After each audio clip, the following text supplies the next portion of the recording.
Nggak usah lah, seiman aja lah. Mereka ini mempertahankan keimanan kita. Mereka mempertahankan, mereka punya argumen yang salah. Dan harus kita terima itu, kesalahan itu harus kita terima. Itu argumennya mereka. Untuk mereka benar, untuk kita tidak.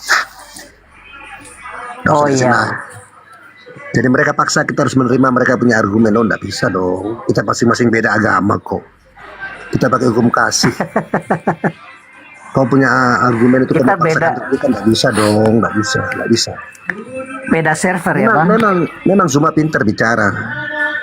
Tapi untuk agamanya mereka, untuk kau punya kepercayaan, untuk kita enggak. Bukan seperti itu. Saya Kita punya pernah hukum juga, bang. Saya pernah Iya. juga berdiskusi dengan beliau. kasih. Iya, Ya di room saudara yang sebelah. iya, Sebenarnya bisa kita ikuti. Bisa kita ikuti beliau dan kita dapat selaknya di situ. iya, Tapi untuk apa? Iya kan? iya, Untuk apa? Kan kembali lagi ke situ, untuk apa? Untungnya. Seperti tadi Titus 3 ayat 9 kan? Persoalan itu kan dicari-cari. benar, iya. Kan begitu. Soal silsilah, soal hukum Taurat, Kenapa? soal yang lain-lain. Kenapa Tuhan lahir dari manusia? Kenapa Tuhan mati, disalibkan? Itu pertanyaan mereka, dan itu pertanyaan yang terlalu sering didengar. Walaupun sudah 1000 kali diberitahukan yang kebenarannya tentang itu jawabannya itu. Kenapa Tuhan harus lahir dari manusia? Kenapa Tuhan harus mati? Walaupun itu sudah diberitahukan, itu pertanyaan akan jadi pertanyaan pamungkas mereka. Itu akan ditanyakan 1000 kali, walaupun mereka sudah tahu jawabannya. Jadi untuk apa Tapi begini bang, mereka kalau mereka tidak bisa mendengar, mereka tidak bisa menerima kebenaran itu. kalau kita dengan kalau saya beda. simpel sih bang. Kalau saya simpel, kalau kita dapat pertanyaan seperti begitu, berarti itu pengetahuan yang tidak diawali oleh iman. Iya. Mereka Iya. berbicara tentang Jadi seperti sebenarnya manusia. Mereka punya pengetahuan itu pengetahuan manusia. Sedangkan kita bicara ini ilahi yang tidak terhampiri, yang tidak bisa kita masuk di situ. Sedangkan ini kita punya otak yang seperti debu diterbangkan angin, nggak tahu kemana. Kita paksa harus itu. Nah itu yang kadang-kadang saya nggak mau bicara begitu. Malas sama bicara mereka.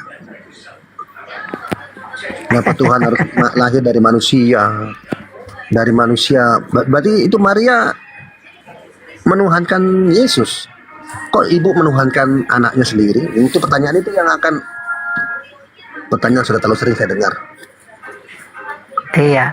Kita punya Itu kan pengajaran kembali begini bang. Bang, Iya, kakak Bu. iya. Jadi sebenarnya semuanya itu kan diawali dengan waktunya telah genap. Iya. Iya kan? Pas waktunya telah genap, yang Bapa di surga melihat dan memberikan kasih karunia-Nya seperti disampaikan oleh Gabriel Iya. itu kepada Maria. Jadi mungkin kalau waktunya belum genap, mungkin perempuan lain. Iya. Iya. Ya, tetapi karena waktunya telah genap dan memang dari silsilah juga masuk patriarki, keturunan lihat silsilah dari laki-laki, Iya. maka Maria masuk dalam rencana Bapa yang luar biasa. Iya. Begitu. Saya kemarin ditanya sama Boruni Jesus. Apa Ada yang salah ditanya? satu. Ya Usi, kan saya Bahaya masuk itu. diskusi kan. Usi Iya. saya masuk diskusi di situ. Blow Bahaya on. tuh dia tuh. Oh, sih. Jesus tuh bahaya tuh. Iya kan tidak pakai akun ini. Ini kan Oh. rencana akun nonton live. Saya pakai akun yang satu. Saya tanya Kak bisa. Oh dia undang saya naik karena saya nonton kan di bawah dia ngoceh sana sini. Saya nonton di bawah. Terus dia undang saya naik, saya bilang oke ya, saya naik. Ditanya, bro, Terus, abang, Kristen Islam? sedap. Saya bilang Kristen, Bang. Papeda. Boleh Papeda boleh kita kuaterang. diskusi? Saya bilang, ya boleh. Tahu tidak, YHWH itu iblis. Ush, Iya, emang iya. ada datanya. Ada. Oh ya. Terus dia tanya, percaya Yesus? Saya bilang, ya Yesus saya percaya. Dia bilang, saya ini kurang lebih 40 tahun melayani. Oh ya. Wih, Tapi sekarang saya sudah tidak percaya Yesus. Karena wih. dulu waktu saya melayani itu, waktu Natal itu saya tidak suka sekali, hati saya tidak damai sejahtera. Saya tanya kenapa kakak tidak damai sejahtera. Ya. Blow on halus, masuk pelan. Terus dia Iya. bilang begini, iya, karena Yesus itu tidak dilahirkan satu. Wih, Sabar ya kak, saya tulis dulu. Saya tulis. Iya. Yesus tidak dilahirkan.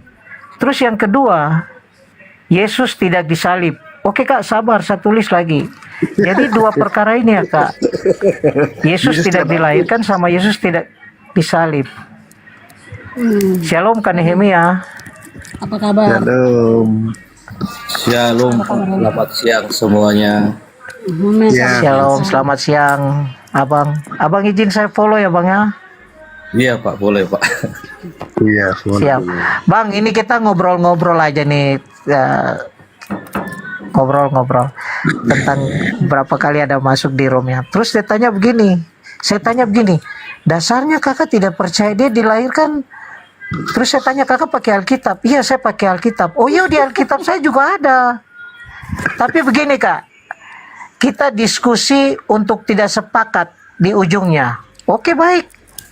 Sedap. Kakak dia bilang, ya kita diskusi saja. Oke.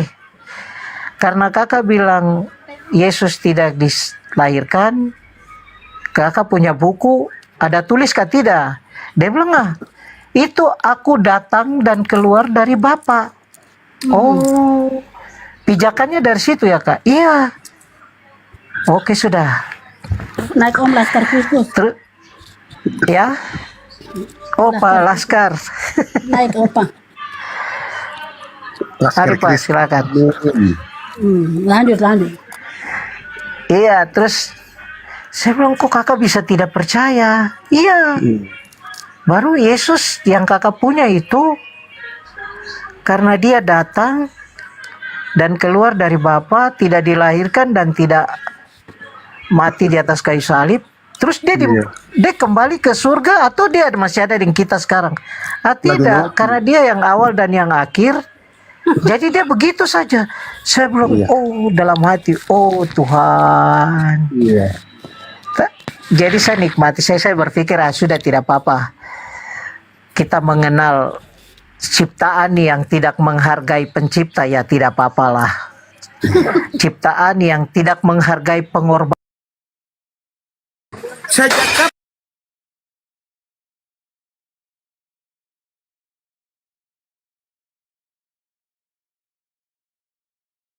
Siapa ini? Christopher Kempe. Ya. Selamat bergabung Bang semangat namanya. Ada cuma saudara. Alamak. Ya, jangan harap datang ke komel saya. Anyah kau dari hadapan saya. Follow ke sini. Aduh, cuma.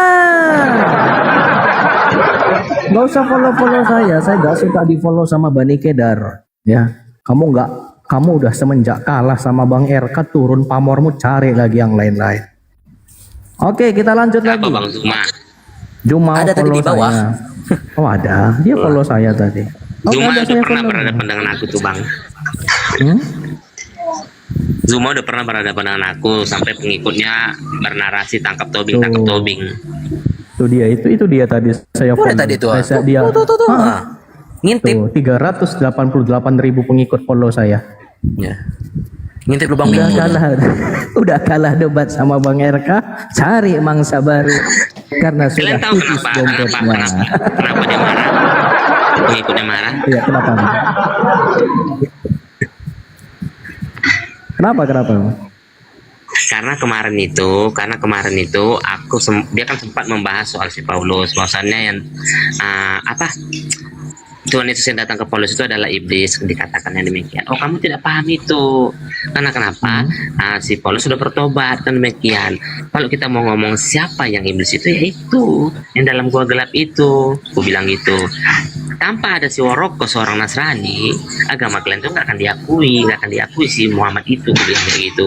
Jadi aku bernarasi begini, bahwasannya sebagian ayat suci kalian Al-Quran itu diciptakan dari seorang si Nasrani ini, karena dia adalah penerjemah bahasa Ibrani ke bahasa Arab dalam Alkitab, begitu. Aku bilang kayak gitu, marah semua pengikutnya, mana datamu. Gak bisa kalau sama mereka susah kalau kita bahas itu. Karena mereka maunya kita bahas Alkitab aja. Jadi saudara kalau mau berkunjung ke komalnya Kristen maupun berkunjung ke komal mereka, yang dibahas cuma satu, Yesus. Jadi mau di komal manapun saudara, dua-duanya kita Itu bahas host itu Yesus. sebenarnya di komal kayak kita ini, Mos. Komal Kristen, jadi hostnya beda, aku sebagai narasumber kan. Lalu Oke. itu hari pertama itu kebetulan tiba-tiba datang Juma. Keliling kan, datang dia Juma, ya udah berdebat kami sampai 2.000 3.000 tuh penonton itu, Bang. Makanya aku ngeri sedap untuk kemarin. Tapi kalau tangkap Tobi gitu. Tapi kalau ini ya, kalau enak diskusinya misalnya kayak Pak siapa tadi namanya, Pak Bems ya, dia seorang Muslim yang enak loh, dia enak sekali. Ada beberapa Muslim yang kita diskusi enak. Mungkin dia adalah orang ketujuh ya, Pak Bems tadi ya, dia Muslim tapi enak sekali diskusi sama dia. Karena dia benar yang kayak Frater tadi bilang, dia merendahkan dirinya dan dia tahu, oh ini kan beda iman nih, maka saya harus berangkat dari pemahaman yang berbeda. Jangan saya bawa pemahaman Islam untuk memahami Kristen, nggak bakal ketemu, ya setuju. Itu mantap sekali. Loh kok turun? Mana orangnya tadi? Oke. Turun dia. Langsung turun. Host, kita buka data host Yohanes 10 ayat 17 18. Ini untuk menjawab teman-teman Kristen yang masih ragu. Kenapa ragunya? Kenapa Tuhan Yesus Kristus harus meninggal dunia, kan begitu? Kenapa? Apakah dia bisa bangkit sendiri, kan begitu? Jadi ini ada ayatnya. Yohanes 17 ayat 18 ya. Ayat 17-nya, Bapa mengasihi aku oleh karena aku memberikan nyawaku untuk menerimanya kembali. Yohanes 10. Ya, Yohanes 10 ayat 17 sampai 18. Oh alah, saya salah dengar, sorry. Oke. Bapa mengasihi aku oleh karena aku memberikan nyawaku untuk menerimanya kembali. Ayat 18-nya. Tidak seorang pun mengambilnya daripadaku, melainkan aku memberikannya menurut kehendakku sendiri. Aku berkuasa memberikannya dan berkuasa mengambilnya kembali. Inilah tugasku yang kuterima dari Bapakku. Jadi dalam arti kata, baik Yudas berkhianat ataupun tidak, itu harus terjadi penyaliban itu. Begitu saudara-saudara. Yes, betul dari pengakuan Kristus sendiri. Oke, kita ada tamu. Namanya Ungung atau ya Ungung kan?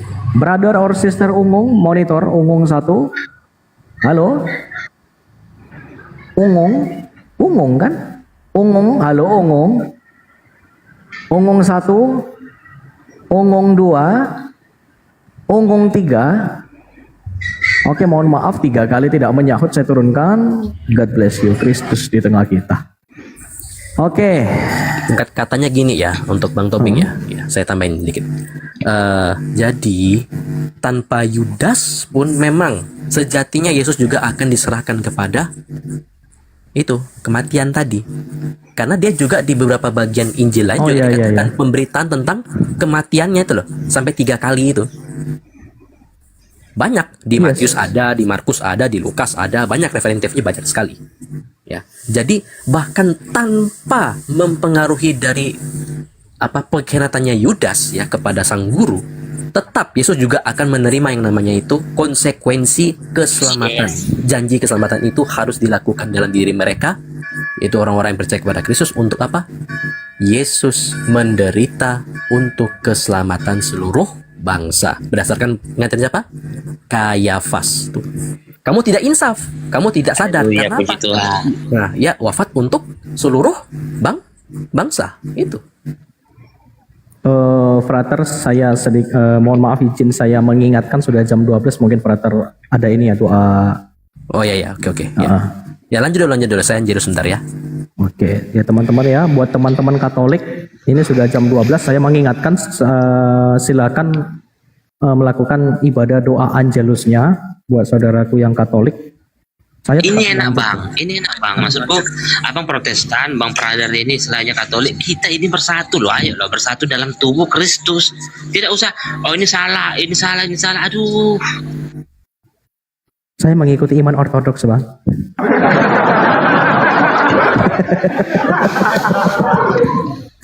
Iya, di sini Ortodok di nggak- Rusia, Bang. Udah dikasih tahu tadi. Mindir. Protestan yang paling benar, Ortodoks yang paling benar, Ini Katolik yang paling benar kan begitu. kurang jelas lagi, Bang. Tapi di Komal saya nggak ada masalah, nggak ada masalah. Di Komal saya semua bersatu. Makanya saya katakan kalau ada yang berantem sana biarkan saja, kamu jangan ikutan, ya. Pemimpin-pemimpin gereja kita sudah melakukan dialog dan ada kemajuan gitu loh. Nggak usah bikin ribut lah. Aku selalu kalau teman-teman yang suka bahas-bahas itu aku masuk, ya ayo lah kita bersatu dalam tubuh Kristus begituin. Yes, betul. Asalkan Tritunggal loh, ya jangan nanti, oh kata hostnya kita berteman, hehehe, datang si Mika, oh nggak aku kasih naik. Nah, datang si Malik malah, oh tidak. Udah lari lah Yohanes, Wanas. Yehova. Di luar Tritunggal saya nggak terima, mohon maaf ya. Kalau kamu mau diterima di sini silahkan keluar dari pemahaman sesatmu itu. Baik, kita lanjut. Kita naikkan lagi yang lain. Tadi kayaknya ada yang minta naik, kok hilang orangnya ya? Kadang-kadang hilang gitu. Saya belum sempat naikkan udah hilang duluan. Ya oke, saya sudah kembali. Baik. Wah, Almas Tunel. Nah, udah sampai jalan-jalan Halo? ya, Bang. Ini siapa? Cars Fashion. Udah hilang lagi orangnya kan? Kalian Mereka lihat-lihat di atas kok berat, Bang. Jadi turun lagi, Bang. nggak kita nggak bahas ini kok. Orang-orang pinter. Kita kan ini dong, kita kan hanya meluruskan tuduhan orang. Kalau mau orang bertanya silakan. Saya kan nggak nanyai orang nanya kan. Orang nanya, kamu dari mana? Dari agama ini. Oh, saya tanya imanmu. Oh, enggak kok. Saya nggak gitu kok. Halo, selamat Kalau di bergabung. tempat lain langsung di mute, Bang. Di sini ya, Mas. Langsung di mute. Selagi bahasanya sopan kita nggak akan mute. Halo, selamat bergabung, brother or sister Kenzler. Halo, Kenzler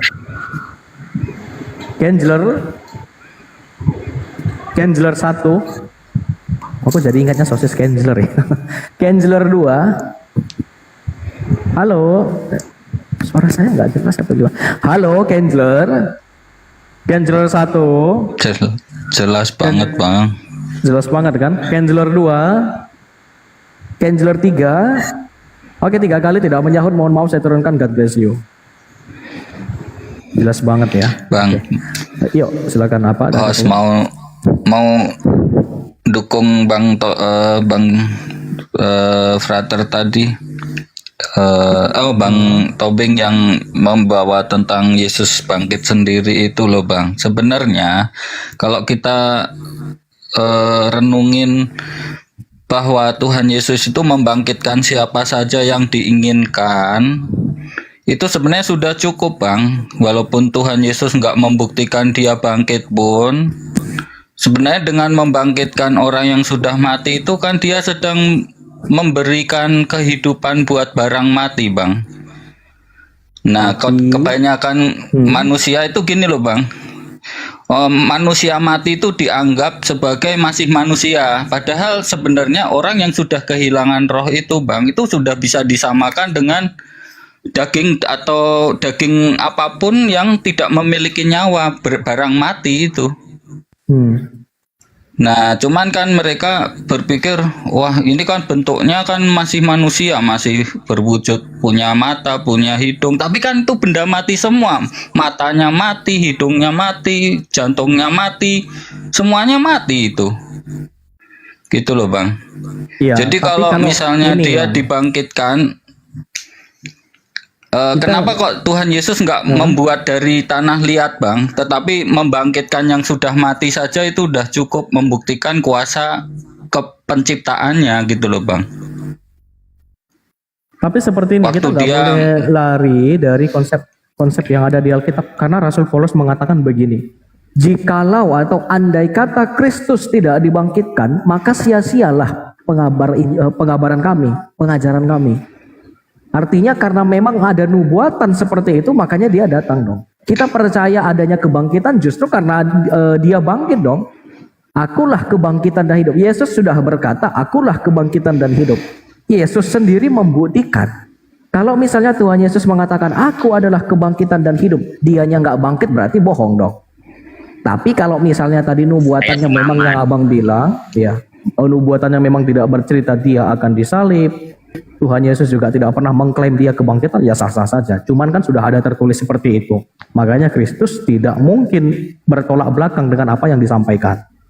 Gitu. Iya, saya sedang ini Bang, mengcounter mereka. Oke lah, kalau Yesus dibangkitkan pun oleh Allah, mereka bilang gitu kan, Allah itu kan Yesus dibangkitkan Allah. Oke, kalaupun itu dibangkitkan Allah, walaupun tadi kan kita udah baca ayatnya, Yesus membangkitkan dirinya sendiri kan tadi, berkuasa mengambilnya kembali dan menyerahkan kan. Nah, tapi kalaupun mereka nggak mau terima ayat itu, sebenarnya dengan Yesus membangkitkan orang mati yang sudah beberapa orang dia bangkitkan dan siapa saja yang dia kehendaki dibangkitkan, itu sebenarnya sudah membuktikan dia Tuhan, Allah sendiri. Siapa coba yang bisa membuat benda mati menjadi hidup lagi kalau bukan Allah sendiri gitu loh Bang. Cuman kan mereka berpikirnya, oh itu benda masih berwujud manusia gitu loh Bang. Wah manusia tapi kan itu mati semua Bang. Dari ujung kepala sampai ujung kaki itu sudah benda mati. Sudah bisa disamakan dengan benda mati yang berwujud atau berbentuk manusia gitu. Jadi sebenarnya Yesuslah itu Tuhan Allah sendiri yang menciptakan benda mati menjadi benda hidup gitu. Karena kuasa Allah itu sebenarnya gini Bang, bisa membuat benda mati menjadi benda hidup dengan meniupkan rohnya. Contoh seperti ini Bang, jikalau mereka tidak memuji, jikalau mereka diam, maka batu ini akan berteriak. Itu bukti bahwa Tuhan bisa membuat batu berteriak gitu, dan itu sah-sah saja kuasa Tuhan seperti itu. Di ayat lain dikatakan bahwa jikalau Allah bisa membuat baginya keturunan untuk Abraham dari batu-batu ini. Dia bilang kepada orang Israel, Allah bisa membuat keturunan buat Abraham dari batu ini. Dan itu sah-sah aja karena Yesus punya kuasa untuk itu gitu loh Bang. Jadi sebenarnya pemahaman umat Islam itu, mereka itu mengatakan Allah maha besar, maha berkuasa, tapi mereka nggak mengamini kuasanya Allah itu sendiri dengan cara membatasi kuasa Allah untuk menjadi seorang manusia dan memiliki kuasa penciptaan di depan manusia. Bagi mereka itu nggak masuk akal. Ya, itulah Nah perbedaan. seperti itu Bang, mohon direspon Bang. Pak, kita buka ayat ya, Kisah Para Rasul 10 ayat 42 ya. Ini untuk menegaskan kepada umat-umat Kristen bahwasannya kita ini pengikut Tuhan Yesus harus begini loh. Gitu loh. Jangan disimpan sendiri. Itu tidak bisa simpan sendiri. Injil itu harus disebarkan. Oke, ini perintah Tuhan Yesus kepada kita. Apa perintah Tuhan Kisah Para Yesus? Rasul. Nah, Kisah Para Rasul 10 ayat 42, Bang. 42.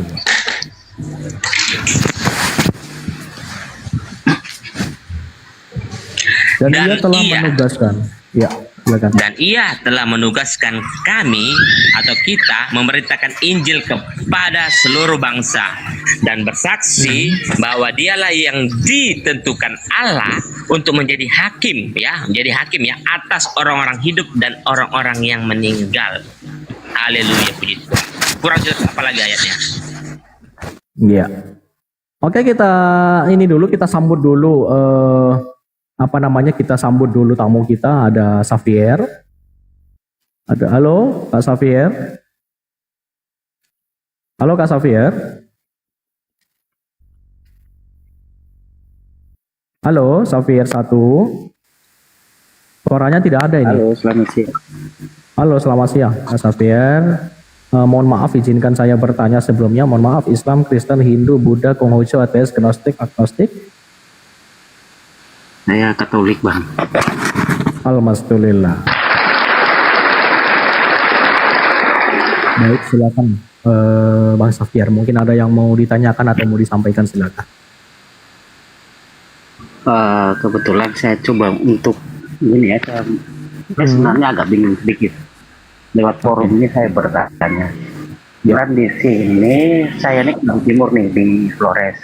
Siap. Kalau di sini kami nih, mayoritas ya.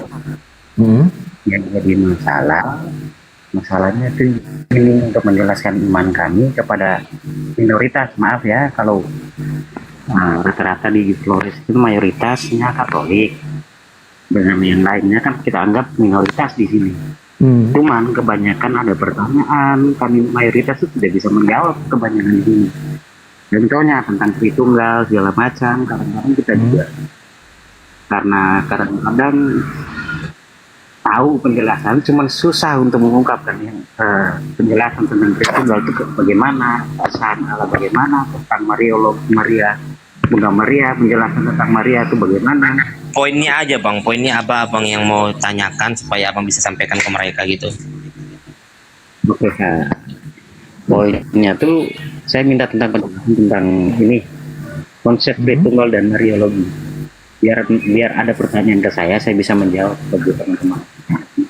Oke, Tritunggal dan Mariologi ya, Mariologi dalam gereja Katolik. Mungkin saya akan jawab tentang Tritunggal saja. Kalau untuk Mariologinya mungkin kalau Katolik itu lebih berhak prater abana nanti karena saya mengikuti iman Ortodoks bukan Katolik. Iya betul. Yang lebih berhak bang prater itu yang di atas. Iya. Baik, mengenai Tritunggal dulu nih. Kalau saya bahas Tritunggal selalu. Please charge. Hah? Walah sebentar ya. Saya ini sebentar.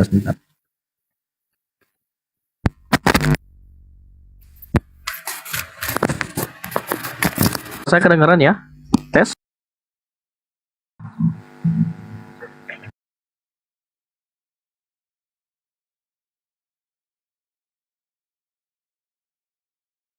Menginjak kepala ular.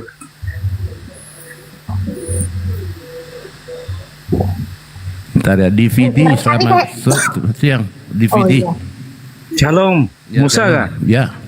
Udah lama dah tadi ketemu nih. Shalom.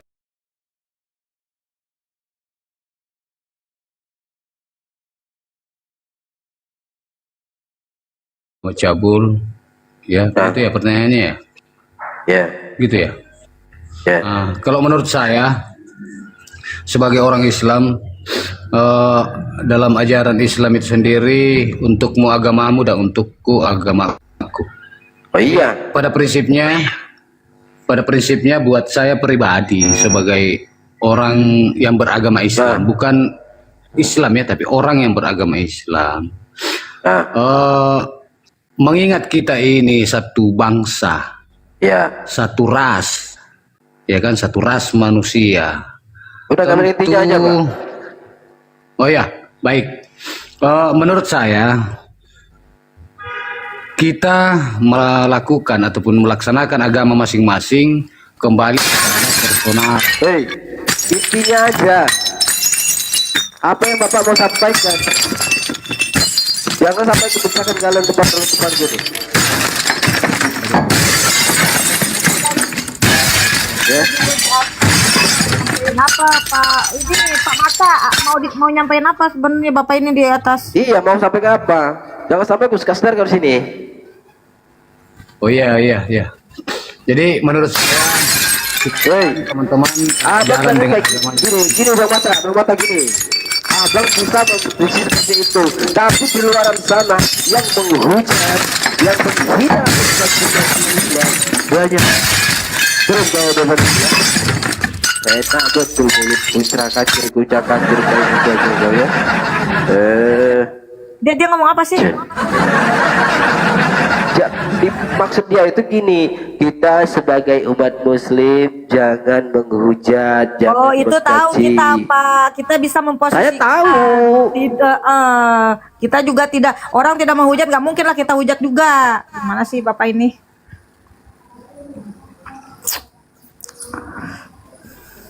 Ya, Labu TV. Assalamualaikum Bang. Allah barakatuh. Waalaikumsalam warahmatullahi wabarakatuh. Apa yang mau sampaikan Bang? Si alter ini naik aja alter. Sedikit ya Bang, bisa saya sampaikan ya Bang. Boleh. Nah, kepada saudara-saudara saya satu pejuang akidah seperti Bang Blender ini, mari sama-sama kita bentengi saudara-saudara kita ya kan. Akidah-akidah saudara-saudara kita, jangan sampai mereka itu sampai mengikut ini oten-oten ini, karena mereka itu ada namanya misionaris kan. Nah, jadi itulah gunanya kita buat debat seperti ini kan gitu ya kan. Nah, kepada saudara-saudaraku semua pejuang-pejuang akidah, mari kita sama-sama. Kemudian kepada oten ya, berpikirlah kalian gitu ya kan. Gunakanlah akal kalian, gunakanlah pikiran kalian. Sebagaimana dibilangkan di dalam Al-Quran, afala ta'qilun afala tafakkarun. Apakah kamu tidak berpikir, apakah kamu tidak berakal? Kalau kita pikir seperti Amsal 7, 18, 19 itu kan manalah pula ada wahyu Tuhan seperti itu. Kalau kita pikir-pikir, makanya kita gunakan akal. Jadi kalau orang-orang gila itu makanya nggak dibebani dengan dosa. Kenapa? Karena mereka tidak berakal. Makanya kita yang berakal ini kita gunakan akal kita. Itu sajalah penyampaian saya kepada saudara-saudaraku pejuang-pejuang akidah. Mari kita bentengi saudara-saudara kita, jangan sampai mereka mengikuti arus yang tidak benar. Demikian itu aja penyampaian saya. Selamat berjuang saudara-saudaraku. Allahu Akbar. Demikian. Assalamualaikum warahmatullahi wabarakatuh.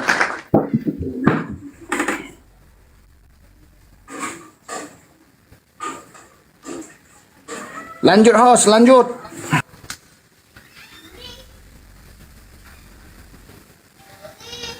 Gantian lah kita lanjutnya. Naik lagi dia. Ya, izin naik lagi. Naik lagi Ya, kau. Ini sebenarnya buat saudara-saudara ini mau bahas apa ini? Mau bahas kerukunan beragama atau bahas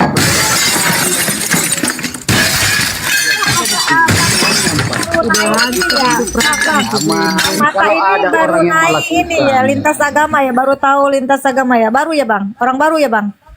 Bukan orang baru, saya umur 50 tahun lebih. Enggak, maksudnya masuk lintas agama ini baru ya?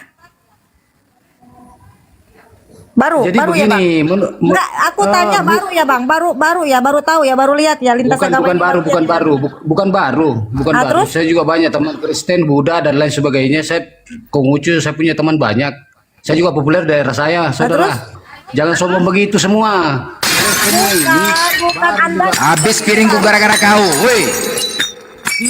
Hancur piringku gara-gara kau, hancur piringku gara-gara kau, tahu kau? Cerak piring semua, hancur kau mana gara-gara kau. Hancur piringmu, cerak. Hancur. Baru lihat di TikTok ini. Kita ajak sama-sama menjaga kerukunan sesama anak bangsa. Mari kita Jelaskan sama Bata. Hei, Bata Gaib. Agama ini diskusi lintas agama, Pak, harus bisa membedakan, Pak. Cocok lintas agama, cocok sudah lintas agama. Tapi kan kebenaran yang harus kita dirikan bersama-sama, agama apapun itu. Ya terus kami di sini yang Anda lihat apa? Yang Anda lihat kami di sini sedang ngapain? Iya kan tadi kita mau memberikan pertanyaan, memberikan masukan. Tapi sampean ini belum kita sampaikan sudah kayak orang hebat semua, sudah kayak menguasai semua. Aku hebat, kenapa rupanya? Enggak suruh kau. Aku hebat, enggak suruh kau. Aku hebat, apa masalah kau? Enggak suruh kau. Hah? Aku hebat. Ayo, kau sama aku yuk. Kau sama aku yuk. Waduh. Ayo, aku hebat, apa masalah kau? Kau siapkan kemenyan kau siapkan sama dupa kau. Siapkan situ, cepat. Debat ayo. Ayo. Ya udah. Aku hebat. Ya, siapkan kemenyan kau mana kemenyan kau mana, woi, kemenyan kau mana, kemenyan kau siapkan dulu kemenyan. Aku hebat, kau sama aku. Apa mau kau? Jangan banyak kali menasihati kau sini. Mau kau apa? Membahas lintas agama itu saling. Ayo, mau kau apa? Jangan mau menang. Mau kau apa? Kamu paham? Mau kau apa? Jangan kau nangis di sini curhat. Kau mau kau apa? Jadi seperti ini. Kita mau kau apa? Nah, yang kita utamakan adalah kebersamaan. Bersamaan apa? Dalam keberagaman. Aduh.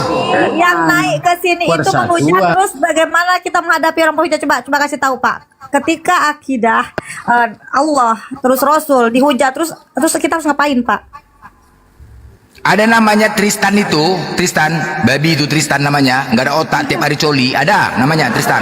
Kau nasihati dia, namanya Tristan, setiap hari menggangguin perempuan tiap malam minta uang terus coli, PC, ada. Kau cari itu namanya Tristan yang setiap hari menggangguin perempuan netizen tiap malam meminta uang 50.000, ngutip, dah. Setiap hari PC-an sama cewek-cewek malam, itu dia. Tristan namanya, itu kau nasihati sana ya. Tristan itu namanya, kau nasihatin. Yang dia mau cari pansos, paham kok? Kau cari nama Tristan, dia tiap malam coli, paham? Jelas? Itu dia. Udah, kau cari situ namanya. Kalau ada nama Tristan naik kau ke atas, bilang sama dia, kau jangan kau kayak gitu gangguin netizen perempuan muslim. Tiap hari kau telepon minta uang kau 50, alasan untuk pesantren, padahal pesantren nggak ada, menipuin. Itu yang kau nasihatin. Ya, yang setiap hari minta uang, alasan ini habis itu PC-an, desah-desah, itu kau minta. Ya, jangan sini ya, pergi kau cari akun nama Tristan, pergi kau sana. Hah? Itu namanya ya.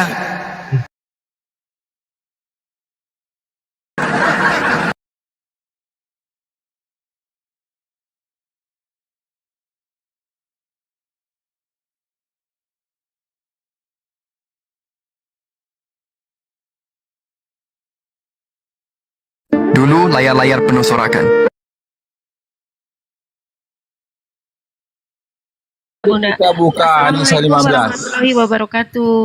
Abang Juma. Waalaikumsalam warahmatullahi wabarakatuh. Mohon izin teman-teman, boleh numpang di sini ya? Ya, silakan. Masya Allah. Ya, selamat siang saudara yang dari Kristen, boleh saya diskusi dengan beliau? Boleh. Iya, baik. Kita diskusinya yang ringan-ringan aja ya teman ya.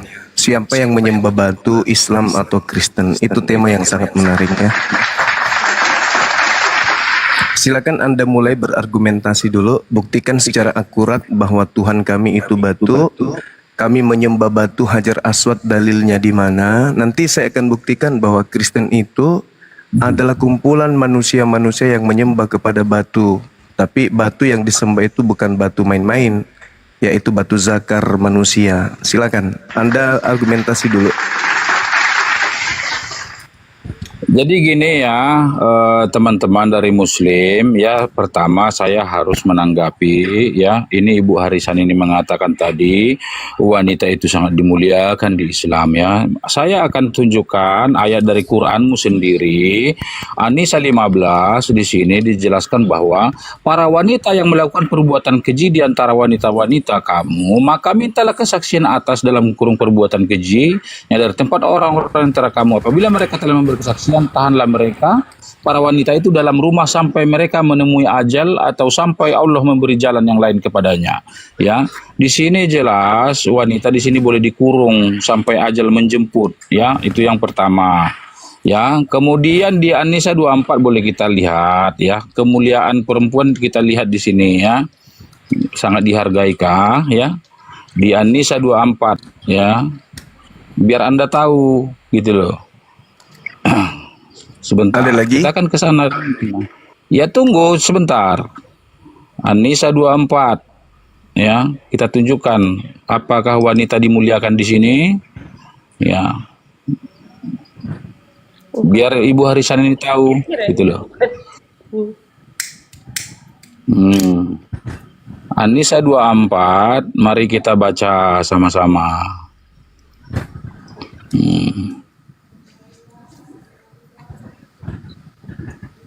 Sebentar. Di sini dijelas dikatakan diharamkan juga bagi kamu menikahi perempuan-perempuan yang bersuami kecuali hamba sahaya perempuan atau tawanan perang yang kamu miliki sebagai ketetapan Allah atas kamu. Dihalalkan bagi kamu selain perempuan yang demikian, yakni kamu mencari istri dengan hartamu mahar untuk menikahinya, bukan untuk berzina, karena kenikmatan yang telah kamu dapatkan berikanlah kepada mereka imbalannya mas kawinnya sebagai suatu kewajiban. Tidak ada dosa bagi kamu mengenai sesuatu yang saling kamu relakan sesuatu yang kita kewajiban. Itu sesungguhnya Allah adalah Maha Mengatur bijaksana. Ya. Iya, gantian kita boleh? Kamu dengar? Gantian boleh ya?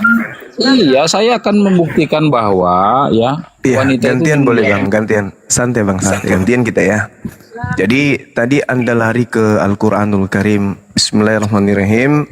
Wallati ya'tinal fahisha min nisaikum. Jadi dikatakan dalam Al-Quran, perempuan yang melakukan perbuatan keji. Jadi perbuatan keji, perempuan yang melakukan perbuatan keji itu diperintahkan berdasarkan Al-Quranul Karim, itu hendaklah mereka ada 4 saksi dulu yang menyaksikan kekejian mereka. Apabila mereka telah memberi kesaksian, maka wanita itu dikurung. Dikurung di sini adalah melakukan pembinaan sama seperti orang yang dipenjara. Orang di penjara itu dilakukan pembinaan di dalamnya. Kita bandingkan di dalam kitabnya orang Yahudi yang diambil oleh saudara Kristen tanpa sah, di dalam Hakim-Hakim 21, atau yang ringan aja dulu, di dalam Bilangan 31 nomor 17, ada perintah membunuh semua perempuan yang sudah tidak perawan. Meskipun dia itu perempuan baik-baik, tapi kalau sudah tidak perawan, maka perintahnya bunuh. Tunggu dulu. Sabar. Di dalam Bilangan 31 nomor 17 itu perintahnya, semua perempuan yang pernah bersetubuh alias perempuan yang sudah tidak perawan. Jadi kaidah ini mengantarkan kita untuk memahami, kalau kita menggunakan metode Kristen dalam kritik terhadap terjemah, maka mereka memeriksa semua perempuan. Jadi satu-satu perempuan itu dibuka celananya, sempaknya dibuka, kemudian diperiksa darah perawannya, selaput darah. Kalau dia kemudian, sabar dulu bang, gantian kita bang ya. Nah, semua perempuan akan diperiksa dia punya kelamin.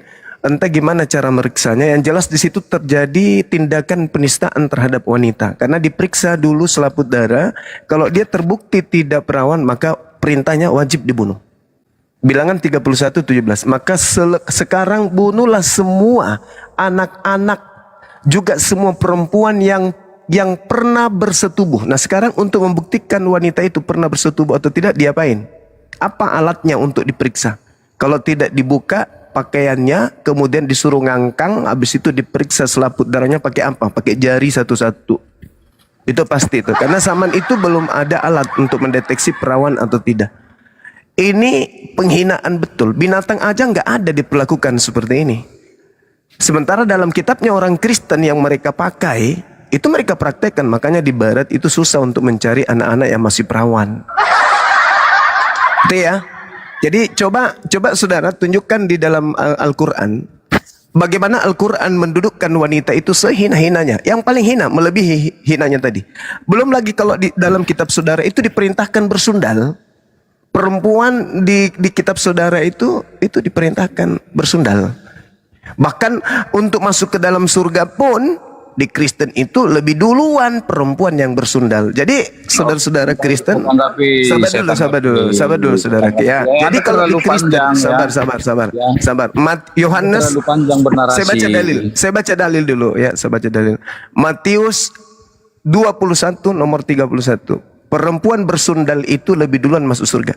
Jadi perempuan-perempuan Kristen, kalau Anda mau lebih dulu masuk surga berdasarkan dalil itu daripada pendeta kalian, maka silakan Anda bersundal. Terlalu panjang ya.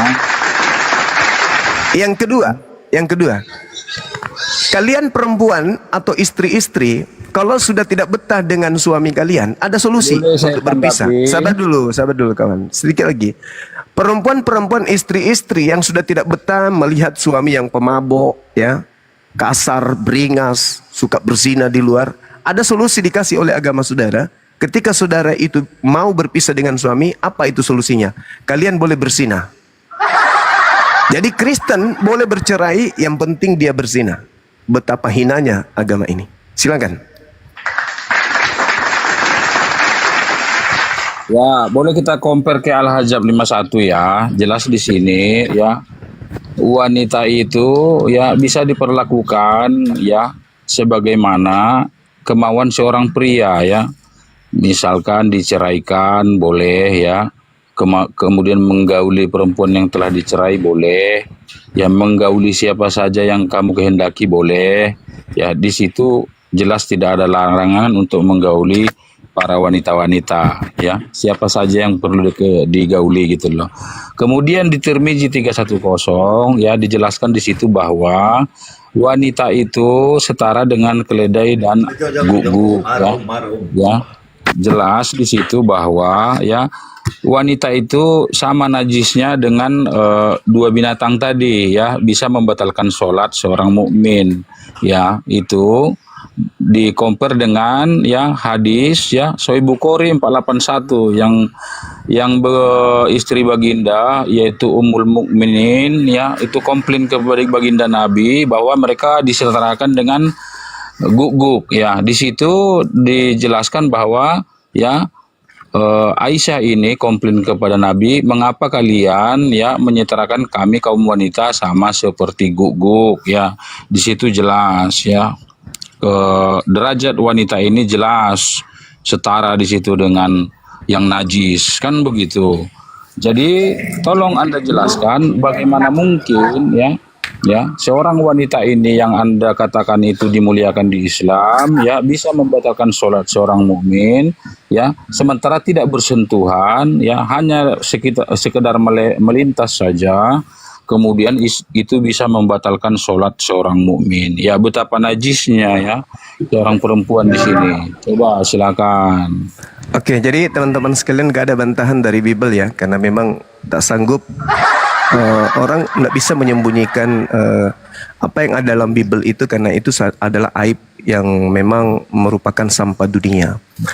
Kalau terkait dengan tadi wanita, bukan cuma wanita, tapi itu bukan kadar berarti itu penghinaan terhadap wanita. Siapapun yang mengganggu sholat, ya siapapun yang mengganggu sholat, mau dia wanita, mau dia pria, siapapun. Nah itu yang perlu. Tapi orang ini kan nggak ngerti apa kajian-kajian internal Islam. Beliau nggak ngerti ilmu fikih. Kita wajar. Maka dia hanya pantas diajarkan tentang Bible. Dia nggak menyentuh Bible-nya. Di dalam 2 Petrus 2 nomor 19, nomor 20, 21, Kristen itu laki perempuan itu dianggap babi dan anjing. Jadi laki-laki dan perempuan Kristen itu adalah anjing dan babi. Dan Kristen dan Kristen yang murtad, yang keluar dari Kristen itu dianggap sama seperti anjing yang makan muntahnya sendiri, sama seperti babi yang kembali kepada kubangan. Jadi kalau Kristen tidak murtad, dia hanya anjing dan babi. Kalau dia murtad, dia sama seperti anjing yang makan muntah dan anjing yang babi kembali ke kubangan. Jadi Kristen itu agama yang levelnya anjing dan babi. Itu dalil. Apa bukti dari Yesus? Matius 15 nomor 23, 24, 25. Orang-orang non-Yahudi yang mengaku pengikut Yesus itu setara dengan anjing. Itu kata Yesus. Wahyu 3 nomor 9, orang yang bukan Yahudi, bukan Israel, ngaku-ngaku Israel, Yahudi, pengikut orang Yahudi atau pengikut Yesus, itu adalah jemaat setan. Jadi Kristen ini jemaat setan menurut Wahyu nomor 9. Sabar ya, Oke, tenangkan cukup. hati. Sabar dulu dong. Jangan terlalu panjang. Sabar Ini dulu bukan masjid. dong, jangan panas, jangan panas. Jangan panas dong. Terus kemudian orang yang tidak mengerti tentang Al-Quran, tadi dia membawa Al-Quranul Karim. Dikatakan di sana turji man tasya'u minhunna wa tu'wi ilaik man tasya'. Yang dimaksud di sini adalah istri. Misalnya orang itu istrinya 2, dia bebas mau menggauli yang mana saja. Bukan setiap perempuan, tidak kayak tadi. Ulangan yang tadi itu, yang bilangan 31 itu nomor 17. Semua perempuan yang tidak perawan, koyak pakaiannya, periksa dia punya. Kalau dia perawan, ambil untukmu. Nyam, nyam, nyam, nyam, nyam, nyam, nyam. Tapi kalau dia tidak perawan, bunuh. Nyam, nyam, nyam, nyam, nyam. Ini agama binatang, agama setan. Ini agama setan. Dan memang diajarkan bahwasanya. Boleh saya tanggapi? Sabar dulu, saudara, sabar. Ini terlalu 2 panjang. Petrus 2, Kristen itu diibaratkan babi dan anjing. Wahyu 3 nomor 9, Kristen itu jemaat setan. Matius 15 nomor 23 sampai 26, Kristen atau orang-orang di luar Yahudi disebut Yesus sebagai asu. Oke? Jadi kembali kepada tema. Tunggu.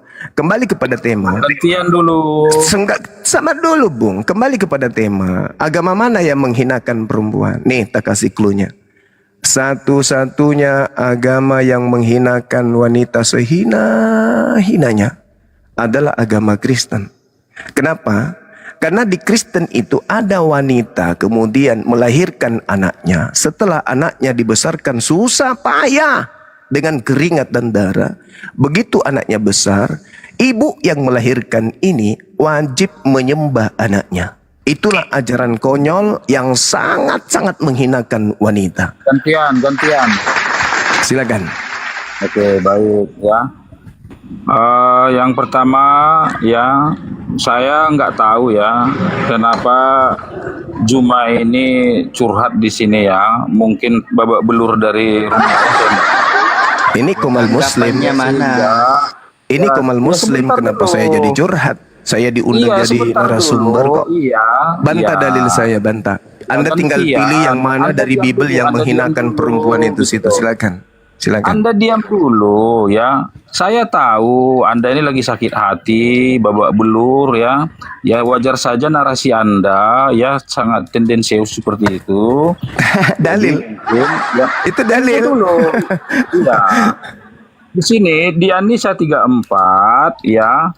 Jadi seorang perempuan itu dikhawatirkan akan nusyus, ya berilah mereka nasihat, tinggalkanlah mereka di tempat tidur dan pukullah mereka, ya dengan cara yang tidak menyakitkan. Ya saya bingung juga ini. Tadi perintah bunuh. Saudara, tadi di kitabmu perintah bunuh. Kalau pukul itu mah kecil. Kan Kristen tiap hari mukul bini kok. Loh, kita berbicara fakta loh. Enggak. Saya minta Anda menekan. Sabar, Anda diam dulu. Anda diam dulu. Kalau perlu Anda boleh diturunkan.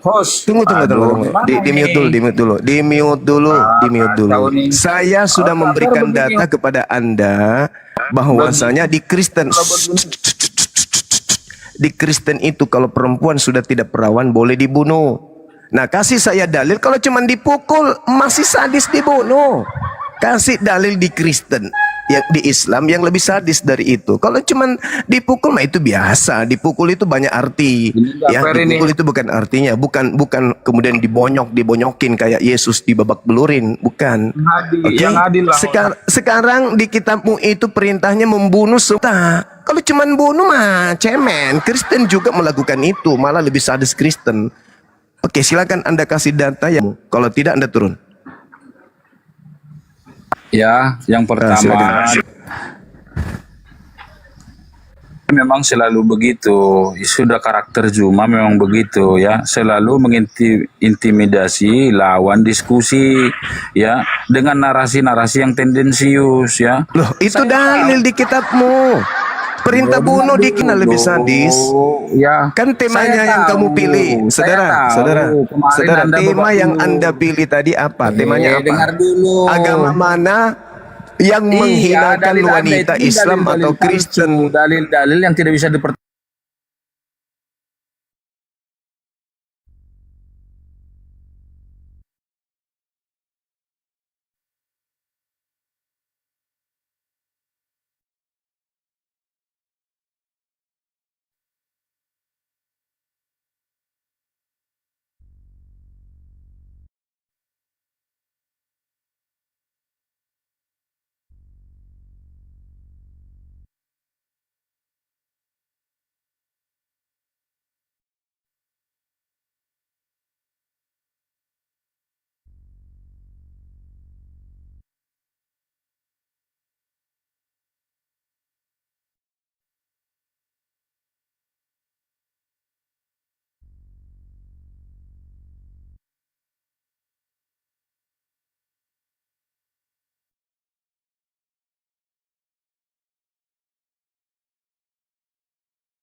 Aduh, kena ini ya Allah, astagfirullahaladzim, la ilaha illallah.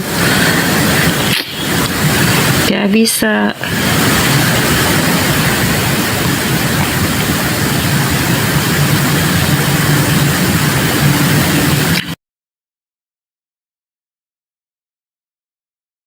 Wah, memang pada Assalamualaikum warahmatullahi wabarakatuh, Bang Zuma. Waalaikumsalam warahmatullahi wabarakatuh. Iya, Mohon karena izin. kebetulan saya sibuk Bang Zuma, silakan lanjut. Oh, siap. Adakah onde-onde? Assalamualaikum. Saya sahabat dulu. Waalaikumsalam warahmatullahi wabarakatuh. Kemarin Bang Zuma, saya chat antum, ada teman saya mau cari rumah. Oh ya? Iya, tapi kan saya menunggu balasan. Oh, Kemarin di chat di mana? Ada di Chat di WhatsApp. mana? Di WhatsApp. Kok bisa? Oh ya? Iya, nanti aja dilanjut lah di belakang. Oke. Sip. Oke, thank you.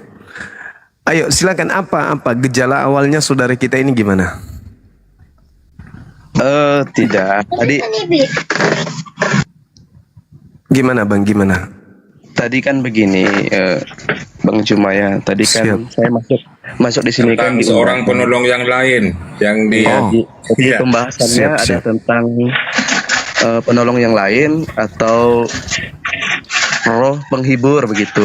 Nah, untuk Kang Dito dan Ustadz Felix juga telah mengaitkan bahwa itu merujuk kepada Muhammad begitu, dan saya tidak membantah jika memang saudara Muslim memakai itu sebagai rujukan ya, untuk kedatangan Muhammad. Tetapi saya mengatakan juga demikian, berarti kalau memakai penghibur atau parakletos itu sebagai Muhammad, maka nanti kalau kita melihat teks berikutnya bahwa Yesus mengutus roh penghibur.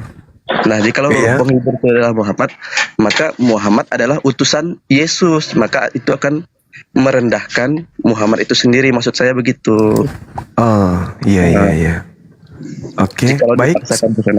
Oke. Boleh saya tanggapi? Silakan. Oke, baik. Bismillahirrahmanirrahim. Al-Quranul Karim di dalam surah Ali Imran, Allah Subhanahu wa taala menjelaskan, Bismillah, wa iz hazallahu mitsaqan nabiyyin lama ataitukum min kitab wa hikmah thumma ja'akum rasulun musaddiqun lima ma'akum latu'minunna bihi wa latansurunnah qala aqrartum wa akhadhtum ala zalikum isri qalu aqrarna qala fashhadu wa ana ma'akum minasyahidin. Jadi sebelum para nabi diutus oleh Allah di masa praeksistensi kenabian, Allah mengumpulkan ruh-ruh para nabi. Lalu Allah berfirman kepada mereka bahwa Allah ingin mengambil perjanjian agung di antara para nabi. Lalu Allah mengatakan kepada mereka di alam ruh, manakala aku memberikan kitab dan hikmat kepadamu, lalu datang kepada kalian seorang rasul yang membenarkan apa yang ada pada kalian, niscaya kamu akan sungguh-sungguh beriman kepadanya dan menolongnya. Allah berfirman, apakah kamu setuju atas keputusanku ini dan menerima atas perjanjianku ini dengan kalian? Atas yang demikian itu, maka para nabi menjawab, kami setuju. Kami semua setuju. Dan kami semua bersaksi dan menjadi saksi bersama Engkau ya Tuhan.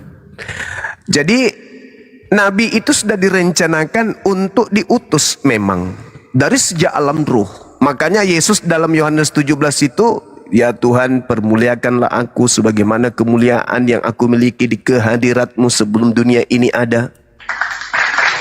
Jadi para nabi itu sudah diperjanjikan, sebentar kamu aku tarik dari bumi, Rasul turun.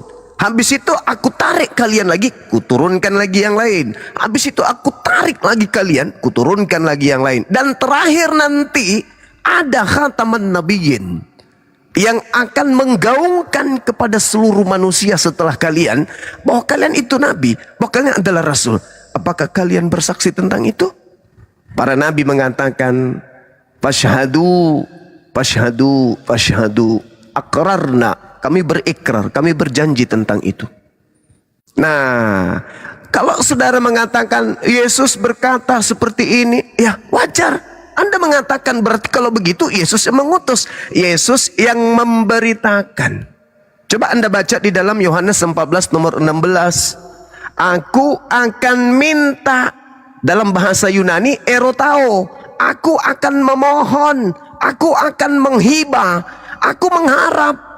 Aku bersandar kepada Sang Tuhan agar kiranya Tuhan memberikan kepada kalian seorang penolong lain. Jadi seibarat seorang gubernur minta ke presiden, Pak Presiden, kenapa kabupaten tempat wilayah saya tugas nih, ada satu wilayah di sana banyak hama babi. Boleh nggak kamu kirimkan seorang yang ahli untuk menghapuskan atau membasmi hama babi yang ada di kabupaten? Boleh, kata presiden. Diutuslah kemudian dokter ke provinsi. Yang ada di provinsi, gubernur berkata kepada bupati, hei bupati, aku mengirim seorang dokter ke kamu ya. Maka narasi orang-orang yang tidak memiliki wawasan luas akan berkata, wow, hebat kali gubernur kita mengutus seorang dokter, berarti dia hebat ya. Padahal sebelumnya dia minta dulu kepada presiden. Aku akan minta kepada Bapak Sang Sumber agar Bapak memberikan kepada kalian seorang penolong lain. Jadi ketika Nabi Muhammad itu datang, memang sudah dikatakan wa is qala Isa banu Maryam ya bani Israil inni rasulullahi ilaikum musaddiqan lima baina yadayya minat Tawrah wa mubashiran bi rasuliyati min ba'di ismuhu Ahmad Muhammad. Ya Bani Israel, aku ini utusan Allah kepada kalian untuk mengajak kalian meneguhkan hati-hati kalian kepada hukum Torah yang dibawa oleh Nabi Musa yang datang sebelum aku, dan memberikan kabar gembira, kabar bahagia, kabar sejahtera, damai sejahtera akan datangnya seorang penolong setelahku bernama Nabi Muhammad sallallahu alaihi wasallam. Ini ucapan dalam Al-Quran. Jadi kalau dikatakan berarti dia terlalu ejakulasi dini mengambil keputusan. Ketika Yesus berkata di dalam Yohanes 16, apa kata beliau? Adalah lebih baik jikalau aku pergi, sebab kalau aku tidak pergi maka seorang penolong lain itu tidak akan datang, penghibur itu tidak akan datang. Maka aku harus pergi supaya penolongnya datang, supaya roh kebenaran itu datang. Nah sekarang kita uji. Ada kisi, nanti langsung disanggah aja kalau sudah mau disanggah. Ada cara menguji kita terkait dengan penghibur yang datang setelah Yesus. Yang pertama kata Yesus, masih banyak hal yang ingin aku ajarkan kepadamu, tapi kamu belum sanggup untuk menanggungnya. Nah tuh, berarti ada poin-poin kisi-kisi, hukum-hukum yang Yesus ingin ajarkan pada zaman itu, tapi orang Yahudi belum sanggup untuk menjalankan. Entah itu karena mereka memang zamannya belum bisa, entah itu karena fasilitasnya belum mendukung, atau entah karena mereka memang adalah masih darah orang-orang yang membangkang terhadap perintah Tuhan, sehingga dalam dirinya pembangkangan atau kekufuran terhadap apa yang diutus oleh Tuhan itu masih kental, sehingga Tuhan mengirim manusia suci untuk menjadikan hukumnya sebagai pondasi akhir sampai kiamat kepada orang yang sudah agak jauh dari pembangkang dan keturunan yang tegar tengkuk. Kenapa? Karena Yesus sendiri mengatakan di Matius 23 nomor 34, 35, 36, 37, mereka orang-orang pembangkang kepada Nabi Musa dan seterusnya ini adalah keturunan. Pakai keturunan di situ. Keturunan ular-ular, keturunan ular beludak. Yang meski ketika kemudian Al-Quran diutus, diwahyukan pada zaman itu pun, pasti juga mereka akan ganti, mereka akan ganggu, mereka akan ini dan itu. Seperti yang terjadi terhadap Torah, Zabur, dan Injil. Al-Quran tidak boleh. Makanya dia agak dijauhkan dari keturunan ular-ular. Kemudian saudara, itu kisi. Nah sekarang kita lihat. Apabila ia datang, dia akan menginsapkan dunia akan dosa. Satu, ini tolong dicermati. Saya minta saudara yang berdiskusi dengan saya, ini IQ-nya saya mohon wawasannya diperluas dulu. Cakrawala berpikir itu harus punya loncatan selangkah lebih maju daripada jemaat biasa.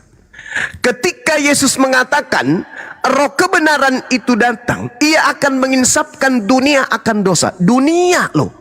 Dunia berarti dunia sudah tercemar. Kalau dulu perintah Tuhannya hanya datang kepada Bani Israel, di belahan dunia lain, di belahan dunia lain ada orang menyembah pohon, menyembah sepatu, itu belum tercemar dunia. Kenapa? Pada diri mereka belum ada nabi, belum ada rasul diutus kepada mereka. Kalau di luar Yahudi sebelum Nabi Muhammad datang makan babi, mereka yang di luar Yahudi bukan dihukum sebagai pelanggar Taurat, pelanggar hukum Tuhan. Di luar Yahudi sebelum Nabi Muhammad itu datang, mereka tidak bersunat, mereka makan babi, mereka berpesta pora, minuman keras, mereka tidak dihitung hukuman apa melanggar, mencemarkan dunia. Kenapa? Karena hukuman yang datang pada zaman itu hanya mengikat Bani Israel. Di luar Bani Israel makan babi nggak apa-apa, tidak bersunat nggak apa-apa, menyembah kolak, mangkok kolak boleh nggak? Boleh. Berdosa nggak? Enggak. Kenapa? Nggak ada aturan yang datang kepada mereka. Nah, ketika Nabi Muhammad itu datang, zaman keadaan dunia sudah kayak mana? Keadaan dunia sudah muncul penyesat penguasa alam gelap yang memerintahkan menyembah kepada makhluk selain dari Tuhannya Bani Israel, dan kuasa gelap mengajarkan kepada setiap insan yang ditemuinya di depannya dengan mengatakan Tuhannya Bani Israel itu sudah menjelma menjadi sosok bernama Yesus. Maka sebelum Islam datang, dunia sudah dipenuhi konsep pagan penyesat seperti itu.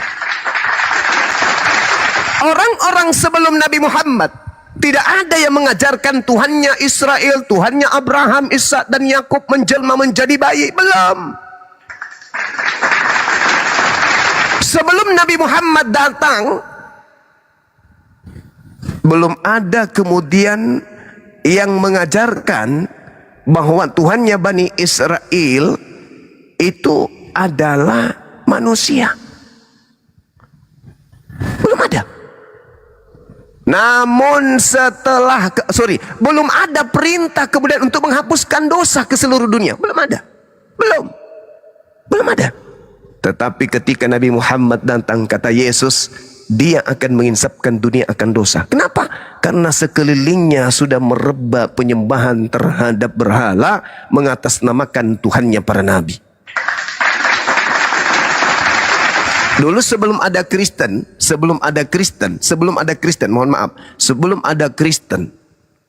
merebak ke seluruh dunia dengan membawa konsep Tuhannya Bani Israel turun ke bumi menjadi bayi. Mau orang-orang pada zaman itu menyembah kuaci, menyembah sikat gigi, menyembah kondom bekas sekalipun, sebelum ada Kristen, di luar Yahudi belum dihitung dosa.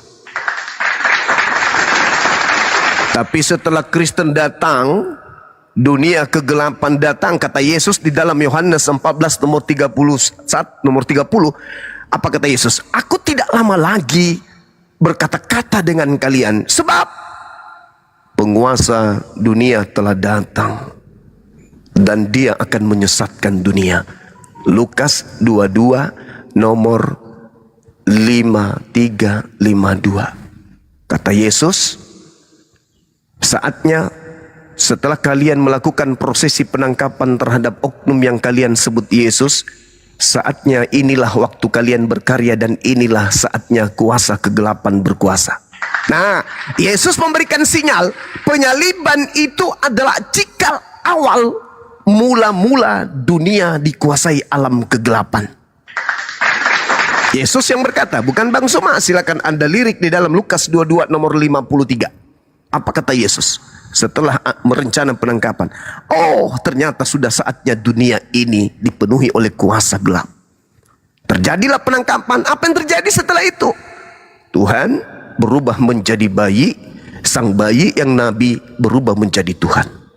Ini yang disebarkan oleh Kristen ke seluruh dunia, sehingga seluruh belahan dunia sudah mengalami dosa. Kenapa? Memfitnah pencipta langit dan bumi, menjadi bayi dan mati dibunuh oleh manusia. Begitu Nabi Muhammad datang, dia membersihkan dunia, dia menginsapkan dunia akan kebenaran, penghakiman dan dosa. Itu. Jadi Islam datang berdasarkan dengan Yohanes 16. Ketika roh kebenaran itu datang, tugasnya adalah menghapuskan ajaran paganisme Kristen. Kalau yang tidak mau dihapuskan konsep Kristen di dalam dirinya, ya berarti penghuni neraka. Yang masih mau sadar, berarti mereka masih dibersihkan oleh sang roh kebenaran tersebut. Ini fakta. Roh kebenaran itu tercermin, kata Yesus. Apa katanya? Kamu boleh melihat roh kebenaran itu adalah mereka akan memuliakan aku. Sahabat-sahabat yang dimuliakan oleh Allah, saudara-saudara Kristenku yang masih bisa tersentuh hidayah, kata Yesus, ketika roh kebenaran itu datang, dia akan memuliakan aku. Saya berdiri di samping Pak Bom-Bom, ditanya, wahai engkau saudara Suma, saya paman, Yesus itu menurutmu manusia mulia? Ya. Suci? Ya. Tersentuh dengan sesuatu yang hina? Tidak. Pernah ditampar? Enggak. Diludahin? Oh, enggak mungkin. Terus ditonjok? Enggak mungkin, mustahil. Ditombak? Enggak mungkin. Mati terkutuk? Oh, mustahil. Kenapa bisa Bang Zuma? Beliau wakil Tuhan. Berkata A saja, kalau dia minta kepada Tuhannya, ya Tuhanku, ya Bapa, pindahkan matahari dari timur ke barat, maka itu pun akan terjadi. Bagaimana mungkin bisa tersentuh? Sedangkan subhanallah, sedangkan Bapak yang telah mengutusnya sendiri yang mengikrarkan, Bapak yang mengutus dia sendiri yang menyatakan, inilah anakku yang kukasihi, kepadanya aku berkenan. Bagaimana mungkin bisa dihinakan, dinistakan? Jadi bagi saya paman, Yesus adalah manusia yang dimuliakan oleh Allah, yang jangankan dibunuh, kena panu saja Tuhan gak izinkan. Hei, siapa yang menuntun Bang Suma berkata seperti itu? Kalau bukan roh yang ada di dalam diri Bang Suma, lalu siapa?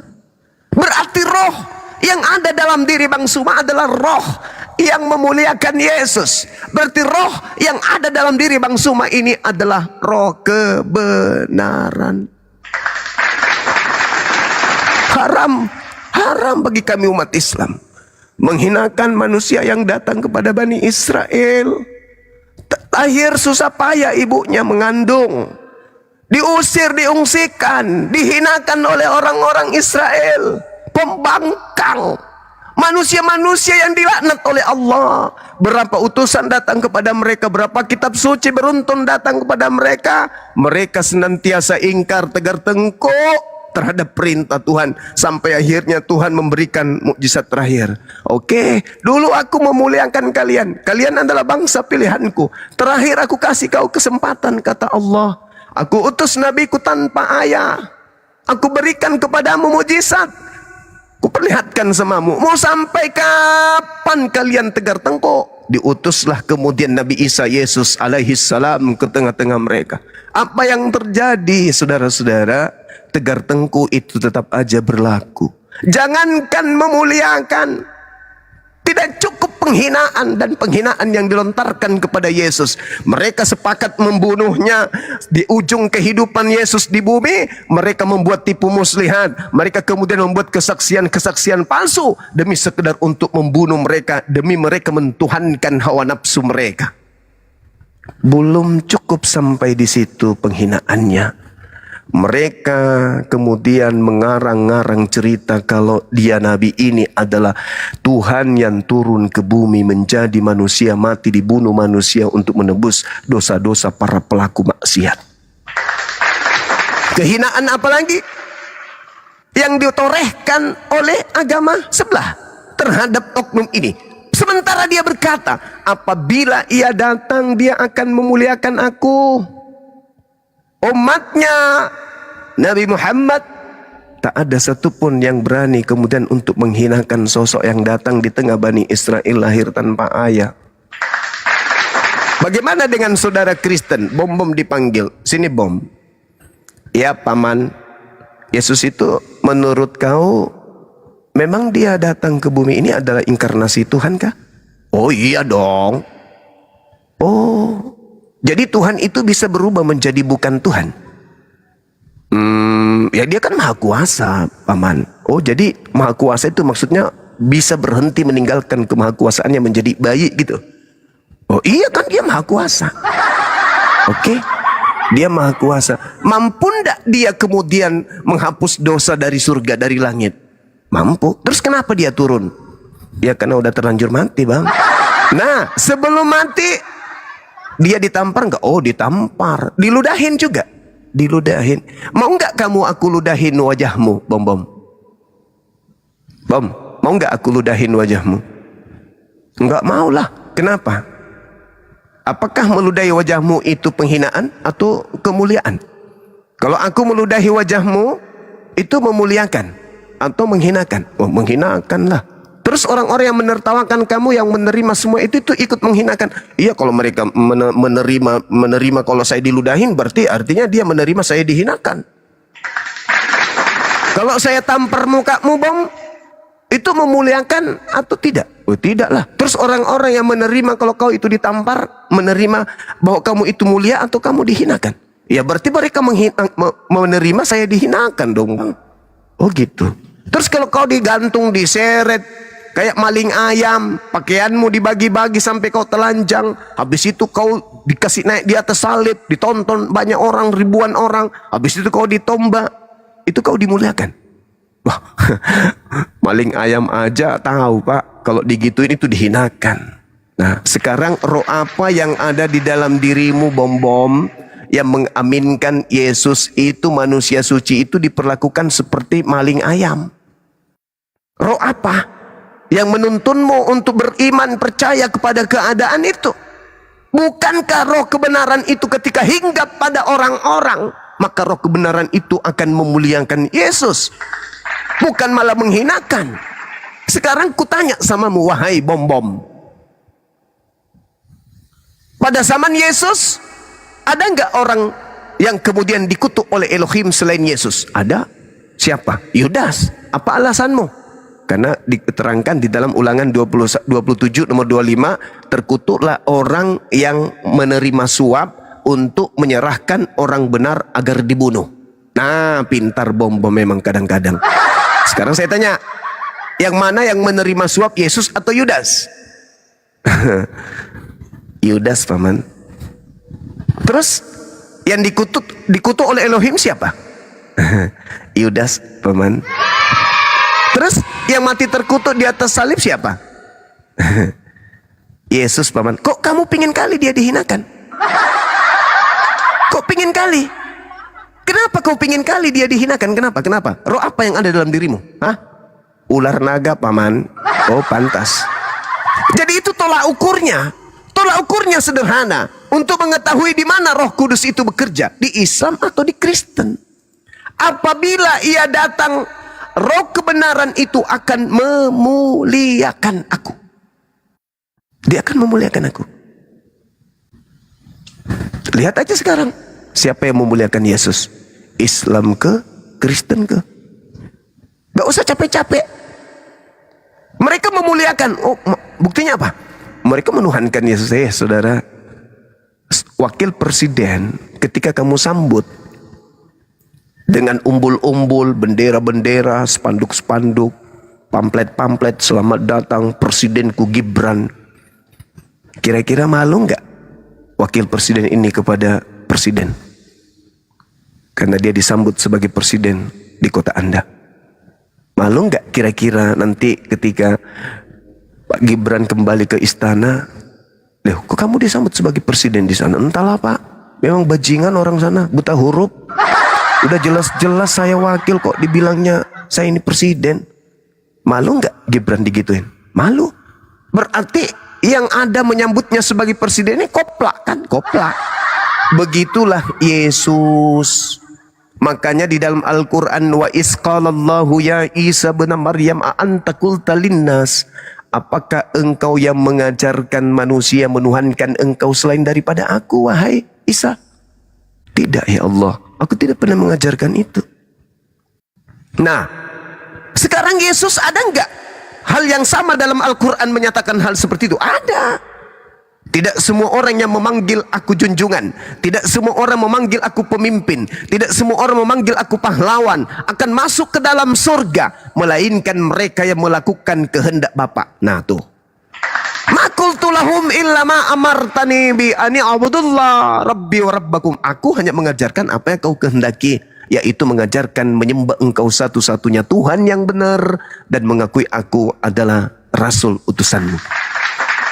Kepada mereka, karena Pak Gibran malu, maka keluarlah surat penggantian gubernur, ganti wali kotanya, ganti kapoldanya. Mereka tidak bisa mendidik rakyatnya dengan baik, sampai saya dikatakan presiden, memalukan saya.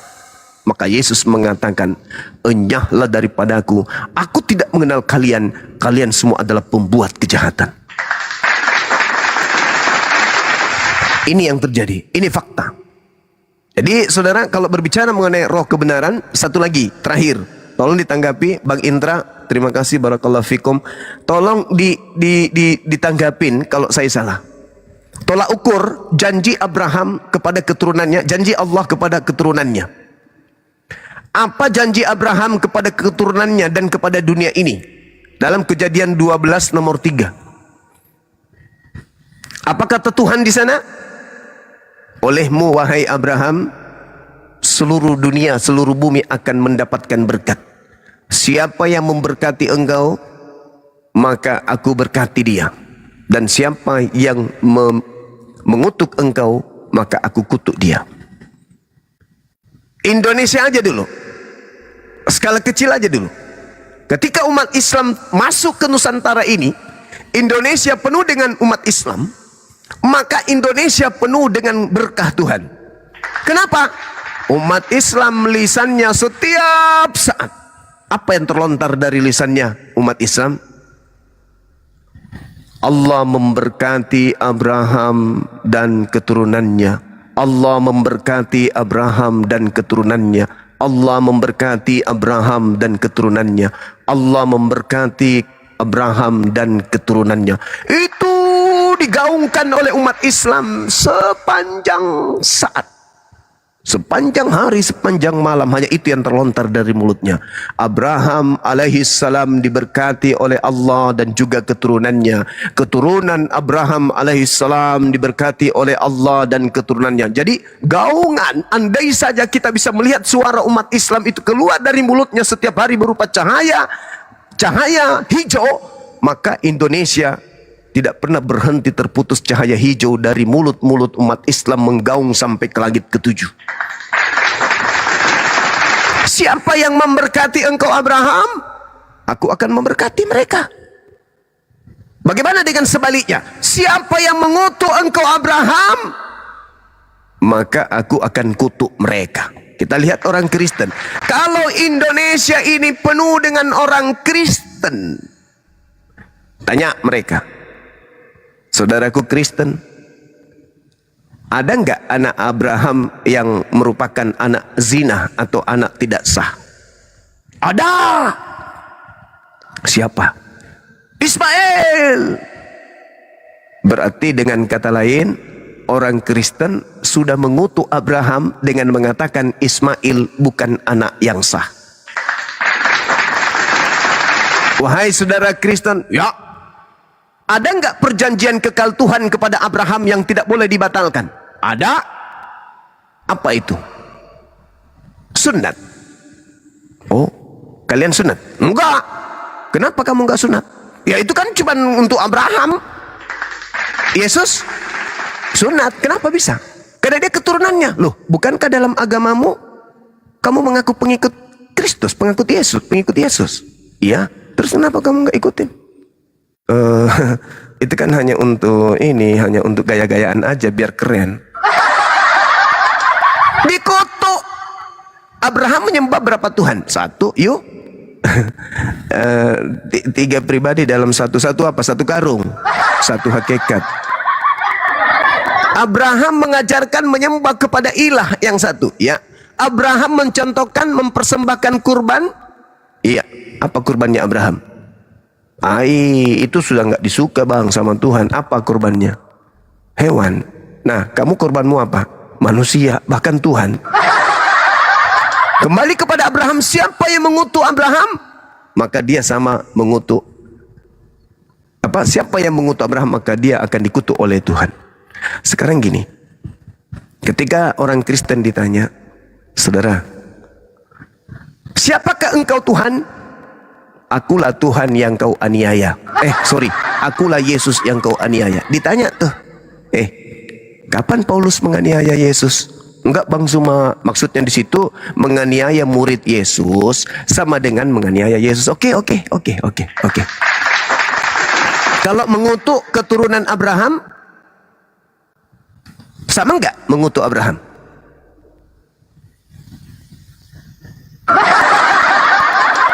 Siapa yang mengimani Yesus mati terkutuk di atas salib? Islam atau Kristen? Kristen bang.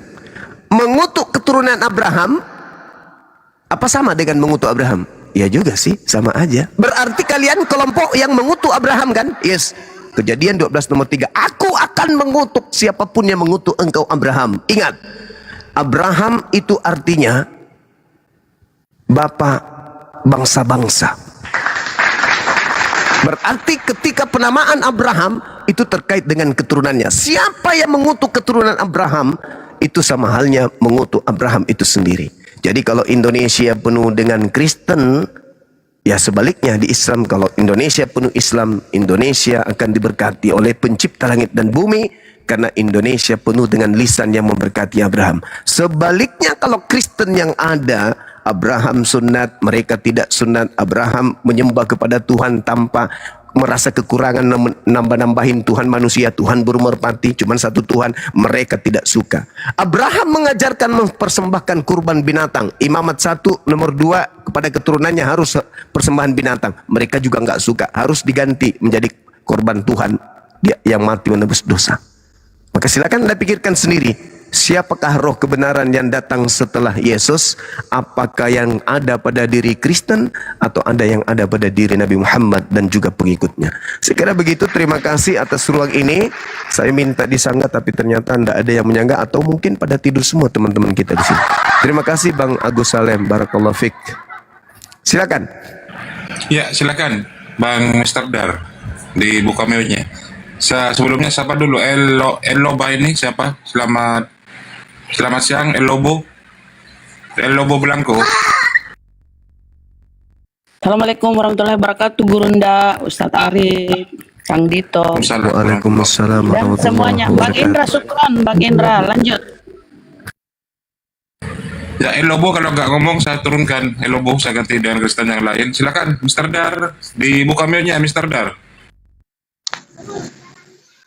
Ya, saya bingung nih mau menanggapi yang mana, soalnya sudah panjang lebar tadi penjelasannya yang cuma ini.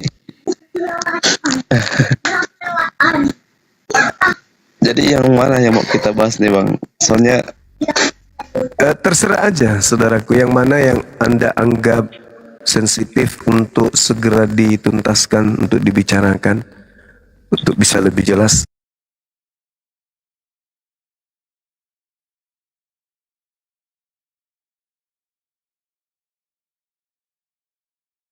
roh tadi ya, penghibur itu.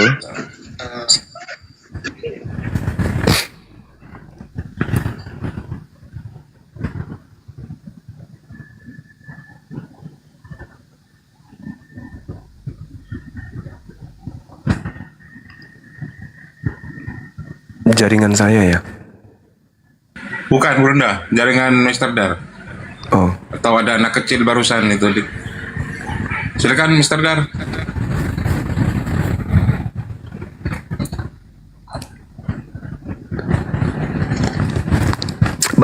Bang Arif.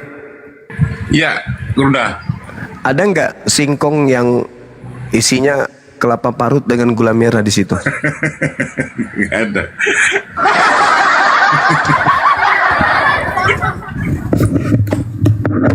Sorry tadi ada ini, ada anak-anak lagi mau belanja. Kaneta naik, Kaneta.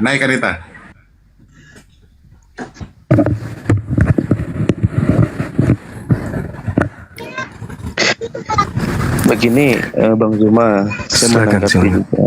Baik. Tadi kan Bang juga hampir mirip juga dengan Kang Dito ataupun Bang Felix tadi ya, penjelasan. Oh ya, kami satu guru memang Bang. Iya, maksudnya. Iya, lanjut. Tentang akan datang penghibur itu, kalau kita melihat di Yohanes 14 tadi ayat 17 itu mengatakan roh itu akan bersaksi tentang Yesus atau Yesua di situ ya. Jadi kalau kita melihat secara ini ya, iman saya, tentu yang disaksikannya adalah tentang penebusan, karya keselamatan yang telah dinubuatkan dalam perjanjian lama, atau disebut itu apa, kitab Taurat ya gitu ya kalau dalam Islam ya, perjanjian lama itu, dan digenapi pada kedatangan Yesus itu dan kepada para murid-muridnya. Ya, masih rame, Mr. Dar. Rame anak-anak. Kaneta, selamat siang Kaneta. Kalau singkong berisi gula merah ada, Brunda, di tempat saya. Ada ya? Nanti kirim lewat email Bang.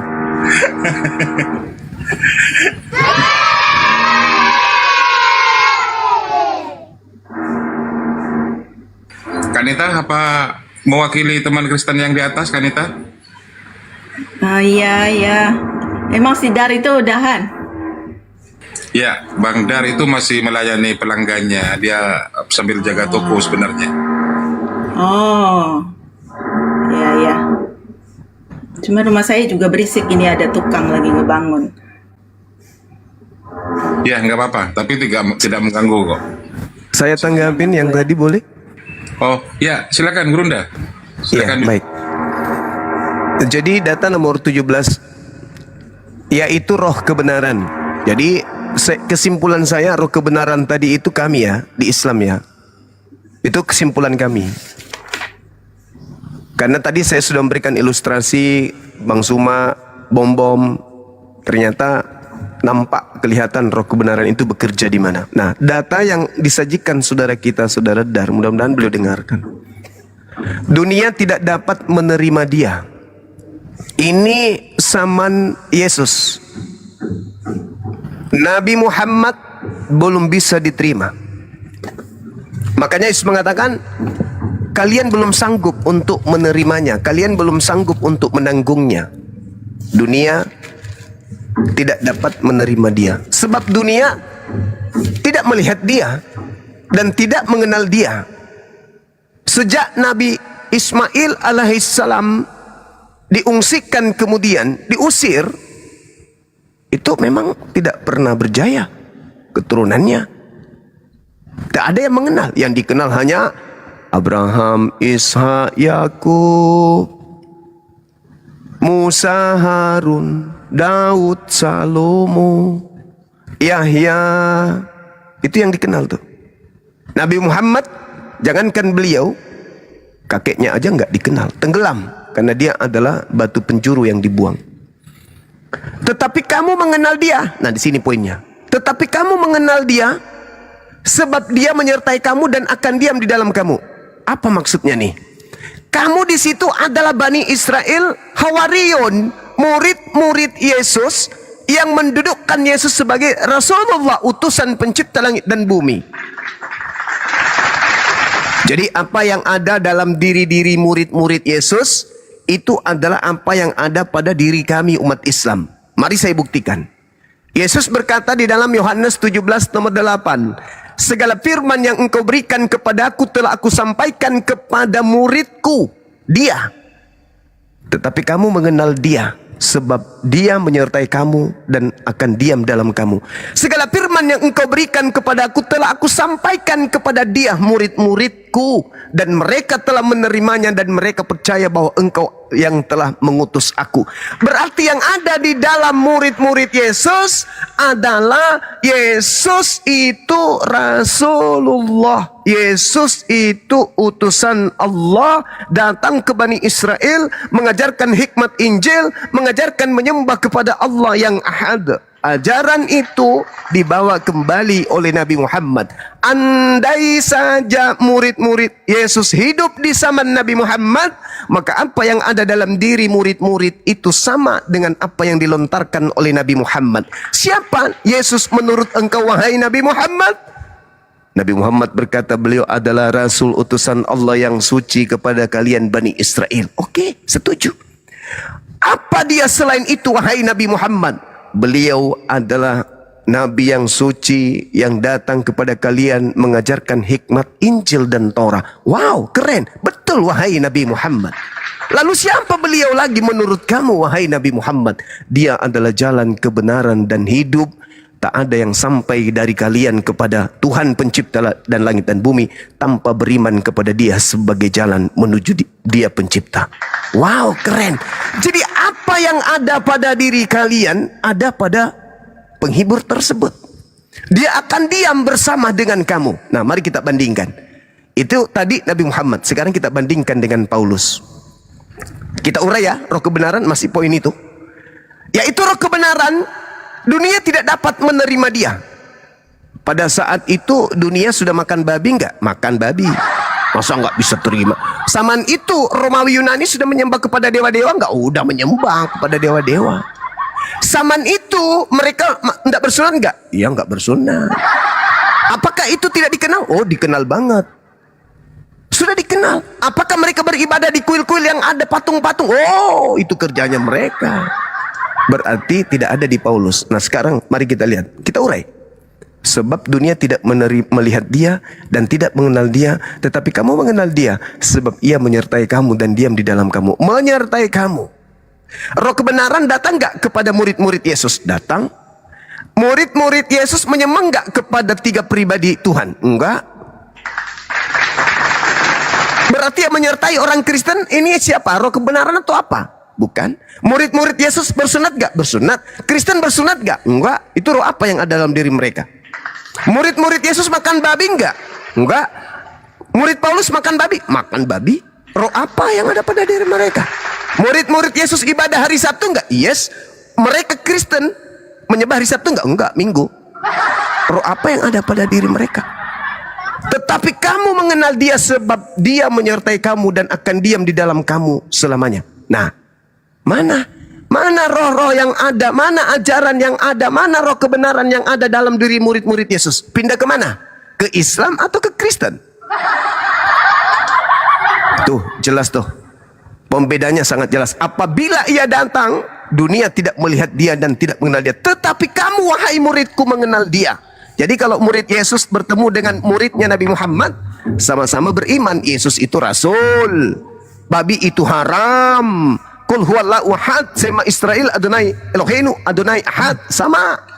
Injil adalah ketetapan Tuhan yang datang ke tengah Bani Israel, sama. Sedangkan roh kesesatan itu, sabar 30 detik, roh kesesatan itu kelihatan dari buahnya. Gimana roh kesesatan itu, roh gelap itu? Selalu bertentangan dengan firman aturan-aturan Tuhan. Jadi roh kegelapan selalu bertentangan dengan Tuhan. Ketika Tuhan mengatakan, wahai Adam, jangan kau mendekati pohon buah kebenaran dan jahat. Iblisnya datang, dekati, makan, itu tidak masalah. Ketika kemudian Tuhan datang mengajarkan sunat, iblisnya datang, jangan bersunat. Ketika Tuhan mengatakan, jangan makan babi, setannya datang, makan aja babi. Ketika kebenaran datang, Yesus itu hanyalah rasul utusan Tuhan manusia. Roh jahatnya datang, enggak, dia itu adalah Tuhan yang menjelma menjadi manusia. Roh jahat akan selalu berlawanan dengan firman Tuhan. Itu kuncinya. Silakan. Ini ya, dalam Alkitab tidak pernah itu Allah atau siapapun itu mengutuk Ismail.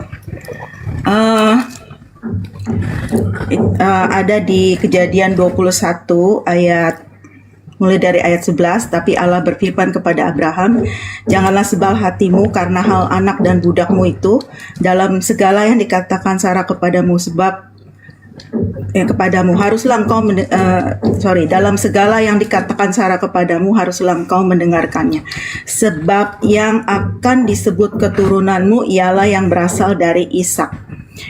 Tetapi keturunan dari hambamu itu juga akan kubuat menjadi suatu bangsa, karena ia pun anakmu. Nah, itu Allah juga katakan di Kejadian 17 ayat 20 tentang Ismail. Ini kalau dibaca dari ayat 18 ya.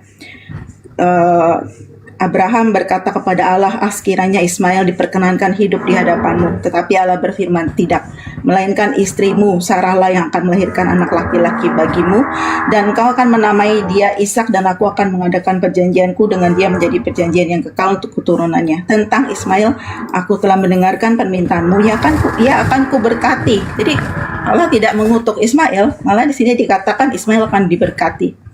Kubuat beranak cucu dan sangat banyak, ia akan memperanakkan 12 bangsa, dan aku akan membuatnya menjadi bangsa yang besar. Ayat 21, tetapi perjanjianku akan kuadakan dengan Ishak yang akan dilahirkan Sarah bagimu tahun yang akan datang pada waktu seperti ini juga. Nah, tapi apa maksud Allah dengan menyatakan berkali-kali bahwa yang disebut keturunanmu adalah yang berasal dari Ishak? Itu maksudnya berkat rohani yang akan Allah curahkan melalui keturunan Ishak.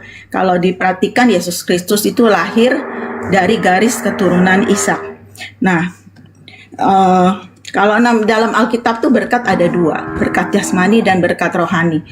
Kalau dilihat, Ismail itu diberikan Allah berkat jasmani. Jadi keturunannya banyak. Ada tadi apa itu? Ia akan memperanakan 12 raja ya. Nah, tapi berkat rohani itu adalah pemulihan hubungan manusia dengan Allah ya, yang mencakup janji-janji Allah tentang hubungan pribadi dengan Allah. Jadi manusia yang tadinya terpisah jauh dengan Allah itu bisa memiliki hubungan pribadi yang dekat dengan Allah. Lalu pengampunan dosa, ini paling penting, pengampunan dosa, hidup kekal. Lalu janji datangnya Mesias sebagai juru selamat itu digenapi melalui kedatangan Yesus Kristus. Lalu tadi dikatakan roh kebenaran, roh penghibur itu bukan roh kebenaran itu atau roh penghibur itu adalah Roh Kudus, bukan pihak-pihak lain ya, apalagi yang tidak ada dalam Alkitab. Itu ada di Yohanes 14 ayat 15. Yesus menjanjikan penghibur. Ini ciri-cirinya ya, namanya disebut ayat 17 mulai dari ayat 16, aku akan minta kepada Bapa dan ia akan memberikan kepadamu seorang penolong yang lain supaya ia menyertai kamu selama-lamanya. Jadi roh kebenaran itu atau roh penghibur atau roh kudus itu syaratnya apa atau ciri-cirinya itu menyertai selama-lamanya. Siapa yang bisa menyertai orang percaya sampai selama-lamanya, sampai akhir zaman, sampai akhir hayat, ya. Lalu dunia tidak dapat menerima dia sebab dunia tidak melihat dia dan tidak mengenal dia.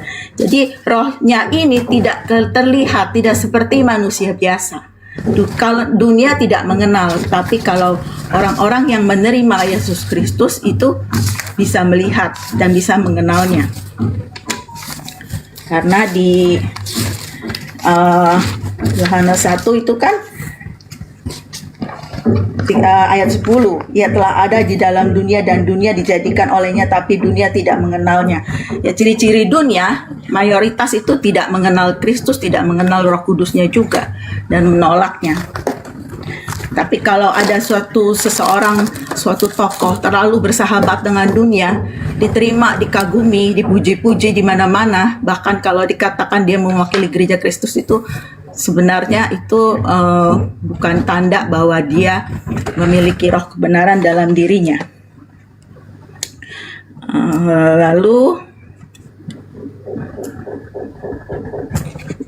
Lalu salah satu ciri penghibur atau Roh Kudus itu adalah dia akan mengajarkan ayat 26 segala sesuatu kepadamu, kepada murid-murid, kepada anak-anak Tuhan, dan akan mengingatkan kamu akan semua yang telah kukatakan kepadamu. Jadi lalu sebenarnya Roh Kudus ini apa? Atau roh kebenaran. Yesus itu kan dia berkata, ya, akulah jalan dan kebenaran dan hidup, ya. Tidak ada satu tokoh atau satu manusia pun di dunia ini yang pernah mengatakan kalimat ini kecuali Yesus Kristus, ya. Bahwa dia adalah jalan dan sekaligus juga kebenaran, dan Roh Kudus juga adalah roh kebenaran dan hidup. Kalau ikut jalan Kristus mendapatkan kebenaran, yaitu kebenaran yang berasal dari Bapa, tidak ada kebohongan atau dusta, dan mendapatkan atau memperoleh hidup kekal. Itu adalah berkat rohani yang Allah janjikan kepada Abraham. Jadi sebenarnya dari mana lalu Abraham itu keturunannya itu yang mana? Kalau Ismail itu menjadi bangsa yang besar, keturunan Abraham itu dari mana kita bisa tahu Allah memenuhi janjinya bahwa keturunan Abraham juga akan menjadi seperti bintang-bintang di langit? Dari Galatia 3 ayat 7.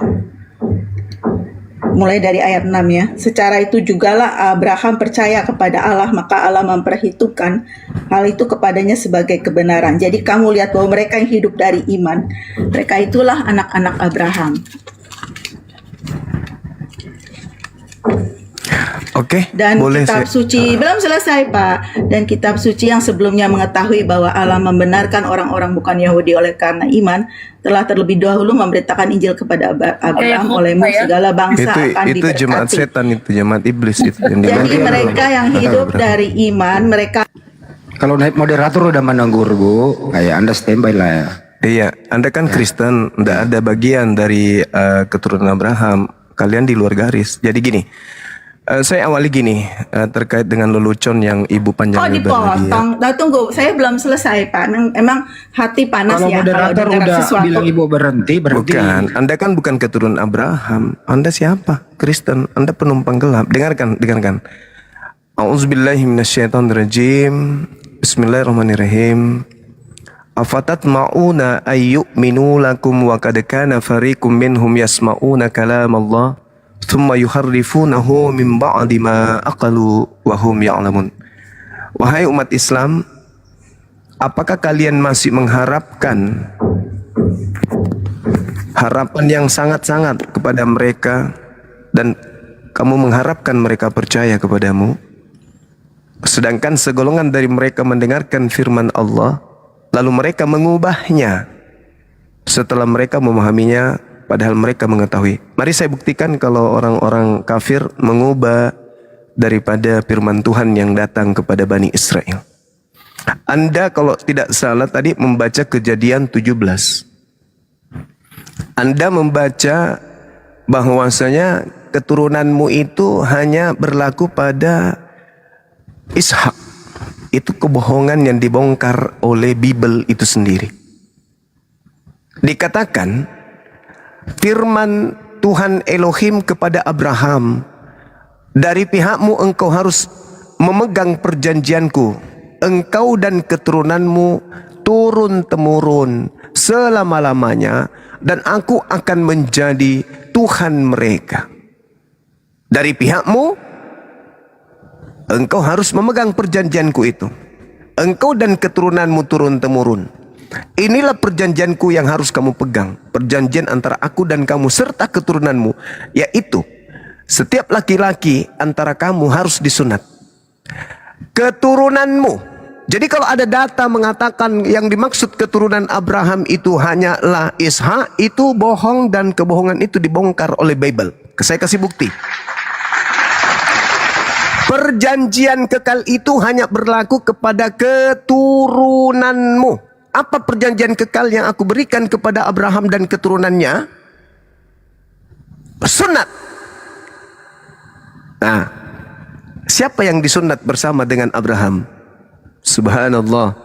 Ternyata sebelum Ishak disunat, Nabiullah Ismail lebih dulu disunat. Dalilnya, pada hari itu juga Abraham dan Ismail anaknya disunat.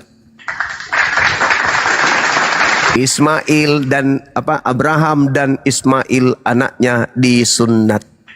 Ishak belum ada, belum lahir, tapi Abraham dan anak pertamanya, anak tunggalnya, anak semata wayangnya sudah disunat duluan. Berarti Ismail itu anaknya. Siapa yang mengatakan Abraham itu memiliki anak tapi tidak dianggap? Buktinya Ismail pertama kali yang disunat di antara kedua anaknya. Itu perjanjian kekal kepada Abraham, kepada anaknya dan keturunannya. Ternyata Bible sendiri melalui Kejadian 17 mengakui kalau Ismail itu adalah anaknya Abraham. Berarti yang menjalankan perjanjian kekal adalah Ismail. Nah ini kalau suka merubah-rubah kitab sendiri, terjemahan aja yang dipakai, ketahuan sendiri. Wa makaru wa makarallah wallahu khairul makirin. Mereka ingin menipu, tapi sesungguhnya penipuan mereka hanya mereka telan sendiri. Kemudian menyertai selama-lamanya. Tanda-tanda roh kebenaran menyertai selama-lamanya katanya. Hai, Yesus berkata, ini tolak ukurnya. Tadi saya sudah menjelaskan, tolak ukurnya adalah sebab dunia tidak melihat dia dan tidak mengenal dia, tetapi kamu mengenal dia sebab dia menyertai kamu dan akan diam di dalam kamu. Itu. Murid-muridnya sunat enggak? Sunat. Kristen? Enggak. Itu menyertai selama-lamanya? Enggak dong. Jadi apa yang ada pada diri murid Yesus itu ada pada roh kebenaran. Umat Islam sedunia mengakui bahwa Yesus adalah utusan Tuhan bagi Bani Israel. Yesus mengajarkan itu enggak kepada murid-muridnya? Yes. Percaya enggak? Percaya. Akulah jalan, akulah kebenaran. Betul. Kalau Yesus anak Maria adalah jalan kebenaran, terus kenapa diganti dengan Yesus yang punya tato? Kenapa mengikuti kepada makhluk roh yang bertato katanya? Kenapa mengikuti makhluk yang keluar sebagai tanda angkatan jahat kepada penjahat? Kenapa menyembah kepada makhluk yang dikutuk oleh Tuhan? Sedangkan ketika Yesus mengatakan roh kebenaran, dunia tidak dapat menerima dia, sebab dunia tidak melihat dia dan tidak mengenal dia, tetapi kamu mengenal dia sebab dia menyertai kamu dan akan diam di dalam kamu. Sekarang, siapa yang memegang teguh ajaran Yesus? Islam atau Kristen? Contoh, Yesus berkata,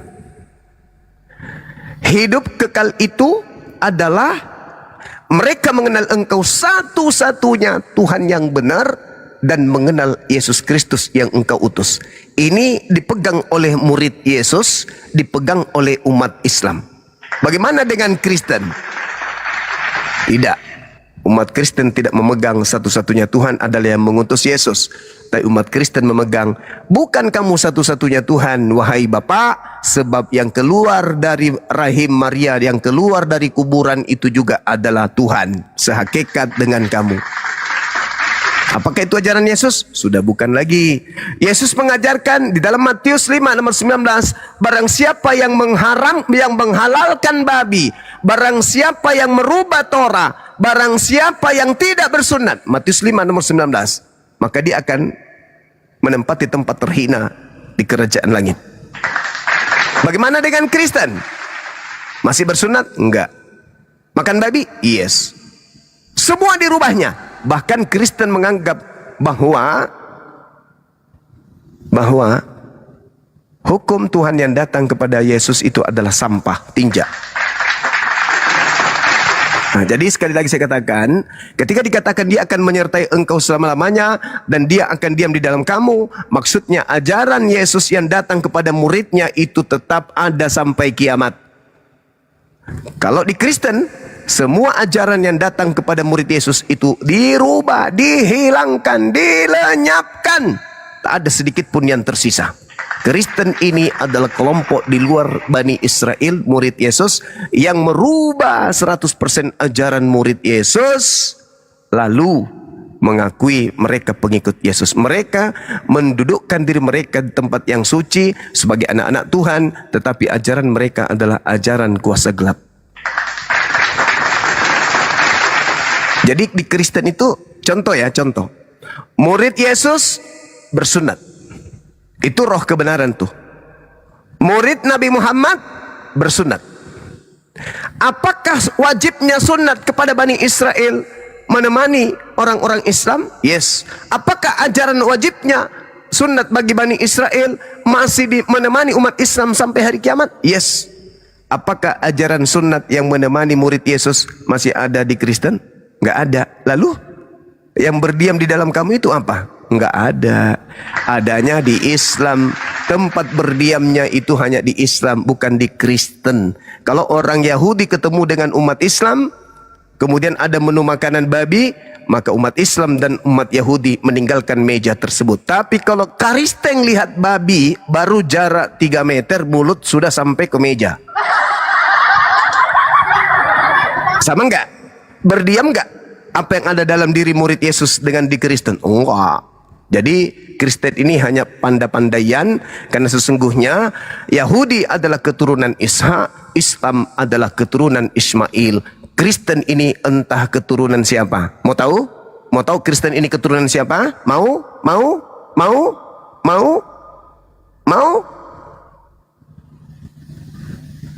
Kristen mau keturunan siapa?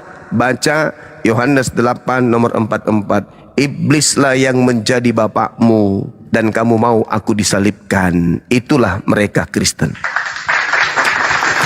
Silakan Anda tanggapi, jangan terlalu melebar, fokus ada kepada data. Kalau ada data silakan. Ingat, saya sudah membantah bahwa yang dianggap anak di situ adalah Ismail, yang dianggap keturunan di situ adalah Ismail, bukan Ishak. Makanya ketika dalam kejadian 17 itu jelas berbunyi di sana bahwa keturunan mula dan anak mula. Di situ dikatakan di data 27, 26, pada hari itu juga Abraham dan Ismail anaknya disunat, anaknya.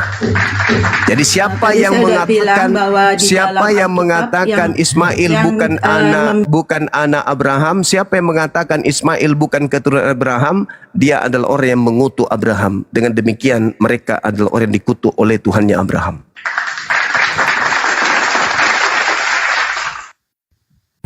Ya, silakan Kanita.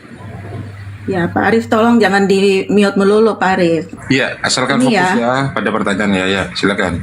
Ya, saya dari tadi fokus. Nah, di dalam Alkitab yang memperoleh berkat rohani adalah anak-anak dari keturunan Ismail.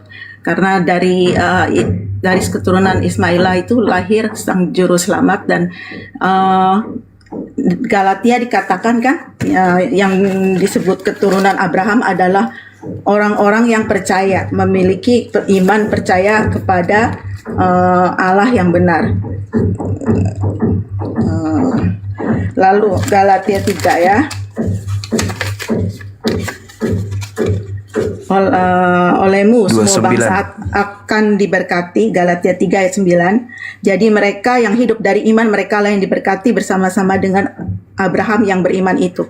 Nah, jadi berkat ini berhubungan sekali dengan iman. Ya.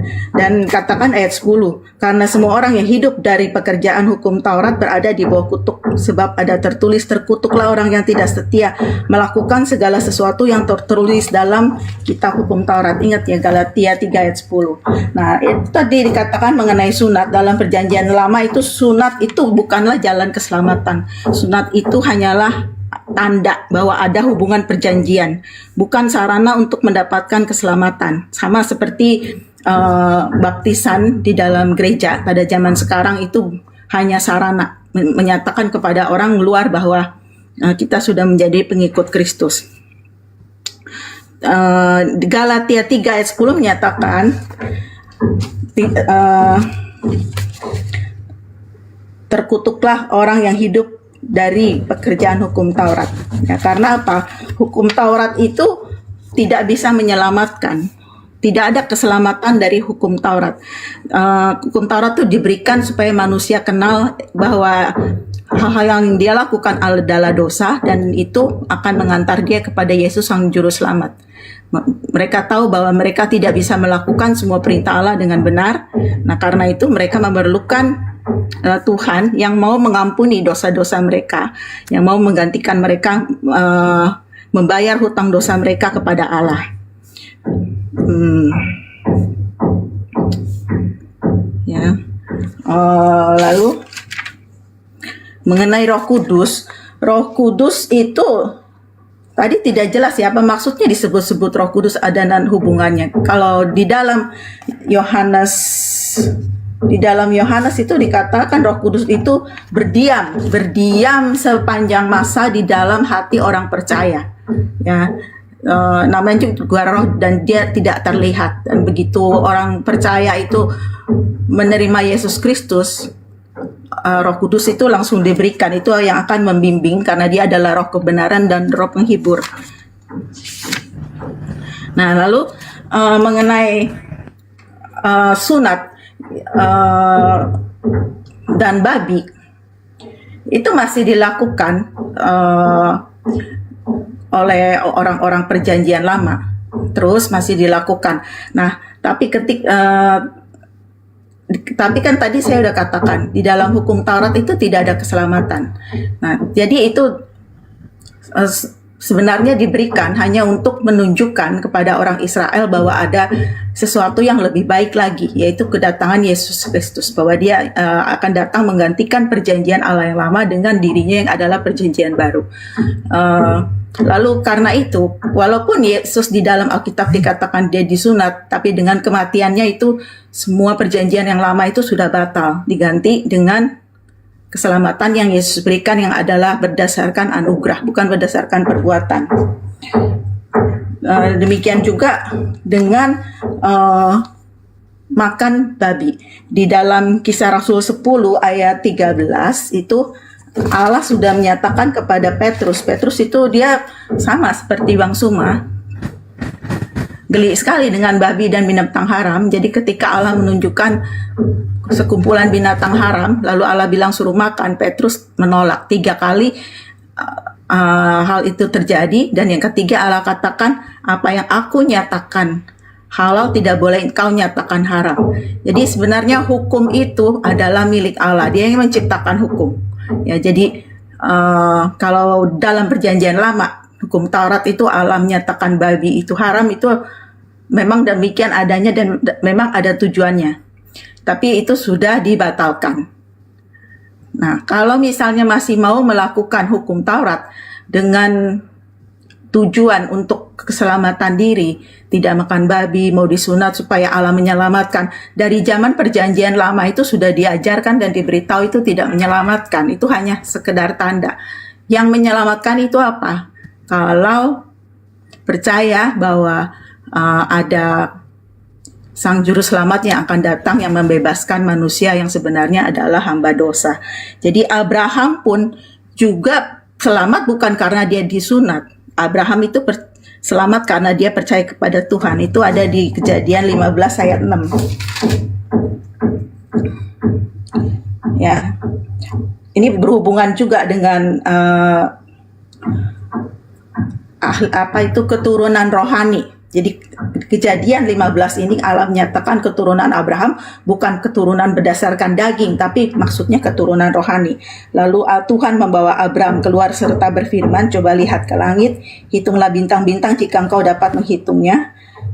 Maka firman-Nya kepadanya, demikianlah banyaknya nanti keturunanmu. Ayat 6, lalu percayalah Abraham kepada Tuhan, maka Tuhan memperhitungkan hal itu kepadanya sebagai kebenaran. Artinya apa? Tadinya Abraham bukan orang yang dibenarkan, tapi begitu Abraham percaya, dia diperhitungkan Allah sebagai dibenarkan di hadapan Tuhan.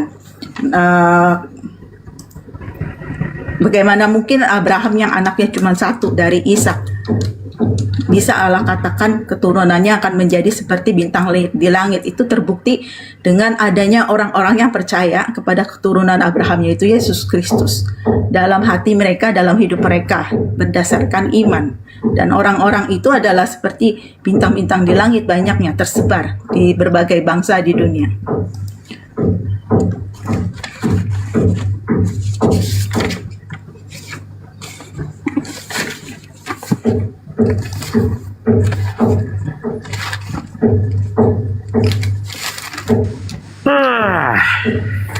Sudah kan Neta? Udah. Ya, Udah silakan. tidur. Oke, baik. Jadi semangat Al-Quran. Suara saya kedengaran kan ya? Oh ya, silakan Nurunda. Oke, Masya Allah. Jadi gini, Al-Quran menjelaskan kepada kita dalam surah Al-Jasiyah ayat 23. Apa kata Allah di sana, sahabat-sahabat sekalian? Di dalam Al-Quran surah Al-Jasiyah ayat 23 ini, Allah Subhanahu mencoba untuk mengajak kita berfikir. Allah mengatakan, Afara'aita man ittakhaza ilahahu hawa wa adallahu Allah 'alal ilmi. Maka pernahkah kamu melihat orang yang menjadikan hawa nafsunya sebagai Tuhannya,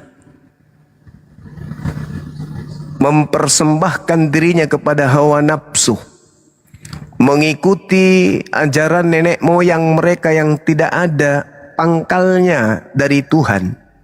Maka Al-Quran mengatakan, wa idza qila lahum ittabi'u ma anzalallahu qalu bal nattabi'u ma alfaina alaihi aba'ana aw law kana aba'uhum la yaqiluna syai'a wa la yahtadun. Apabila mereka diajarkan, ikutilah apa yang diturunkan oleh Allah kepada para nabi, kepada para rasul, mereka menjawab, tidak, kami mengikuti apa yang kami dapati pada nenek moyang kami. Padahal nenek moyang mereka itu tidak mengetahui apapun dan tidak mendapatkan petunjuk. Nah, ini saudara kita Kristen bernama Ibu Rita mencoba untuk ngarang-ngarang cerita berdasarkan ajaran nenek moyang dia, yaitu nenek moyang Paulus. Yang pertama, dia mengatakan sunat bukan kewajiban. Ya, memang tidak wajib bagi Kristen, karena Kristen itu bukan keturunan para nabi. Kristen ini adalah kelompok yang mengikuti keturunan orang-orang yang hanya menuhankan hawa nafsu mereka. Ketika orang Yahudi diperintahkan bersunat, mereka mencoba untuk menggagalkan perintah Tuhan itu. Mereka mencoba untuk melegalkan kemudian membatalkan ajaran Tuhan tersebut. Padahal sunat itu adalah perintah Tuhan kepada Bani Israel, bukan kepada seluruh manusia.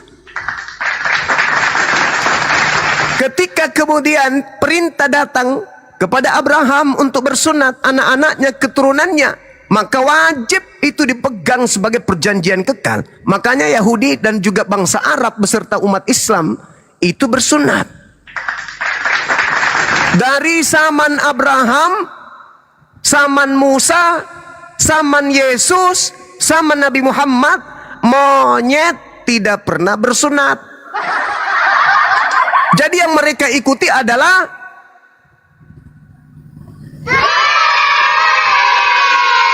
mereka keturunan monyet mungkin. Jadi ketika ada perintah datang kepada Bani Israel bersunat, kenapa pula Kristen yang sibuk? Oh, itu sudah dibatalkan, nenekmu kiper. Tidak perlu pembatalan Taurat kepada Kristen, karena Kristen ini hukum Taurat itu bukan untuk kalian. Kalian yang sibuk sendiri, nyamar-nyamar seperti domba, padahal itu serigala. Taurat itu tidak menyelamatkan. Nenekmu kiper, emang lu siapa? Kamu siapa membatalkan hukum Taurat? Kamu itu kelompok dari luar. Ketika ada perintah, wahai Bani Israel, sunat, ente jangan mengatakan itu udah dibatalkan. Emang lu siapa? Keturunan monyet. Ulangan 33. Inilah berkat yang diberikan Musa hamba Allah itu kepada orang-orang Israel. Musa telah memberikan berkat kepada Bani Israel, memerintahkan hukum Taurat kepada mereka, suatu milik bagi jemaat Yakub. Ulangan 33 nomor 1 sampai nomor 4. Itu berkat untuk Bani Israel. Kalian bukan Bani Israel, EGP. Apa bedanya dengan monyet, dengan babi yang tidak bersunat kalian? Jangan Anda mengatakan sunat itu tidak menyelamatkan, nenekmu kong kali kongkong.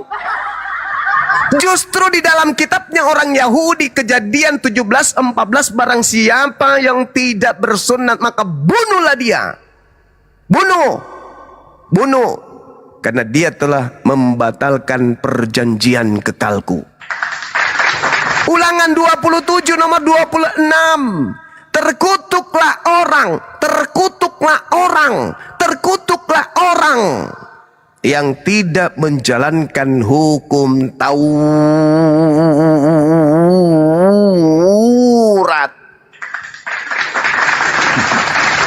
Datang situ, keturunan Israel kagak, keturunan Yehuda kagak, keturunan Talil bukan, keturunan Benyamin bukan, keturunan Yusuf bukan. Torah itu tidak menyelamatkan, nenekmu kong kali kongkong. Enak kali, setan memang kan, hanya setan yang suka merubah firman-firman Tuhan. Ketika firman Tuhan datang ke Adam, setannya datang, jangan kau ikutin itu. Ketika firman Tuhan datang ke Abraham, jangan kau ikuti itu. Ketika firman Tuhan datang kepada Musa, itu tidak menyelamatkan. Ketika firman Tuhan datang kepada Yesus, firman itu bukan itu, tapi firman itu Yesus. Inilah keturunan iblis. Anda baca Ulangan 27 nomor 25 nomor 26. Siapa yang tidak menjalankan Torah, mampus. Yesus mengatakan, Yesus, dengarkan nih, pasang kuping, pasang. Yesus nih berkata nih, Matius 5 nomor 19. Barang siapa yang meniadakan hukum Taurat meskipun yang paling terkecil, maka dia akan menempati neraka. Sebaliknya, saya ulang lagi, sebaliknya. Saya balik lagi, sebalik. Apa kata Yesus? Siapa yang tidak menghilang, dia akan menempati surga. Berarti ketika ada ungkapan dari orang Kristen, hukum Taurat itu tidak menyelamatkan, nenekmu kiper. Yesus mengatakan hukum Taurat itu menyelamatkan. Mana dalilnya kalau hukum Taurat itu menyelamatkan? Matius 5:19, Ulangan 11 nomor 1, Yosua 22 nomor 5. Jadi jangan pandai-pandaian. Itu hukum adalah hukum kekal Tuhan kepada Bani Israel. Kalian Bani apa? Hah? Kalian Bani apa? Kristen sibuk. Oh, Taurat itu sudah tidak berlaku loh. Emang Taurat itu untuk kalian? Hah? Sejak kapan Taurat untuk kalian? Hei, sejak kapan? Sibuk kali kalian. Taurat itu bukan untuk Islam, Taurat itu bukan untuk Kristen, Taurat itu bukan untuk Hindu, Buddha, ateis, bukan. Taurat itu adalah milik kepunyaan Bani Yakub. Pandai-pandaian, tak ada lagi keselamatan di dalam Galatia itu. Yang apa? Galatia ini apa? Firman apa ini Galatia? Firman apa? Siapa yang mewahyukan Galatia? Kamu menghantam firman Tuhan pakai surat-surat Galatia. Emang Galatia kedudukannya apa? Hah? Buku apa itu Galatia? Prambon. Jadi saudari saya nih, kalau Anda membela iman Anda silakan, tapi jangan mempermalukan diri. Hukum Taurat itu adalah hukum yang hak kepunyaan Bani Israel, Bani Yehuda. Anda mengatakan tidak ada keselamatan. Sekali lagi, nenekmu kong kali kongkong.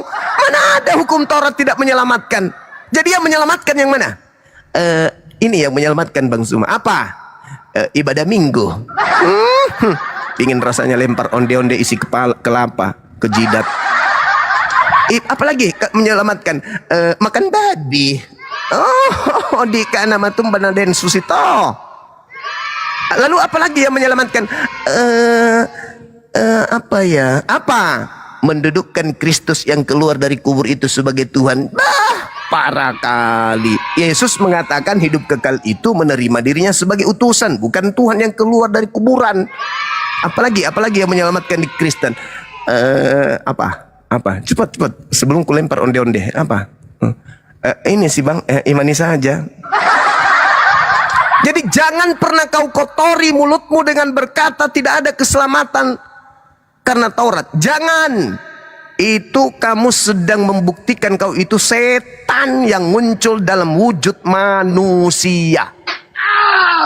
Yesus yang mengatakan itu. Barang siapa yang meniadakan meskipun yang paling terkecil, lalu mengajarkan kepada orang lain, maka tempatnya neraka. Malu sedikit kenapa? Malu sedikit. Kalian itu ke Israel sana dimandikan pakai ludah, dibaptis pakai ludah Yahudi. Kalau kalian ke sana, jangan seenak perut kalian mau mengatakan tidak ada keselamatan. Nenekmu kingkong. Kamu membantah ajaran Yesus, kau membantah ajaran para nabi dengan menggunakan surat simsalabim, abrakatabra. Tak ada itu cerita, nggak ada. Nah, inilah yang saya katakan. Siapa? Saya potong deh ya. Bang, saya potong ya. Oke, sekarang saya bertanya kepada saudara ya.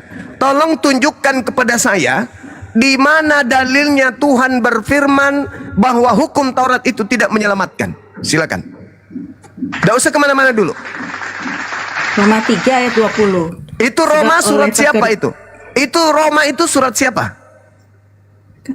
Ini kan kamu sedang melawan apa? Melawan kuasa gelap. Kekristenan kan? Iya, kalau saya tanya, Roma itu surat siapa? Akan saya pakai Roma Alkitab. itu surat siapa? Roma itu suratnya Alkitab. Yesus kah? Roma itu termasuk dalam Alkitab. Iya, Kristen punya kan? Firman Tuhan gak itu? Pasti. Firman Tuhan gak itu? Firman Tuhan gak itu? Itu firman coba Tuhan. kamu tunjukkan bukti bahwa Tuhan berfirman kepada Paulus. Di mana dalilnya? Itu ada di Kisah Rasul 9. Tapi saya mau balas yang tadi yang sebelumnya yang mengenai hukum Taurat. Jangan kemana-mana. Mana dalilnya Tuhan berfirman saya kepada tidak Paulus? kemana-mana. Ya, tetap aja Mana bahas hukum dalilnya Taurat, ya. Tuhan berfirman kepada Paulus? Mana dalilnya? Paulus itu adalah rasul, sudah diangkat itu menjadi buat rasul. kalian. Yang saya tanya, mana dalilnya seperti itu? Maka Tuhan Ya kalau gitu nggak usah debat. Kalau gini, kalau gitu nggak. Seperti Tuhan menampakkan diri kepada Abraham, Tuhan menampakkan diri kepada Musa, Tuhan menampakkan diri kepada Yesaya bin Amon dan seterusnya. Saya minta, mana dalilnya Tuhan menampakkan diri kepada Paulus? Mana dalilnya?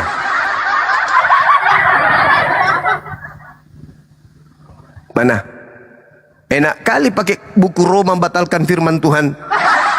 Di dalam Ulangan 4, jangan kau menambahi firmanku, jangan kau mengurangi firmanku. Roma, Paulus sendiri mengatakan, aku berkata bukan berdasarkan firman Tuhan, tetapi berkata berdasarkan orang bodoh yang ingin terkenal. 1 Korintus berapa Bang Andi? 11:17? 2 Korintus 1:17. Masolang generasi. Ketahuan kan? Jadi Kristen ini perwakilan kuasa gelap untuk membantah firman Tuhan yang datang kepada Yesus. Sekali lagi, Kristen ini wakil dari kuasa gelap yang datang untuk membatalkan hukum Tuhan. Memang Paulus mengatakan di dalam Galatia 5 nomor 4. Jika engkau mengharapkan kebenaran dari Torah, maka Yesus Kristus tidak berguna bagimu. Kamu keluar dari kasih karunia kalau kamu masih mengharapkan kebenaran dari hukum Taurat. Jadi kuasa gelap memang sedang bekerja. Silakan.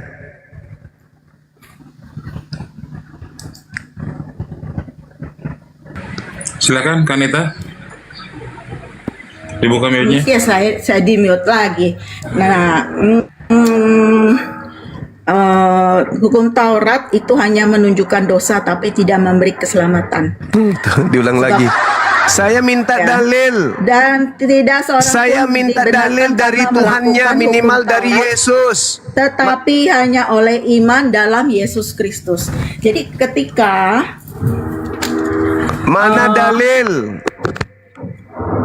Ketika Yesus disalibkan, itu tirai bait Allah itu terbelah dua. Itu melambangkan bahwa Ya ada dalil. Taurat Naikkan itu yang lebih berkelas Bang Andi. Jangan yang ini. Ini Udah lah Bu, udah lah Bu. Ibu ini Ibu istirahat. Ibu istirahat. Ibu ini bicara format gereja, nggak bisa di setel format gereja dia. Ibu cocoknya di depan jemaat Bu. Maafkan saya Bu ya. Kalau di depan jemaat Ibu boleh seperti itu. Kalau di depan di luar Kristen nggak bisa. Ibu babak belur. Data-data Cuma yang gini, Ibu intinya dalam Kristen kalau mau melakukan hukum Taurat dengan selamat itu justru berada di bawah kutuk karena melakukan keselamatan hukum itu Taurat atas itu dasar untuk siapa? Kemampuan Bu diri Nita. sendiri. Bu Nita, hukum Taurat itu untuk siapa rupanya? Untuk manusia supaya manusia tahu bahwa melanggar Manusia itu siapa? adalah dosa. Manusia siapa? Semua umat manusia, semua umat Inilah manusia. udah turunkan Bang Andi. Setan ini, setan. Setan ini. Ini setan yang nyata ini. Hukum Taurat itu hanya untuk Bani Israel. Jadi kalau ada orang mengatakan hukum Taurat itu untuk seluruh umat manusia, itu setan, itu iblis. Kenapa? Dia pakai jebakan itu supaya nanti Yesus datang. Kita kan tidak bisa menjalankan hukum Taurat Bang Suma. Terus, tapi nggak usah khawatir. Kenapa? Kita sudah dibebaskan oleh Yesus di atas tiang salib. Nenekmu kingkong.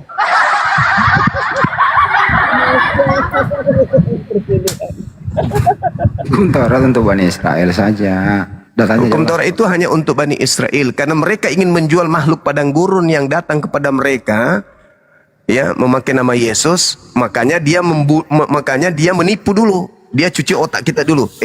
Bang Suma, ya, hukum Taurat itu untuk kita loh, berat loh itu hukum Taurat. Terus, tapi nggak usah khawatir. Kenapa? Sudah ada Yesus yang kemudian menebus kita dari hukum Taurat.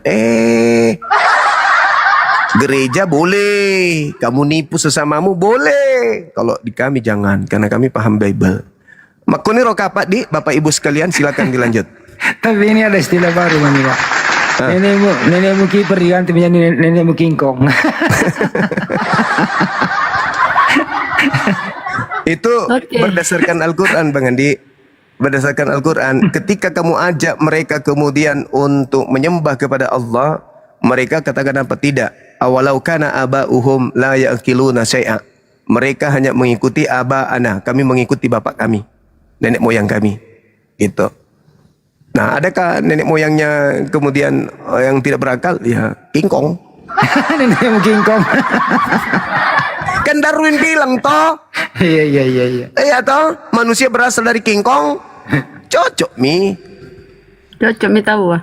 Iya. Nenek moyangnya dari monyet, dari kera. Nenekmu kiper diganti menjadi nenekmu King Kong. Udahlah ya.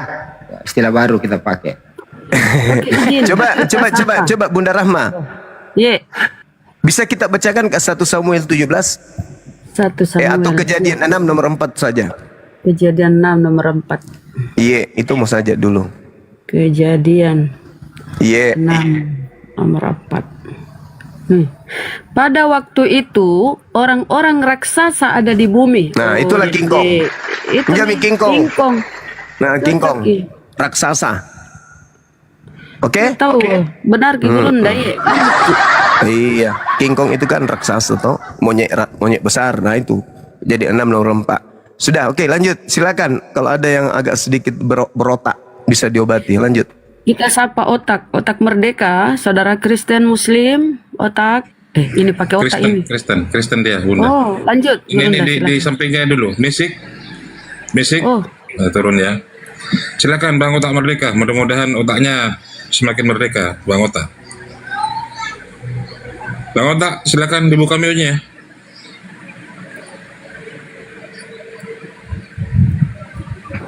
Aduh, jadi kaget dia ke nenek moyangnya King Kong, neneknya tadi. Lanjut Bang. King Kong, Bang Otak.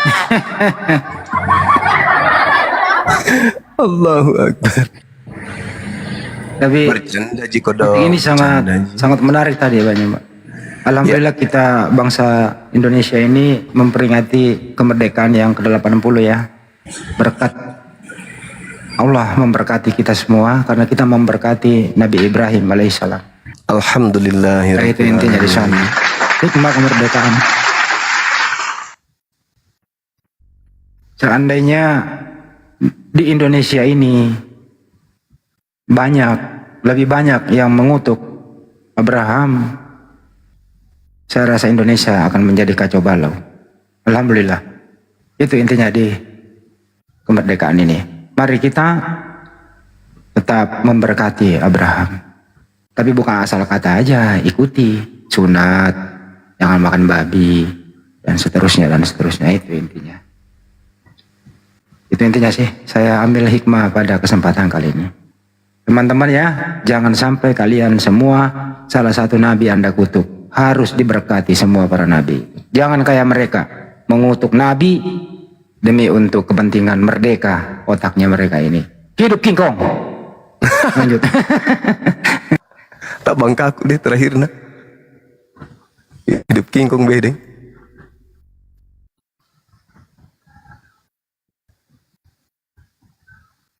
Itu mi Oten tidak pernah pakai teos dewa karena di pembukaan undang-undang ya, pembukaan UUD 45 itu di alinea ketiga ya, atas rahmat Allah yang Maha Kuasa. Kalau dia situ teos berkat rahmat Allah. Iya, atas berkat rahmat Allah yang Maha Kuasa.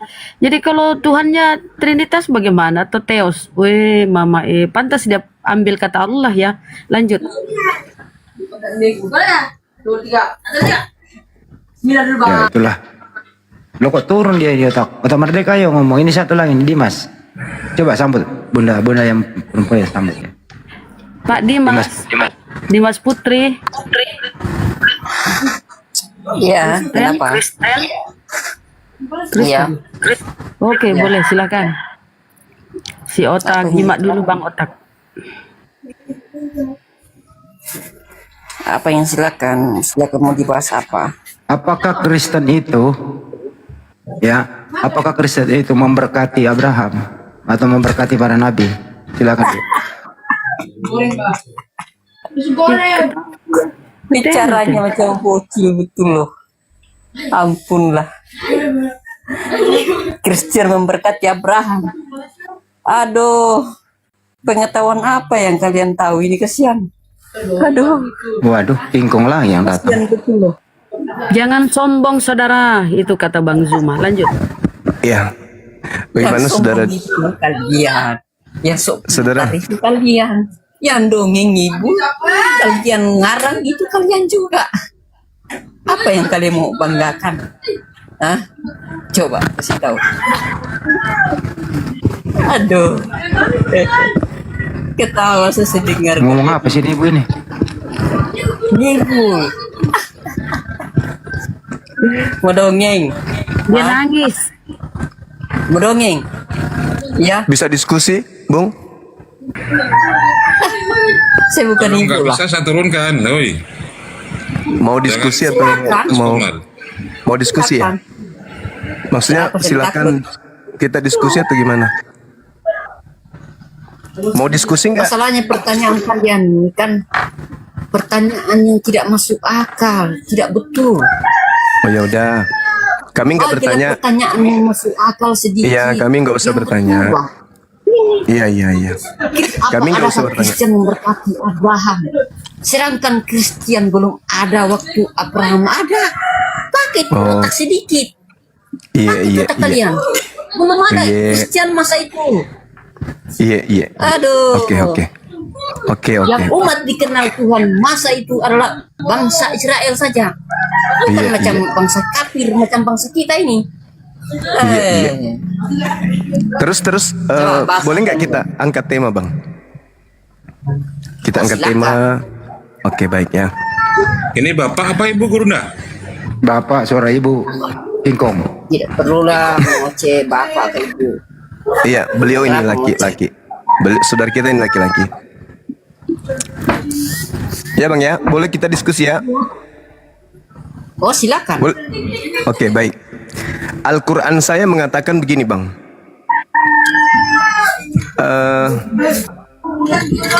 Maka apakah kamu pernah melihat manusia yang menjadikan hawa nafsunya sebagai Tuhannya? Ini kelihatannya sepele Bang. Tapi kalau ini Al-Quran tidak benar, bahaya juga nih bagi iman kami. Ya kan ya, harus ada orang yang menuhankan hawa nafsu. Kalau tidak ada bahaya. Nah, kalian ibadah hari Minggu itu mengikuti hawa nafsu. Pertanyaan saya, siapa yang ngajarin kalian ke gereja hari Minggu menyembah makhluk yang bernama Kristus Yesus? Kalau Al-Quran ini benar, berarti Anda melakukan itu karena nafsuan saja, bukan karena akal, bukan karena ada perintah. Tapi kalau Al-Quran ini salah, berarti kalian ibadah itu ada perintahnya. Nah, Al-Quran saya mengatakan, afara'aita man ittakhadha ilahahu hawahu. Apakah kamu tidak pernah melihat orang yang menjadikan nafsunya, keinginannya, yang dia tuhankan? Maksudnya keinginan tanpa dalil, hanya kemauan sendiri, hanya supaya dia puas aja, supaya senang aja, supaya merasa yes. Ini intinya, inilah yang benar. Nah, pertanyaan saya, kalau Al-Quran saya salah, kalian ke gereja hari Minggu itu perintah siapa Bang? Hawa nafsu? Atau ada aturan dari Abraham kah, dari Musa kah, dari Yesus kah, atau siapa? Silakan abangku. Karena saya melihat abang ini orang pintar, orang cerdas. Silakan. Oke. Sebas ya. Di dalam Kejadian itu Allah menciptakan bumi dan segala isinya 6 hari. 6 hari. Dan hari yang ketujuh itu adalah hari yang kudus. Hari yang kudus, dan hari yang kudus itu adalah tempat beribadah. Hari perhentian Tuhan menciptakan langit dan bumi. Bumi itu adalah hari yang kudus, dikuduskan untuk beribadah kepada Tuhan. Saya bertanya abangku, kalau ada perintah, berarti kalau ada perintah untuk ibadah hari Minggu, berarti Al-Quran salah. Ya, jelas. Tapi kalau tidak ada perintah, berarti kalian hanya mengikuti hawa nafsu. Ada perintah nggak Bang? Hawa nafsu yang kalian bahasin ya, saya kasih jelas ya. Ada nggak perintah ibadah Minggu? Ada nggak perintah ibadah Minggu secara kalian berkelompok, kompak sekali, bernafsu sekali ke gereja hari Minggu itu? Itu ada perintah atau hanya nafsu aja? Silakan. Ada. Silakan. Baik, silakan. Ada di dalam Injil perintahnya. Iya, silakan tunjukkan dalilnya. Oh, kalau masalah dalil, Ya. saya ada lupa sedikit Mungkin ayatnya. agak jauh dari anak-anak Jelas Bunda ada di Kemal dalam sendiri. Injil. Ya, di Dan mana yang- dalilnya, Bang? yang harus- Dalilnya di mana? Ada di dalam Injil. Karena Injil kalian Iya, tidak di Injil di mana? Dalilnya di mana? kalian tidak tahu. Abangku, dalilnya saja. di mana? Dalilnya di mana? Di mana Nabi Dalam Isa? Injil itu ada. Iya, di mana Nabi Isa mengajarkan ibadah Minggu? Ada di dalam Injil itu diajarkan. Berarti Nabi Isa kan? Kalau di Injil berarti Nabi Isa. Di mana dalilnya Injil mengatakan Tidak ada ibadah Nabi Minggu? Isa. Yang mengadakan Nabi Isa itu, yang menyebut Nabi Isa itu adalah kalian sendiri. Lah tadi katakan Dalam Injil. Alkitab tidak ada nama Nah, sementara di dalam original teks kitabmu nggak ada kata Injil, adanya di Nabi Isa di yang ada di Al-Quran. dalam Alkitab itu, yang ada di dalam Alkitab itu. Oke, kembali kepada tema ya, kembali. Berarti Al-Quran saya benar ya, mengatakan bahwa Kristen itu adalah penyembah hawa nafsu. Hawa nafsu itu adalah keinginan manusia. Ya, itulah makanya ada nggak firman, ada nggak perintah, ada nggak perintah menyembah Kristus Yesus, atau itu hanya keinginan, hanya hawa nafsu? Itu perintah tetap ada. Karena Nah, mana dia mana adalah dalilnya? Allah yang menjadi Mana manusia. dalilnya? Maka Mana dalilnya? menyembah dan memuliakan nama Tuhan. Mana dalilnya? Ibadah Minggu mana dalilnya? Begini Bang Suman. Iya, gimana? Kalau Bang Suman Saudara Dimas mau tahu Kosong, ya. kebenarannya, begini. Dalil, Bang, dalil. Jadi kalau mau tahu kebenarannya, Dalil. Baca Kalau betul. tidak ada dalil perintah hari Minggu, berarti kalian yang kena hanya menuhankan hawa nafsu. hawa nafsu apa yang kalian maksud? Iya, yang hawa nafsu kalian Menyembah itu loh, manusia. yang kalian ikuti ibadah Minggu, menyembah Kristus, tak ada perintah. Yes. Ada perintah enggak? Ada perintah enggak ibadah Minggu? Enggak ada. Berarti hawa nafsu. Yesus itu bukan nabi. Apa yang Berarti hawa nafsu aja. Hawa nafsu yang kalian tuhankan. dia bukan Udah. manusia. Artinya Al-Quran benar. Dia bukan makhluk yang Subhanallah. seperti kalian mencakap. Yang Al-Quran itu benar. adalah manusia. Allah dan membiarkan hewan. kalian sesat. makhluk. Allah membiarkan kalian sesat karena kalian menuhankan hawa nafsu kalian. Jangan salahkan Allah. Kalian sendiri yang mau karena kalian mempertuhankan hawa nafsu kalian. Kemudian disebut Enggak ada dalilnya kalian menyembah hari Minggu dan enggak ada dalilnya perintah menyembah kepada Kristus Yesus. Ada. Cari dan baca itu Alkitab. Terus tadi Anda masuk ke sini ketawa-ketawa, itu apa maksudnya?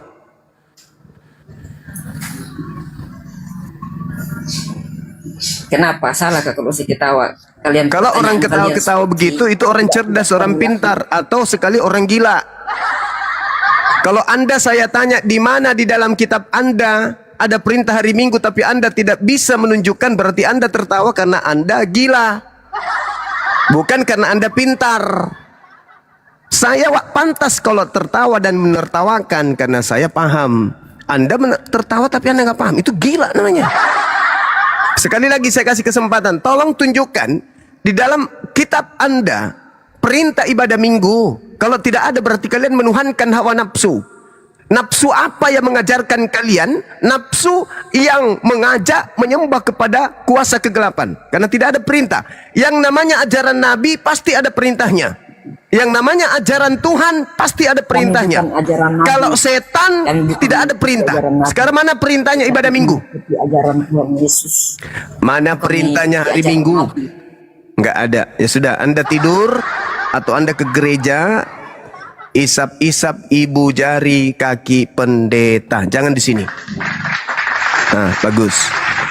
Silakan sahabat, saya persiapan azhar. Otak dari tadi nggak ngomong. Tak, saudara Otak, Bang Otak. Ih, tidur kali. Tadi feeling saya itu perempuan loh, ternyata laki loh. Iya, seperti perempuan. Baru ngomong si kotak. Itu perempuan itu kenapa? Enggak tak. Dia bilang laki kok dia. Hebat sekali ya dia menyamar ya. Ya dia Kristen kok, dia bilang dia laki, tapi suaranya perempuan, loh. Nah, berarti dia tidak bersyukuri ya jenis kelamin yang sudah diberi ya. Ya udah, kau tanggapilah statementnya Bang Juma, silakan. Masa jelas-jelas suara perempuan. Jadi betul sebenarnya yang bilang Bang Juma itu. Taurat itu yang menyelamatkan. Inti dari Taurat itulah yang menyelamatkan. Jauhi semua larangan. Tapi itunya jangan lakukan lagi. Kalau misalnya mencuri, potong tangannya, misalnya gigi ganti gigi, mata ganti, itu enggak lagi. Itu kutuk hukum Taurat. Nah, itu enggak perlu lagi yang itu. Tapi yang larangan-larangan yang ada di 10 perintah Tuhan itu tetap, itulah inti Taurat. Jadi Taurat itu menyelamatkan. Tapi ya kalau kita tidak menaatinya, lakukan ini, lakukan itu, nah itu nggak perlu lagi karena sudah ada Yesus. Gitu. Jadi Bang Juma nggak salah. Gitu loh. Taurat itu masih berlaku. Ini orang Kristen pelaku hukum Taurat. 10 perintah Tuhan itu mana pernah diabaikan, gitu loh. Tapi prosedurnya untuk bertobat ini supaya dosanya dihapus udah beda. Datanglah pada Yesus. Setelah datang pada Yesus, nanti Yesus tahu ngasih arahan. Begini bagono, begini bagono. Ah gitu. Jadi dia bertobatnya nggak sia-sia. Ada arahan. Gitu loh. Berarti serba salah ya Kristen ya. Kok serba salah? Kalau ikut itu ya berarti mendustai kata-kata Paulus. Kata Paulus di Efesus, dengan matinya Kristus maka dia membatalkan hukum Taurat dengan segala perintah dan ketentuannya.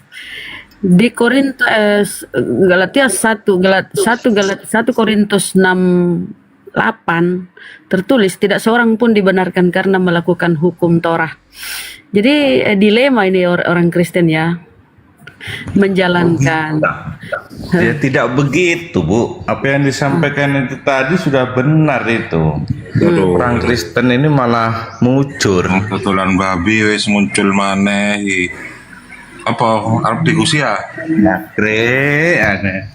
Aja ngono ta Kang Dito. Sing apik ta. Nanti rungokne sing tenan kok.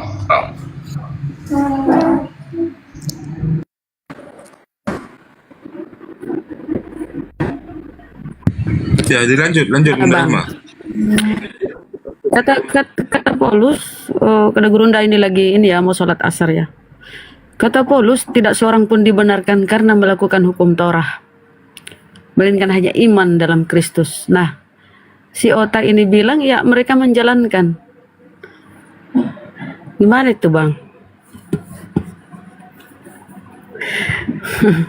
Kenapa begitu? Ya karena Paulus ini menyebarkan Gak usah Kristen kita ini. Paulus, Bunda. Gak usah kita gangguin Paulus, kasihan loh, dia sudah menderita loh. Lah itu yang membawa Kristen loh. Yang Jangan kita membawa Kristen persulit itu lagi Paulus hidupnya. loh. Bang, Sedih loh yang dia disuruh membawa ke sana. Kristen Paulus. Bang, Nggak dengar Bang. ada itu, Yang membawa Kristen tuh Paulus. Tanpa Paulus nggak ada Kristen.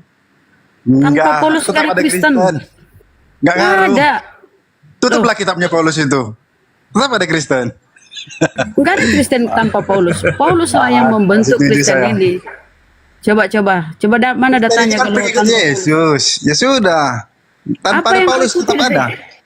Apa yang kau ikuti dari Yesus? Bergereja. Tadi udah diminta data di mana Bergereja perintah itu Yesus kan bergereja. Itu berkomunitas. Sama aja itu Ya, misalnya mana aku satu perintahnya, ideologi mana? dengan teman-teman di PDIP. Mana? Berkomunitas Mana lah kami. perintahnya? Nggak perlu Mana diperintah perintahnya? gitu-gitu. Sama kayak kuliah loh Bunda. Kuliah apa perlu diperintah? Tuhan Yesus memerintahkan Anda kuliah. Kau kuliah jurusan informatika. Kau kuliah jurusan psikologi. Nggak perlu kan? Intuisi Jadi kita aja. memang teman-teman, jadi memang ya teman-teman Kristen ini cuma modal imani doang ya. Akal tuh nggak, ya nama akunnya otak, tapi otak itu seolah-olah nggak difungsikan dengan baik dan benar gitu loh. Udah jelas di Antioquia lah untuk pertama kali Paulus menyebut pengikutnya dengan Kristen. Kristen di Antioquia. Yesus sudah nggak ada di muka bumi, udah terangkat. Nah, kalian ini pengikut Paulus. Di dalam surat-suratnya Paulus berkata, ketika diadakan konsili Yerusalem ya, karena mereka berselisih paham antara murid-murid Yesus dengan Paulus, diadakan konsili Yerusalem, diputuskan si Paulus ini nggak cocok ajarannya dengan ajaran Yesus yang dibawa oleh murid-muridnya. Maka si Paulus ini membawa ajarannya ke Athena Yunani, berkembang di Roma sana. Apa ajaran apa si Paulus ini? Dia rasul bagi orang di luar Bani Israel dan untuk orang-orang tidak bersunat. Jadi kalian ini udah cocok lah kalian. Jadilah kalian Kristen sejati, pengikut Paulus. Diambillah si Yesus ini ya, si Yesus Kristus palsu ini ke Roma sana jadi instrumen. Iya, kalian Kristen sejati, pengikut Paulus. Iya, Ya kan? betul. Segala itu, sesuatunya betul. halal. Tetapi kan Paulus bisa diberikan itu sebagai dia itu jasanya besar sekali pada umat Kristen sampai memberikan kesaksian yang Iya, makanya kalian itu sejatinya pengikut Paulus, bukan pengikut Yesus. Tak satu pun Loh, perintah pengikut Yesus yang kalian ikuti Yesus. apa? Apa? tapi bisa menjadi Apa? contoh seperti Kalau Paulus. Kristus palsu yang mendatangi Paulus, iya. Itu Anda, tapi kalau Kristus Yesus anak Maria, enggak. Yang diutus kepada Bani Israel, enggak. Loh, Karena kenapa? yang jelas Bisa Yesus melihat itu dari membela buahnya. Paulus, Bang. Bu, Yesus Di itu mana? membela orang Kristen sebagai pengikut dia melalui Rasul Paulus. Apa yang kau ikuti dari Yesus? Apa coba? Yesus itu Hari disunat. Minggu masuk gereja, Yesus bersujud. Yesus berdoa. Yesus puasa. Dia berdoa menengadah ke atas, kalian lipat tangan di dada. Yesus sujud, kalian itu joget-joget di gereja. Apa Ya yang nanti kalian di ikuti? rumah aja toh. Di rumah boleh sujud, di rumah sendiri atau di gereja sendiri.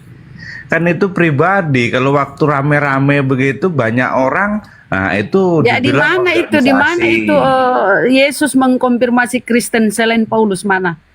Ada Yesus mengkonfirmasi tentang Kristen, coba. Ya enggak ada, Bu. Ya, enggak ada. Berarti kalian itu enggak dikenali oleh Yesus. Makanya Matius 7, Bagaimana tuh bagi Ibu yang ini kok memanggil Yesus begitu? Tuhan, bernubuat demi Yesus, mengadakan mukjizat demi Yesus, pada waktu itulah dia akan mengusir kau. Nyahlah kau sutejo kampret. Kau pembuat kejahatan. Jangan Kau diusir, itu gitu. Matius 7. Bang, Matius 7 itu di situ yang memanggil Yesus Tuhan, bernubuat demi nama Yesus, mengusir setan demi nama Yesus, bermukjizat nama Yesus dengan nama Yesus. Pada waktu itu dia akan mengusir. Jadi kalian ini pendeta, pastor ya, kalian akan diusir. Enyahlah kau pembuat kejahatan. Jadi memang Yesus tidak pernah mengenal kalian ya teman-teman Kristen ya. Wah, tidak Paulus lah mungkin. yang membawa Kristen. Tidak mungkin Ibu begitu, tidak mungkin adanya. Ya sekarang mana Kristen datanya? itu Konfirmasi Yesus, dari Paulus, konfirmasi dari Yesus tentang Kristen, coba mana?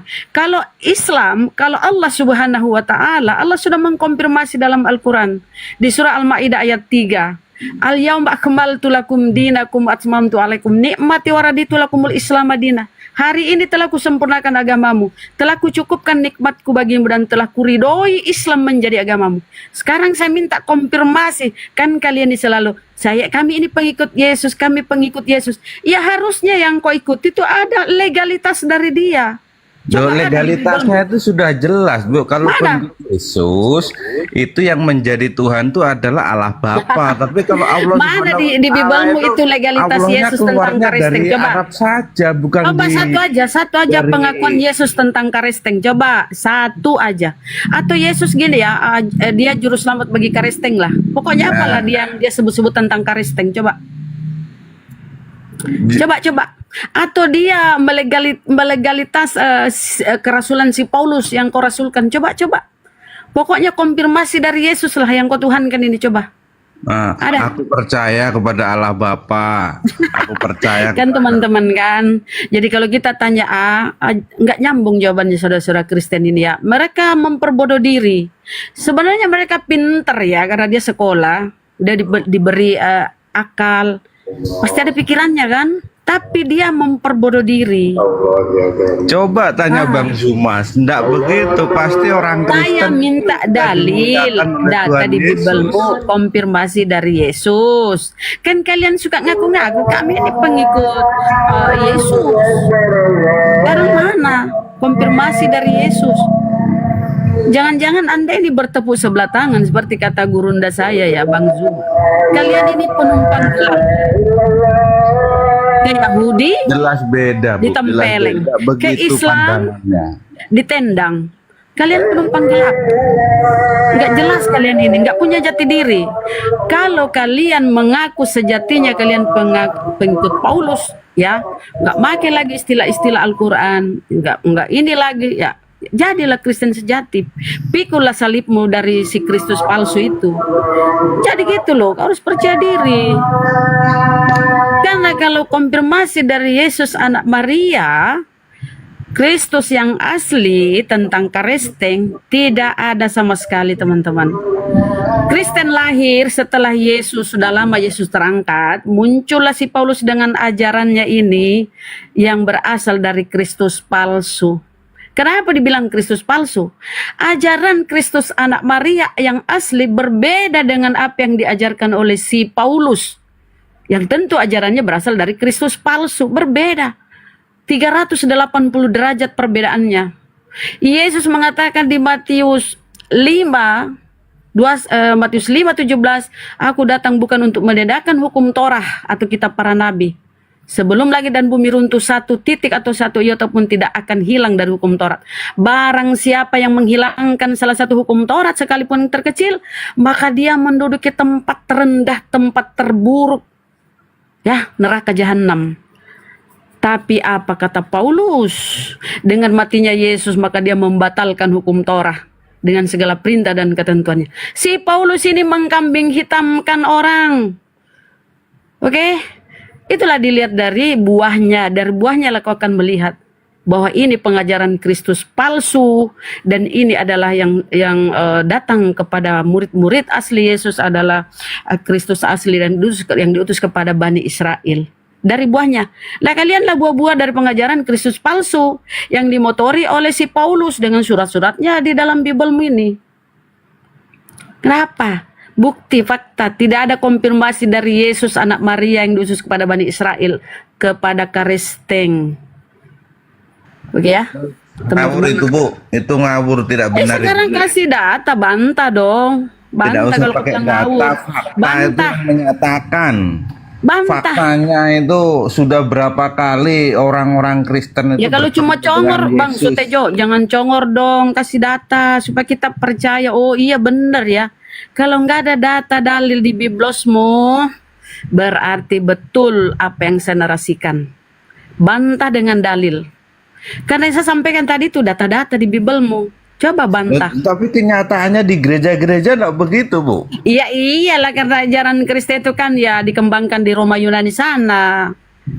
Tuhan aja terpilih jadi Tuhan itu hasil konsili, pemilihan Tuhan. Itu Tuhan itu terpilih hasil konsili, hasil musyawarah mufakat di konsili Nikea 325. Awal abad 4 diadakan konsili untuk menentukan siapa sih Yesus ini. Diadakanlah pemilihan Tuhan. Tadinya Mama Tuhan yang naik ya, Bapak, Firman atau Yesus dan Theotokos. Mama Tuhan tadinya. Tapi kemudian suara Mama Tuhan ini di konsili Konstantinopel kurang suaranya, kurang modal kampanyenya. Turun dia lengser, naiklah Roh Kudus. Roh Kudus karena kampanyenya, serangan pajarnya mantap, dana kampanyenya gede, ya, sogok sana sogok sini, naiklah ini Roh Kudus, lengser Mama Tuhan Theotokos, sampai sekarang namanya Bapak Putra Roh Kudus. Jadi Tuhanmu itu saudara-saudara dikonsepkan dengan cara konsili, pemilihan Tuhan. Oke ya? Makanya nggak nyambung kalian dengan Yesus. Yesus anak Maria tentunya, tapi kalau Kristus palsu, ya saya acungi jempol. Itulah yang mendatangi si Paulus. Dan sekarang itulah yang kalian imani sebagai Tuhanmu yang mati terkutuk. Oke? Kalau bisa kau bantu, bantah. Bantah pakai dalil ya, jangan congor. Pakai bantah. Otak, silakan. Ada konfirmasi dari Yesus anak Maria yang diutus kepada Bani Israel tentang Karisteng? Ada? Kasih datanya saudara. Biar kami ini, oh iya benar ya, oten-oten ini benar. Benar yang dia imani. Tapi kalau nggak ada, iman kalian bullshit, iman buta. Tapi Bunda Rahma, kalau aku bilang nanti ayat tentang Paulus yang melihat cahaya, nggak sah. Karena itu supernatural, ya kan? Oke Kata Yesus, waspadalah. Oke lah, itu nggak masuk. Nggak Akan bisa datang diajukan. kepadamu orang yang mengaku Iya. melihat Mesias di sana, mengaku-mengaku inilah akulah dia. Iya. Jangan kau percaya.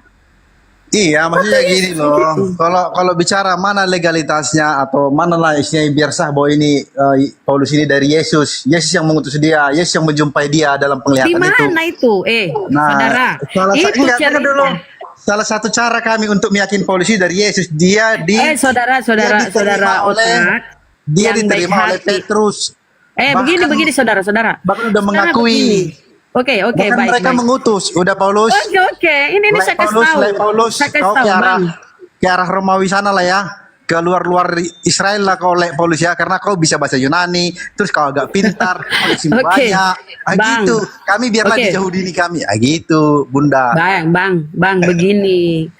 Pengakuan si Paulus di Kisah Para Rasul itu tentang dia bertemu Yesus. Kaukah itu Tuhan? Itu kan? Itu kan aku pernah baca ya sebuah kisah bahwa Paulus itu kena serangan epilepsi. Ya, aku pernah baca.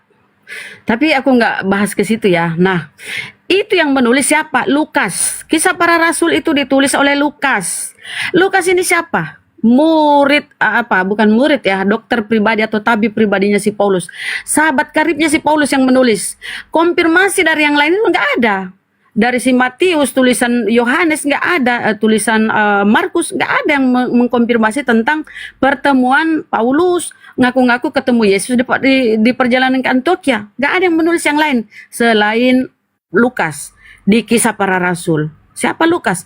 Tabib pribadinya si Paulus, karena Paulus ini lagi digocoh, di dalam tubuhnya ada penyakit, digocoh sama iblis. Bukan digocok ya, digocoh. Itu. Jadi si Lukas ini dokter pribadinya si Paulus, mendampingi dia dalam penjara. Nah, disitulah dalam penjara inilah si Paulus ini menulis surat-suratnya. Nah, itulah mereka berdua ini kerjasama. Kenapa hanya si Lukas yang mengkonfirmasi pertemuan si Paulus ini? Ketika ditanya oleh Raja Agripa, pembelaanmu bagaimana Paulus? Itu penglihatan saya, penglihatan. Bukan dia menerima pewahyuan penglihatan. Penglihatan itu bisa saja halusinasi, bisa saja hayalan tingkat tinggi.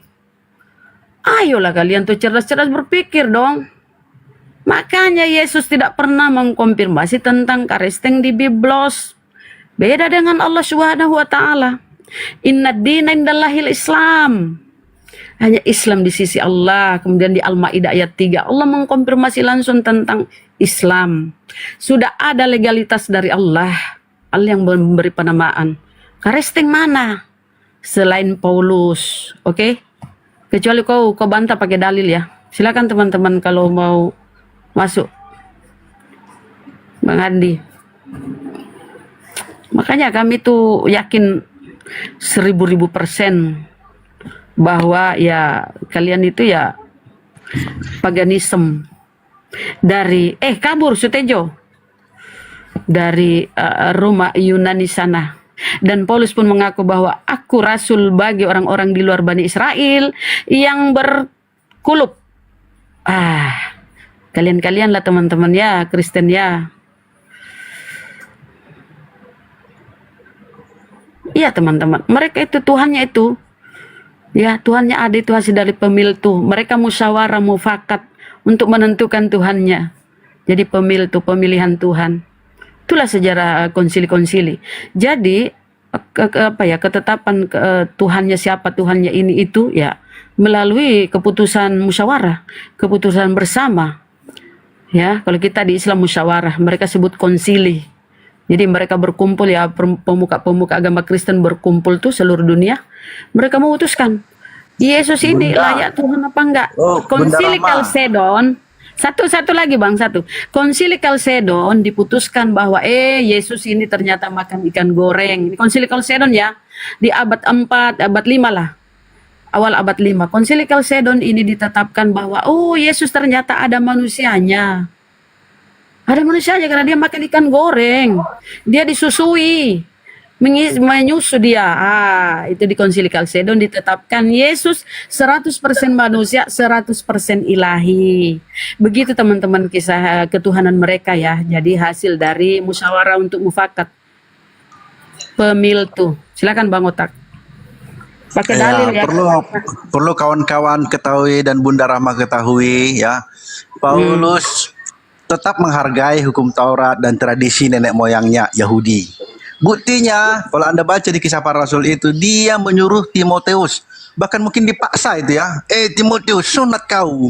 Emakmu itu orang Yahudi, kau harus sunat kau, katanya. Kalau enggak berteman kita, katanya. Gitu, jadi jangan salah paham. Paulus itu menghargai Taurat. Berarti dia pelin-pelan ya.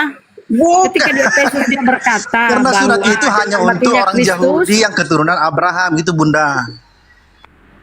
Aduh. Kenapa ulangi? Sunat itu untuk orang Yahudi, untuk yang keturunan Abraham secara genetis. Yang non Yahudi yang nggak perlu. Nanti Ya, dikira makanya dibilang Kristen ini penumpang gelap. Nggak ada nyambungnya ke Abraham, nggak ada nyambungnya kemana-mana. Paling kalian nyambung ke Roma Yunani sana. Makanya kenapa Kristen besar dan berkembang di Roma Vatikan sana. Ya itulah. Karena kalian itu pagan. Tuhan inkarnasi jadi manusia itu pagan. Nggak nyambung kalau agama tauhid. Agama dari langit nggak ada. Kali itu agama bumi, buatan manusia. Tadi konsili-konsili itu. Ya, Galatia 2:16 coba.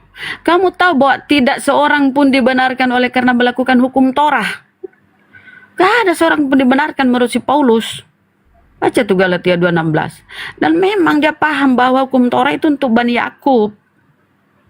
Makanya dia membuat sekte Kristen ini, ya kalianlah ini pengikutnya.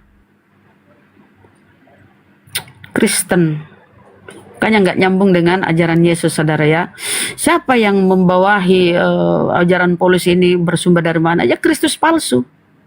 Yang membisikkan dia di perjalanan ke Antioquia itu. Ya toh?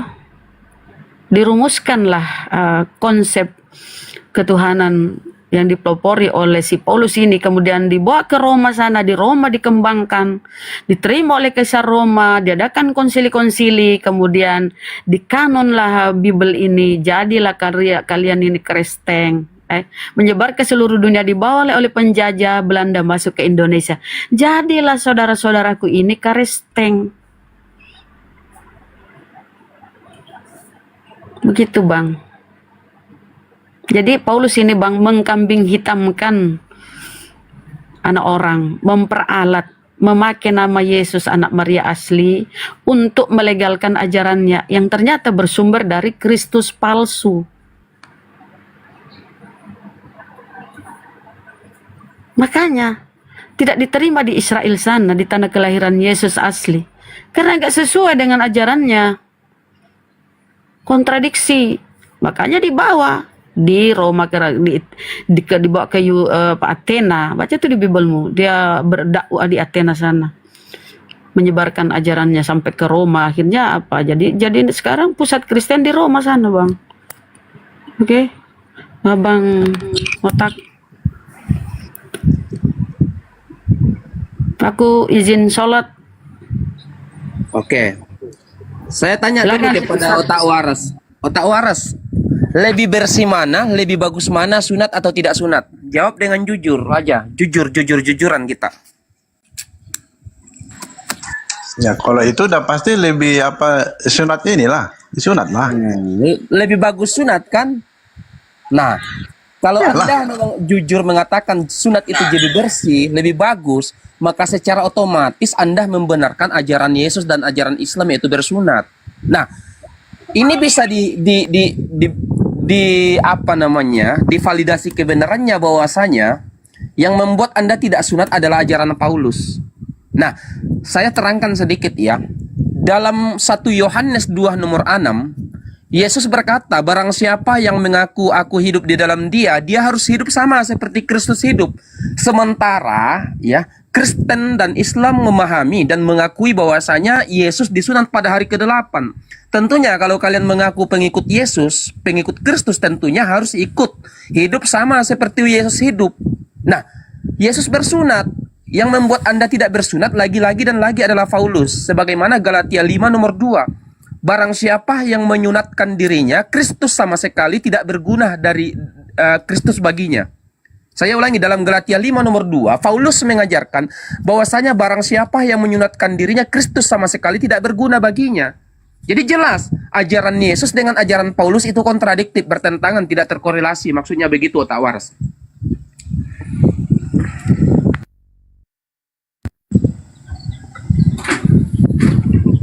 Jadi saya sangat sepakat dari narasi-narasi Bang Zuma yang selalu menggaungkan bahwasanya yang kalian sembah, orang Kristen sembah, yang orang Kristen ikuti adalah Yesus palsu yang diperkenalkan oleh nabi palsu, rasul palsu, yaitu Paulus. Dan saya berani mengungkapkan ini karena banyak data-data yang bisa kami jadikan rujukan untuk menerangkan semuanya itu. Dan alhamdulillah sampai sekarang belum ada pendeta atau apologet Kristen yang sanggup membantah narasi-narasi kami ini. Ya, kalau ada yang sanggup membantahnya, silakan naik. Monggo kita dudukan sama-sama. Ayo.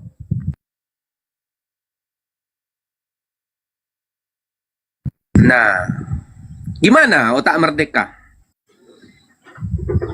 Itu tidak bisa dibantahkan. Tak terbantahkan narasi kami karena referensinya ada.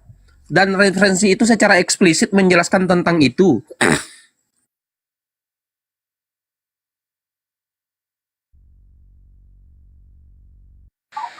Mengikut Yesus itu bukan hal-hal fisik, Pak Ustadz. Enggak, potong burungnya sikit.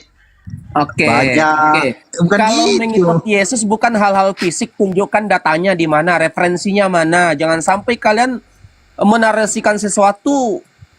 Apa yang disampaikan Guru Ndazuma tadi adalah kalian mengikuti hawa nafsu, menuhankan hawa nafsu. Silakan Anda tunjukkan, paparkan referensinya mana.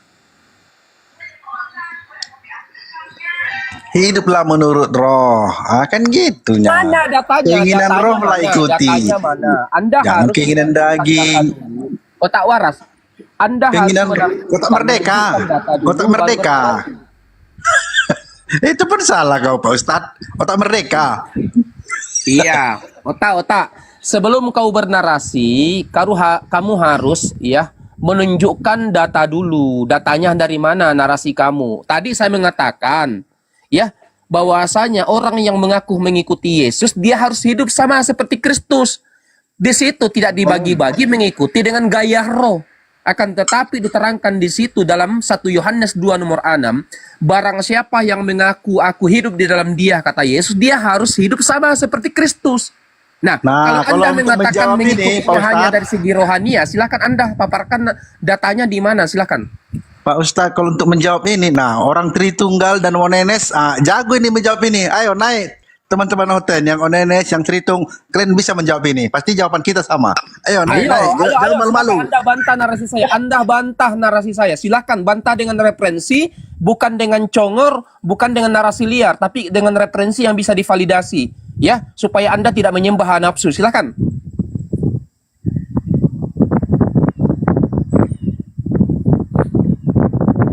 Bukan cuman itu yang bisa saya beberkan di sini. Banyak sekali yang bisa saya bongkar di sini.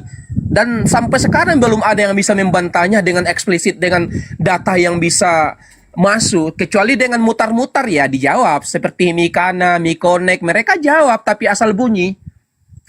Nggak nyambung.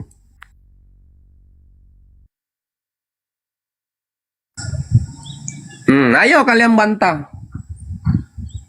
Kalau tidak bisa dibantah, berarti narasi-narasi yang disampaikan Guru Ndazuma itu betul, bahwasanya Kristen hanya menyembah hawa nafsu. Jadi Al-Quran itu benar, sesungguhnya orang-orang Yahudi dan Nasrani menjadikan ya hawa nafsunya sebagai Tuhan selain Allah.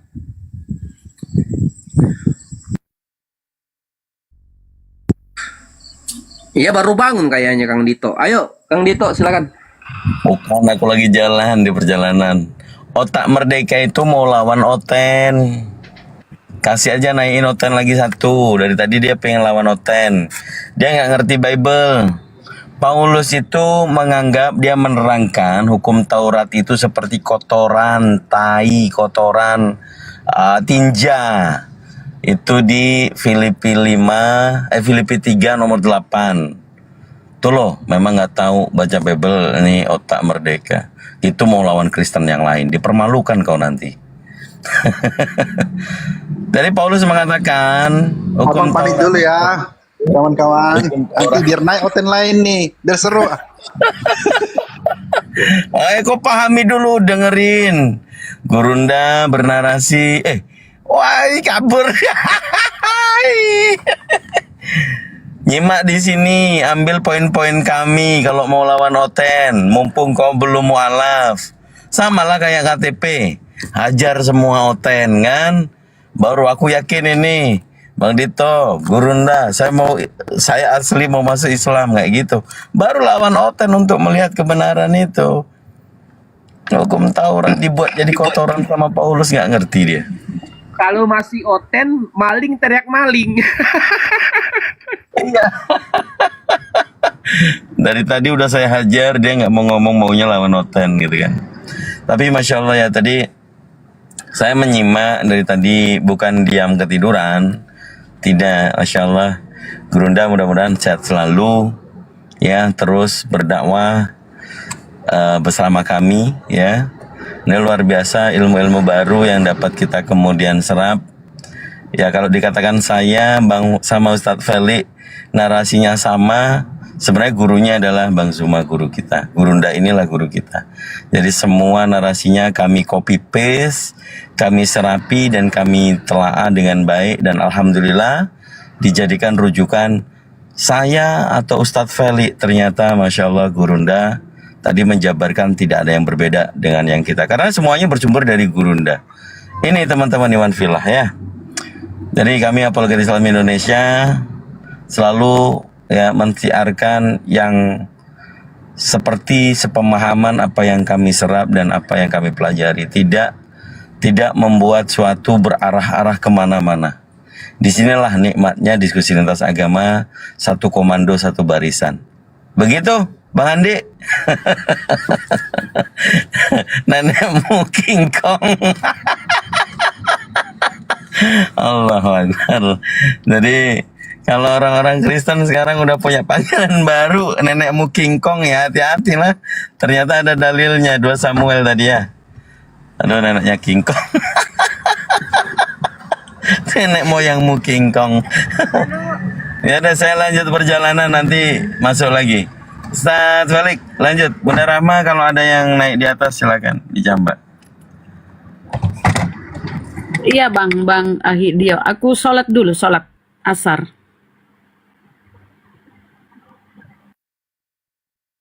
Ustaz Felix. Ini ada ini, DOG.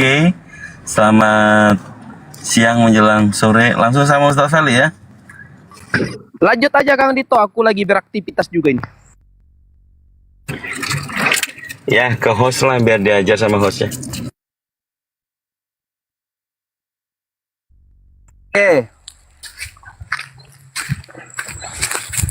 Oke, Bang Theo, Bang To. Gimana kabar Bang To? Bang To. Selamatkan sore Bang To, ayo ngomong. Aan, selamat sore Aan. Waduh, ada kambing naik. Bang To, selamat sore. Nggak ada orang nih. Silakan teman-teman Kristen naik. Iya, Yayangku, selamat sore Yayangku. Aduh.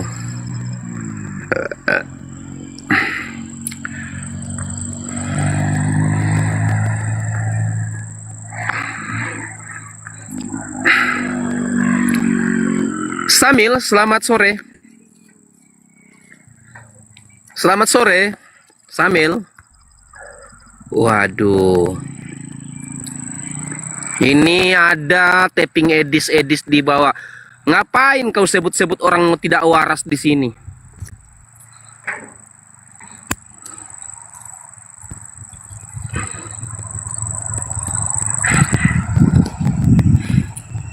Siapa lagi yang mau disembuhkan dari penyakitnya? Ayo, silakan. Atau ada yang mau bersyahadat, silakan naik. Mumpung ada Gurunda Zuma di atas.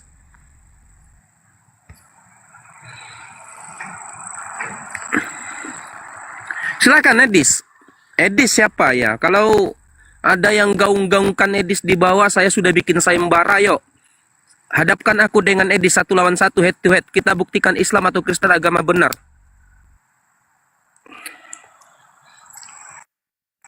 Diskusi sama Edis itu sama halnya merendahkan diri kita sebenarnya.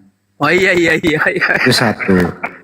Tapi karena ingin memuaskan penonton dan ingin menghibur penonton, ya nggak apa-apa lah sekali-sekali menguji kan gitu, supaya mereka tahu kan, banyak juga belum tahu. Betul. Oh ternyata kemampuannya si Edis itu seperti ini. Tapi Lihat saya aja. juga heran Bang Andi. Ya. Bang Andi, saya juga heran. Orang lain masih dilawan sama Edis, saya malah bikin sayembara, nggak pernah dijawab sama si Edis itu. Gimana itu? Ya orang kayak seperti itu sebenarnya dijadikan aja sebagai apa ya, hiburan, supaya orang-orang tahu bahwa Anda itu sangat keliru kalau menganggap Edis itu waras. Kalian itu terperdaya oleh kelicikan dia, hanya merasa simpati, ya memberikan dia uang makan. Edis itu pengangguran total, ilmunya pasti nggak ada. Mengaku pakar Al-Quran nggak bisa baca. Ditanya tentang Bible nggak ngerti. Ya ilmunya cuman mempelesetkan gitu. Anehnya lagi kok percaya gitu. Nah kalau dia bener tuh anak, nih sekali lagi saya ulangnya, kalau dia bener tuh anak, ngapain dia kabur ke luar negeri? Orang yang kabur ke luar negeri artinya dia takut. Orang yang takut itu mengakui dirinya salah. Secara psikologis ya, orang ini sudah parno sebenarnya tinggal di Indonesia. Kenapa? Kalau dia hidup normal di Indonesia, dia akan melarat. Dia akan melarat. Pertama, mukanya jauh, kayak knalpot bocor. Kedua, udah pala kayak gitu, ini udah fisik ya. Mohon maaf, orang kayak gini memang harus dihinakan sih. Kedua, nggak punya skill, mau kerja apa? Ya paling dikasih kompresor, itu pun juga nanti belum tentu bisa menghasilkan duit. Kalau stay di Indonesia, karena selama ini kan kita udah test drive sama dia, mulai dari grup WA sampai grup Zoom, nggak ada ilmunya. Sering dihabisin sama saya sendiri, sering. Apalagi Bang Juma, Bang Nandar, semuanya sudah gitu loh. Nggak ada. Kalau di Indonesia itu lemes. Kenapa? Dia hanya taring dengan hujatannya. Taringnya nongol, keberaniannya nongol karena hujatannya. Karena sudah berada di luar negeri. Waktu dalam negeri nggak bisa apa-apa. Itu ya teman-teman. Jadi alangkah naiknya kalau kalian tuh mendukung dia. Anda yang korban sebenarnya. Anda lah yang berhasil terperdaya, ya, korban mengikuti orang-orang yang tidak ada apa-apanya ini. Dia itu buron. Coba kalau dia pintar, dia punya ilmu, dia menghormati satu sama lain, ya balik ke Indonesia. Indonesia nggak punya tempat buat dia bernapas. Siapa yang dukung dia kalau dia nggak menghujat? Saya pengen tanya teman-teman Kristen, apakah Anda mendukung Edis kalau dia tidak menghujat? Tentu tidak. Setelah dia populer menghujat di media sosial, di TikTok, baru Anda dukung. Kemana lu selama ini? Waktu dia makan nasi kotak, kemana lu selama ini? Dia bikin buku yang beli keluarganya doang, itu pun dipaksa. Kemana lu selama ini? Nah setelah dia kabur ke luar negeri menghujat, baru lu pada mendukung dia. Artinya apa ini? Fenomena apa ini penghujat didukung? Tidak mencintai negerinya sendiri. Ini namanya munafik. Pengkhianat. Munafik dan pengkhianat bangsa. Kami menyampaikan apa adanya. Stay di Indonesia. Alhamdulillah bisa memberikan edukasi. Orang yang kabur ke luar negeri menghujat kok didukung. Ini otak sehatnya kemana gitu loh ya teman. Otak sehatnya ini orang pendukung ini kemana gitu. Penghujat didukung, penista agama didukung, kemana kira-kira itu akal sehat orang kayak beginian. Nah kedua juga saya himbau kepada umat Islam, sekiranya gitu ya nggak usah ditonton, di black aja, di blacklist. Alhamdulillah ya seleksi alam yang menghukum ya sudah mulai kurang penontonnya. Dia buka komal. Himbauan kami kepada umat Islam jangan naik, biarkan dia ngoceh sendiri. Umat Islam jangan naik, biarkan dia ngoceh sendiri. Biarlah orang-orang yang biasa mengetahui dia itu melawan dia. Kalian cukup menonton. Yang kedua, kalau habis nonton kagak usah di-share ke temennya. Saya habis nonton dia menista begini-begini. Enggak usah. Lebih baik enggak ditonton. Tonton aja ceramah biar Anda happy gitu. Cara menghukumnya adalah menghukum sanksi sosial orang yang kayak beginian. Dihukum sanksi sosial apa caranya? Ya diblok, selesaikan. Karena mayoritas penontonnya Edis itu adalah umat Islam. Saya ulang kembali sekali lagi ya, mayoritas penontonnya Edis umat Islam. Ngapain kau kasih pure ke dia? Anda menonton artinya Anda mendukung. Ya, algoritma media sosial itu pendukungnya itu adalah penontonnya. Niat Anda ingin mengkanter dia, tapi dari segi algoritma media sosial Anda itu mendukung. Nah kalau Anda sudah mendukung berarti Anda mengiyakan apa yang dia lakukan. Caranya mengakalinya dalam hal ini tinggalkan, jangan ditonton. Kan masih banyak tuh di YouTube Anda tonton Ustaz Abdul Somad ceramah, Ustaz Ali Hidayat, kan lebih adem di sana. Nonton sih Edis ngapain? Mending nonton balap karung 17-an gitu loh. Ya, meriahkan 17 Agustus saja daripada nonton sampah kayak begitu. Itu sih arahan atau himbauannya, mudah-mudahan teman-teman sama muslim teredukasi. Ya.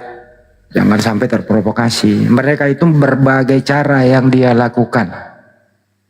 Belanda ini sudah berhasil diusir oleh para penjajah, oleh para pejuang-pejuang kita, mayoritas Muslim yang mengusir penjajah.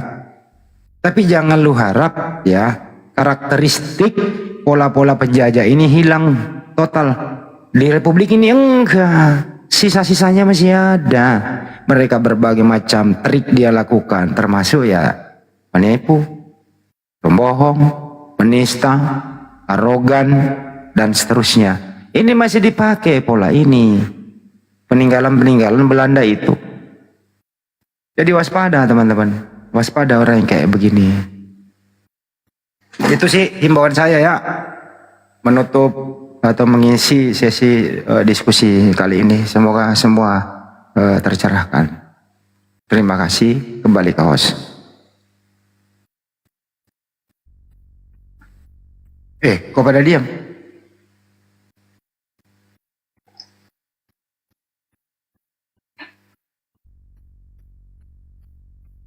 Gimana? Bang Arif, kok diam Bang Arif? Ada. Ya, nih. Ada lagi gitu kira-kira yang mau diskusi baik-baik? Ini masih saya jambak-jambak, gak ada yang mau naik. DRM silakan naik DRM kalau mau diskusi. Ini siapa yang mau naik? Kalau Islam janganlah. Memang kalau udah ada Banyumas standby sini kayak ini room keramat. Mikir orang naik. Kayak kemarin roomnya Rosipa ya. Rosipa siapa sih? Yang ada room muslim lah. Lupa saya itu kemarin. Kalau selama ini rame dikerubutin hotel kan gitu. Giliran Banyumas ada di sana, saya naik standby juga kan gitu. Sepi jadinya.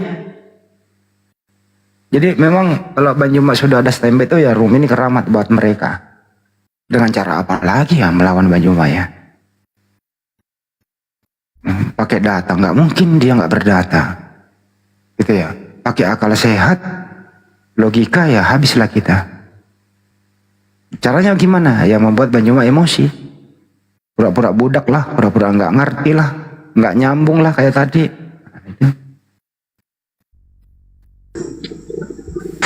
Itu kira-kira. Halo, assalamualaikum.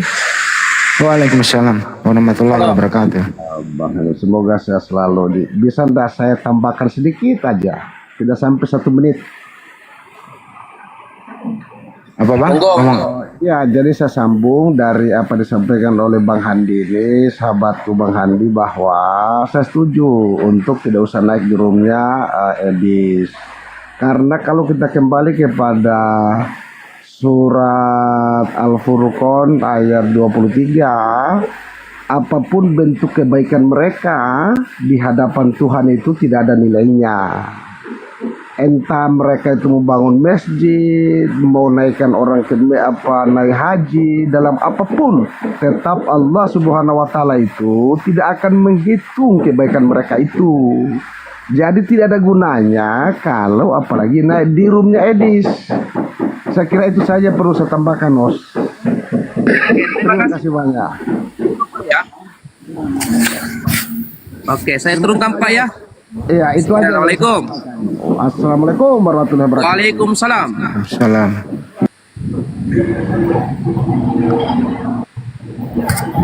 Ya, Bang Mas Agus. Selamat sore Mas Agus. Selamat sore, saya Islam Mas. Oh Islam, turun aja Pak. Untuk dua ini untuk Kristen Pak ya. Jangan diturunkan dulu, ada yang mau disampaikan, silakan Oh Bang. iya, siapa tahu ada yang mau disampaikan Pak. Betul Mas, saya ini menyampaikan itu untuk apologet itu bagus Mas, itu saya mendukung sepenuhnya hati. Insyaallah. Demi Allah saya mendukung sepenuh hati untuk apologet untuk itu. Terima kasih, itu aja Mas, saya turun.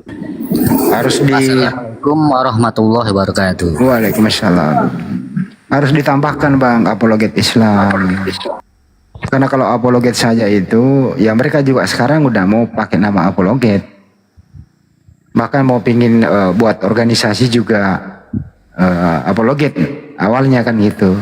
Setelah apologet Islam Indonesia ini dikenal begitu, ya dia ingin bikin tandingan. Jadi apologet artinya itu bahasa Yunani, ini bukan bahasa keagamaan. Ya, tidak ada di dalam Bible itu nama apologet, ini bahasa di luar Bible. Bahasa Yunani apologet artinya pembela. Jadi apologet Islam ya pembela Islam. Ya secara luas ya bisa diartikan bagaimana cara membelanya. Ya, satu ya amar ma'ruf nahi mungkar dengan cara baik-baik gitu. Ya kalau keterlaluan ya proses hukum. Kan kalau gitu. Keterlaluan ya proses. Mereka sudah mulai itu membuat apologet apa gitu ya. Kenapa nggak dari kemarin sih gitu loh. Janganlah kita sudah membuat apologet Islam, udah dikenal oleh masyarakat, bikin tandingan dengan dipelesetkan dikit gitu. Maksudnya apa coba? Bisa nggak sih nggak plagiat hidup lu gitu? Itu ya teman-teman ya. Bisa. Ada itu. Yang dari tetangga sebelah bikin apalah, saya nggak menyebutin, nanti lu cari lagi lu pade, nggak usah. Yang jelas adalah dia mau buat itu. Jadi kesimpulannya apa arti apologet? Pembela. Apologet Islam Indonesia, apologet Islam Indonesia artinya adalah pembela Islam yang berada di negara Republik Indonesia yang kita cintai bersama. Ya, itu tadi karakteristiknya ya, bagaimana membelanya ya dengan dakwah, ya mencegah pemurtadan, diskusi lintas agama, kemaslahatan umat, saling berbagi dan seterusnya. Sebagaimana perintah di dalam Al-Quran. Kita nggak boleh tinggal apatis, kalau punya ilmu harus disampaikan. Kita nggak boleh berpangku tangan, kalau banyak harta ya harus berinfak. Ya, kita nggak boleh tinggal diam, kalau ada kuota ya harus mendukung bagi yang lain. Jadi banyak cara berapologet itu, bukan hanya speak, diam, mendengarkan, mensupport dan seterusnya. Itu juga termasuk dakwah dan seterusnya. Kira-kira begitu ya, Bang Felix semuanya, supaya jelas apa keberadaan apologet Islam Indonesia itu. Makasih. Ini siapa Bang Andi di atas? Kurang paham saya. Disambut aja.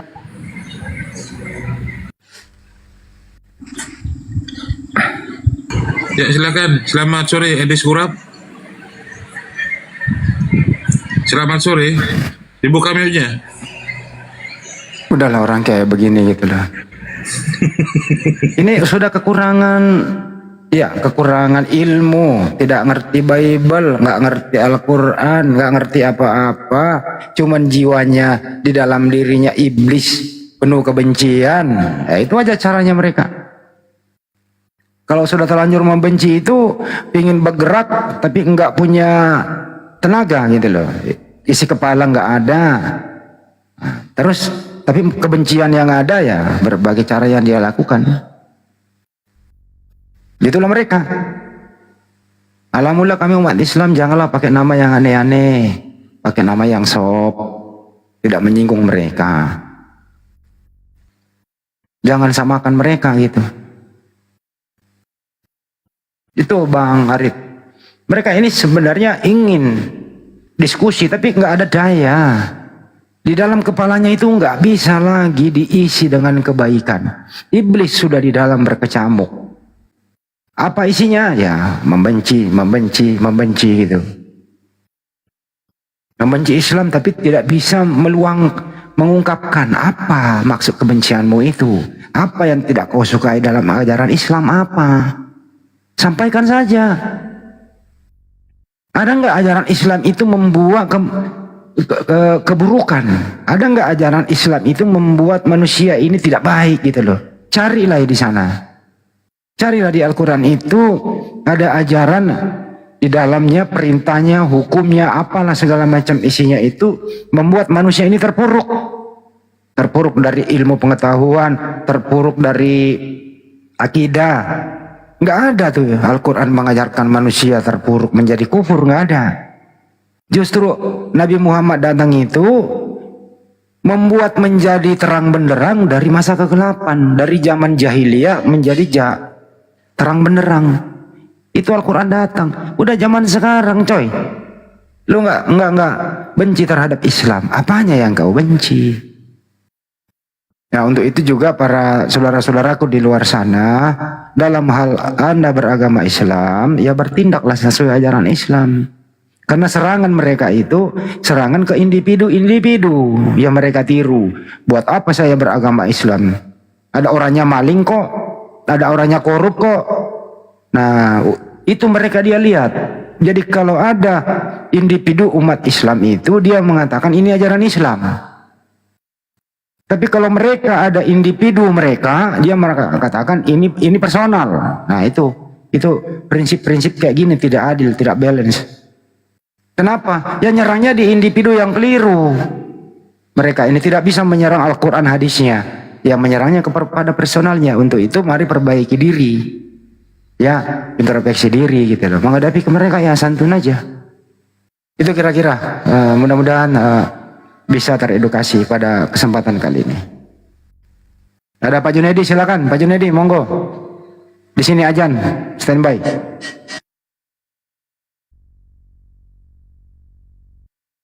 Silakan Ustaz Fedik. Ya Bang Junedi. Gimana kabar Bang Junedi? Baik Ustaz, ada apa lagi? Iya. Nanti baik. Iya. Kalau saya sih Bang Junedi, yang baik-baik saja pada diri Junedi mungkin kesehatan. Akan tetapi hal yang berkaitan dengan agama tentunya tidak baik menurut saya Bang Junedi.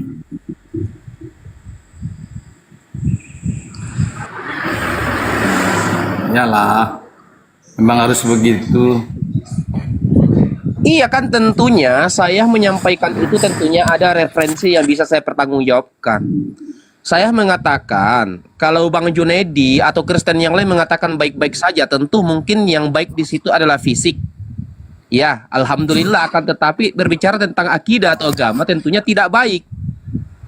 Karena apa? Tuhan yang nggak benar, agamanya nggak ada legalitasnya, kitabnya nggak ada legalitasnya, semuanya serba tidak ada. Bahkan Rasulnya tidak ada legalitasnya. Halo, coba buktikan kalau agama Kristen ada legalitasnya. Ya, masalah legalitas tidakkah, yang penting kami sudah mempraktekkan hidup yang baik sesuai dengan ajaran Yesus, mengasihi, menghargai sesama, kan itu. Oke. Akan ada legalitas segala kan di situ ya. Oke, berarti pertama agama Kristen itu tidak ada legalitasnya daripada pencipta alam semesta, itu satu. Yang kedua, berbicara tentang tadi tentang kebaikan yang Bang Junaidi sampaikan.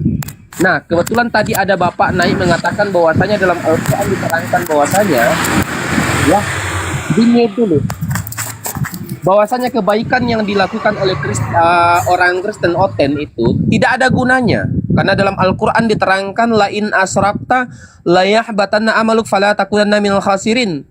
Kebaikan atau amal baiknya orang Kristen atau orang yang berlaku syirik kepada Allah, menyembah manusia, itu ditolak. Wa huwa fil akhirati minal khasirin, dan di akhirat kelak termasuk orang yang rugi. Berarti kebaikan yang Anda lakukan tidak ada gunanya. Kenapa Anda menuhankan selain Tuhan yang benar? Itu satu. Kemudian Anda berbahasa tentang ajaran kasih. Yang ada yang kami lihat adalah ajaran kasih mati Tuhan. Nah, Tuhannya pun dikasih mati, apalagi orang lain. Nah, ini yang menjadi tolak ukur kami. Kalau memang Kristen ajaran kasih, jangankan orang lain, Tuhannya pun dikasih mati. Bagaimana ini?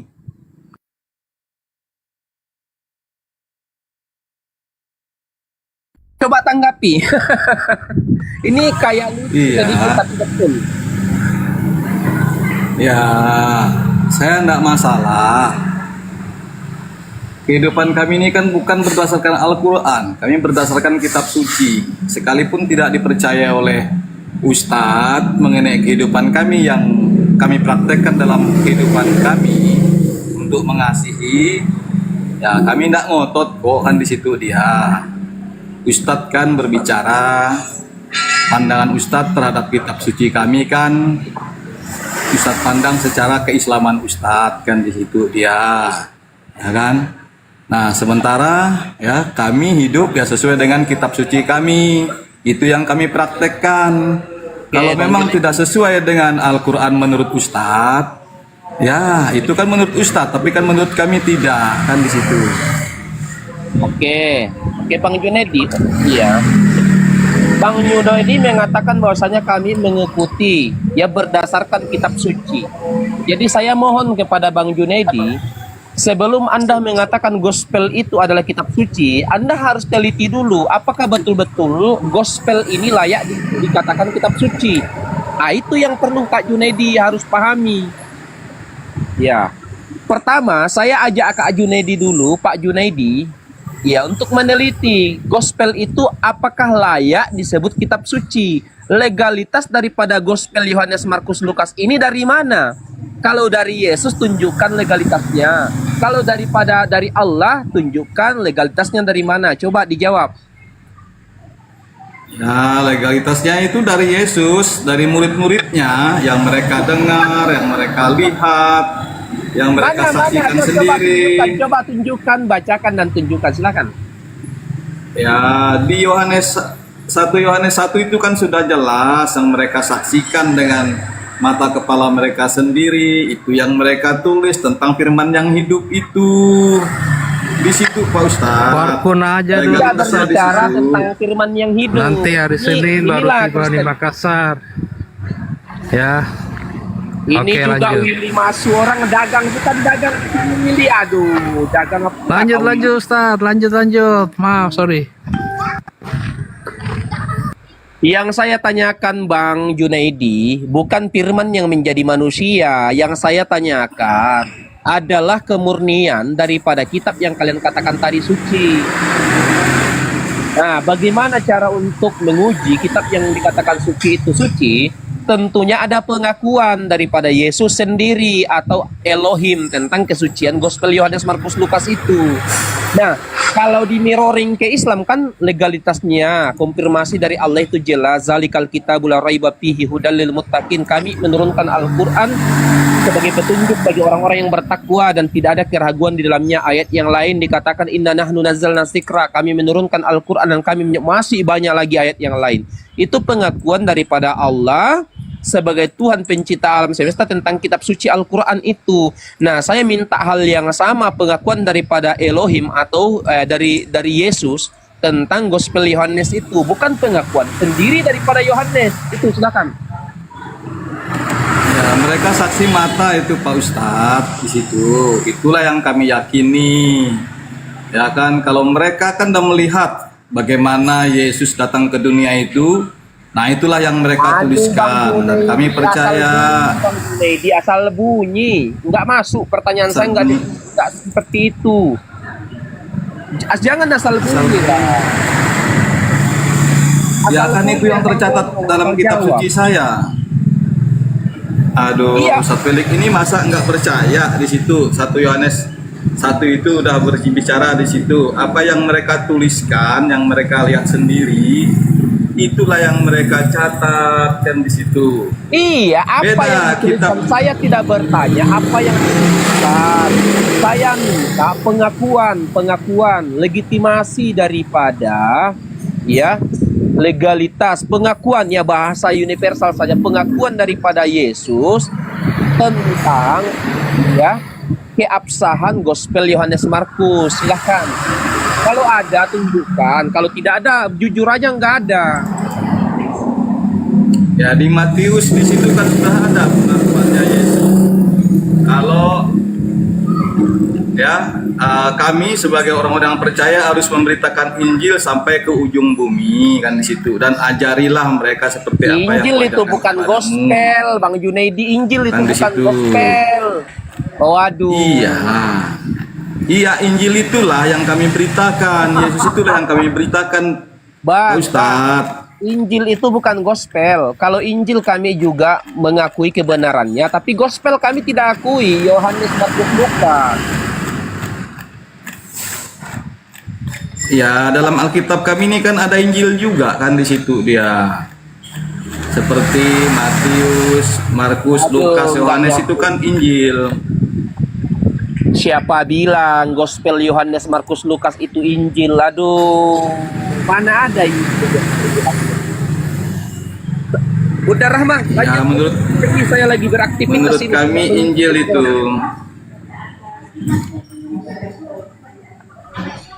Udah selesai sholat Bunda Rahman.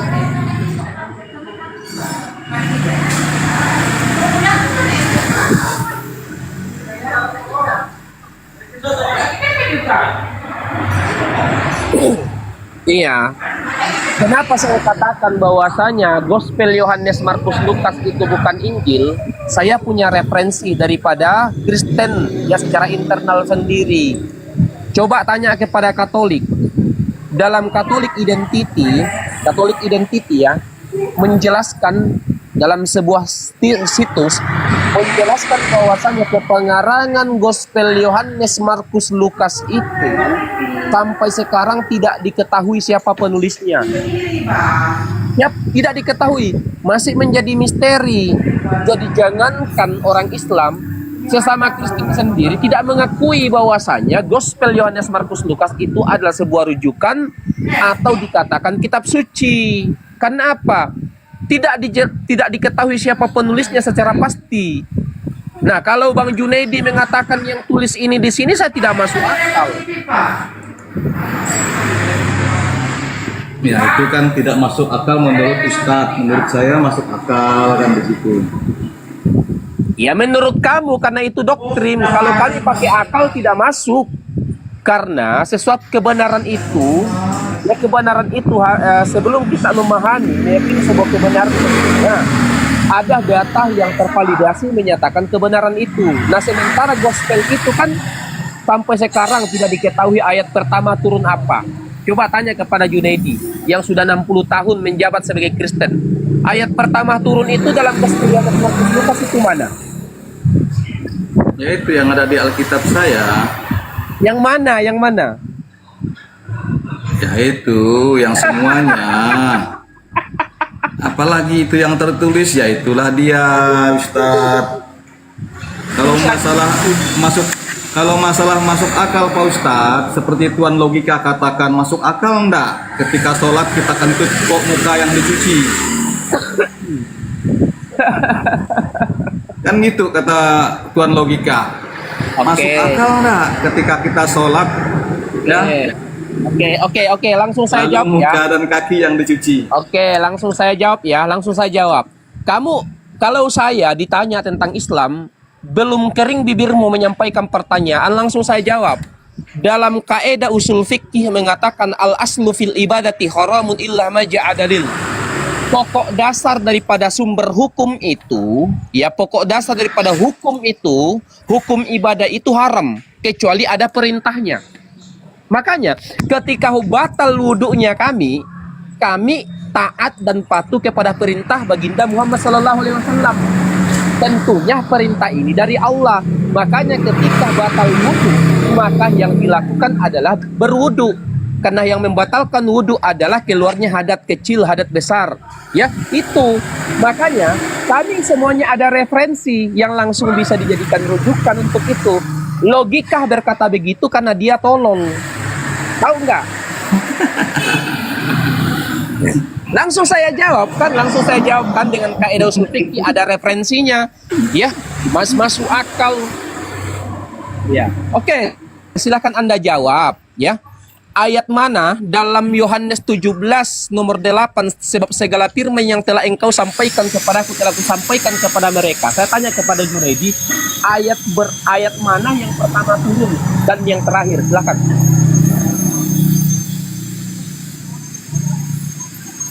Aduh, nggak ada ilmu. Masalah ayat pertama atau ayat yang lain, ya kan? Saya hanya menerima apa yang ada di dalam kitab suci ini, Pak Ustadz. Lari lagi pertanyaan kamu. Lebih baik diam, kamu nggak tahu. Ada nggak Kristen yang lain? Bang Rai, selamat sore Bang Rai. Bang Rai. Ya. Anda Kristen atau Islam? Kristen lah. Oke, Leminho. Kalau Leminho ini Kristen ini. Bagus orangnya ini Leminho. Leminho, selamat sore.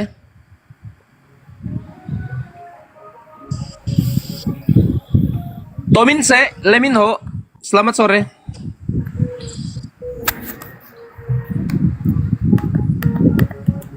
Iya Bang Rai, ayo. Diskusi apa Bang Rai? Lanjut yang tadi atau mau pertanyaan baru? Terserah diskusi apa. Apa yang kamu pahami aja.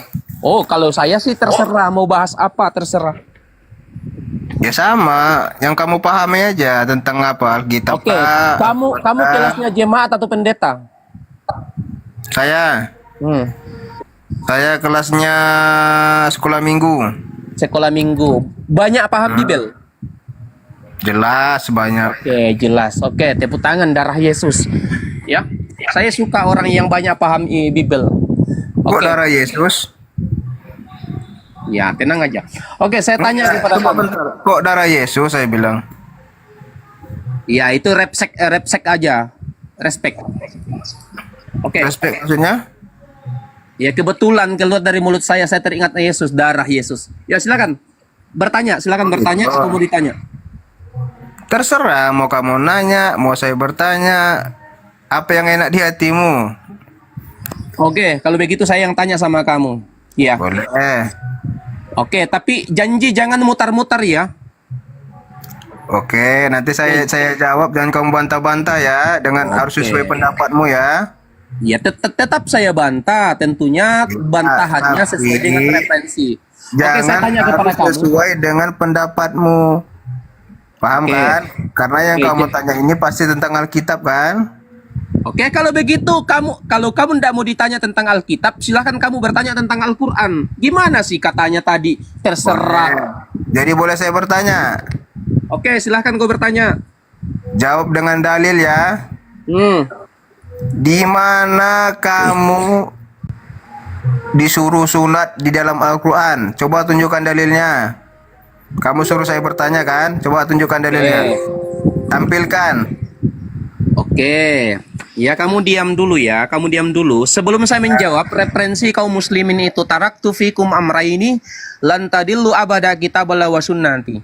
Jadi sebelum diskusi dengan Islam, Anda harus paham dulu bahwasanya referensi kaum muslimin itu adalah Al-Quran dan hadis. Nah, Al-Quran menerangkan bahwasanya fa'akim wajhaka lid-dini hanifah, hadapkanlah wajahmu kepada agama. Dalil mana? Oh, tunjukkan. Oh, ini mau kayak model Edis ini, mau naik di komal orang, mau interogasi. Tunjukkan dalilnya. Kan udah saya bilang tadi, kamu mau bertanya atau bertanya? Kau bilang yaudah, bertanya. Kau bilang yaudah, kita tanya. Ini kan saya sudah jawab. Apakah kalau saya nanti tanya sama kamu, saya suruh tunjukkan datanya? Boleh, saya tunjukkan. Oke, saya uji kamu, saya tanya kepada kamu. Saya Jawab uji kamu apakah kamu mampu. Tadi Iya, kamu saya mampu bertanya. jawab. Itu pertanyaan anak SD itu. Ya Pertanyaan udah. anak SD. Pertanyaan anak SD itu. Mana dalilnya? Tampilkan. Itu pertanyaan anak SD itu. Ya anak aku pun sanggup jawab itu. Tunjukkan dalilnya. Mana? Oke ya. Kamu sabar, saya terangkan dulu. Kalau kau mau minta dalil sebentar saya tunjukkan. Oke. Tapi saya mau uji kamu dulu. Jangan sampai kau bertanya. Jangan sampai lari-lari. kau bertanya. Oke. Tadi saya mau tanya. suruh bertanya, kamu suruh saya bertanya. Giring saya bertanya, kamu lebih baik turunkan aja orang seperti ini. Assalamualaikum warahmatullahi wabarakatuh. Sahabat-sahabat sekalian. Iya, Masya Allah. Jadi tadi ada penyembah kutu sagu bertanya tentang perintah sunat dalam kaidah Islam. Tadi itu sebelum beliau naik, di awal tadi ada beberapa penyembah kutu sagu tadi itu bertanya tentang Islam, tentang roh kebenaran dan seterusnya. Saya memberikan data bagaimana keturunan Nabi Ibrahim atau Abraham alaihissalam dalam kaidah pengajaran kebenaran kepada Bani Israel. Itu banyak hal yang kita ungkapkan. Yang pertama tentang perjanjian kekal. Orang Kristen harusnya memahami bahwa perjanjian kekal Tuhan pencipta langit dan bumi kepada Abraham. Itu dulu. Apa salah satu dari perjanjian kekal Tuhan kepada Abraham? Yang pertama adalah sunat. Kata Tuhan di dalam kitabnya orang Yahudi yang kemudian diambil oleh saudara Kristen, bahwa keturunanmu laki-laki yang ada di antara kamu orang-orang asing dan seterusnya harus dikerat kulit khatannya. Dan itulah yang menjadi tanda perjanjian antara aku dan kamu. Perjanjian kekal. Orang yang lahir di rumahmu, orang yang engkau beli dengan uang harus kamu sunat. Maka dalam dagingmu lah berit millah atau brit millah. Perjanjianku itu menjadi perjanjian yang kekal. Jadi Brit Millah atau perjanjian sunat itu dilakukan oleh orang-orang Yahudi oleh mohel. Kalau di kita bidan atau tabib atau dokter. Itu dalam kaidah orang-orang Yahudi. Jadi ketika dikatakan berit, keturunan Abraham itu memiliki berit milah. Berit milah itu artinya perjanjian kekal sunat Abraham dengan keturunannya. Artinya bahwa Nabi Muhammad SAW tanpa ada perintah bersunnat yang diterima di dalam Al-Quranul Karim, itu sudah menjadi pokok utama, hukum primer antara Tuhan dengan Abraham dan keturunannya, termasuk baginda Rasulullah Muhammad SAW. Nah, jadi kalau anak kutu kampret minta dalil, mereka tidak perlu dalil sebenarnya. mereka hanya sakit hati karena umat Islam itu bersunat, sedangkan umat Islam bersunat itu sama seperti nabi-nabi, sama seperti Tuhan yang mereka sembah yang katanya Tuhannya padahal bukan, yaitu Yesus. Yesus bersunat, umat Islam bersunat. Monyet tidak bersunat, ya sama seperti mereka tidak bersunat. Jadi si kutu kampret tadi itu mencari imbas, mencari impas ya. Dia mau supaya kita dengan mereka itu sejajar, padahal tidak. Kita sejajar dengan Yesus. Dari segi kelamin saja, kekudusan kelamin kita itu sama kekudusan Tuhan yang dia sembah. Kulupnya Tuhannya dengan kulup kita itu kadar sucinya sama. Sedangkan mereka, kemaluan babi setara dengan kemaluan mereka. Maka wajar ketika di dalam kitab mereka di 2 Petrus 2:19-20 mereka disetarakan dengan babi dan asu. Nah, kembali kepada pertanyaan Bani Kampret yang tadi. Tuhan berjanji dan mengangkat Brit Millah, yaitu sunat keturunanmu, anak-anakmu, secara turun-temurun wajib hukumnya bersunat. Nabi Muhammad ini adalah keturunan dari Nabi Abraham alaihissalam. Perintah Al-Quran, Qul in kuntum tuhibbunallaha fattabi'uni yuhibbukumullah wa yaghfir lakum dzunubakum wallahu ghafurur rahim.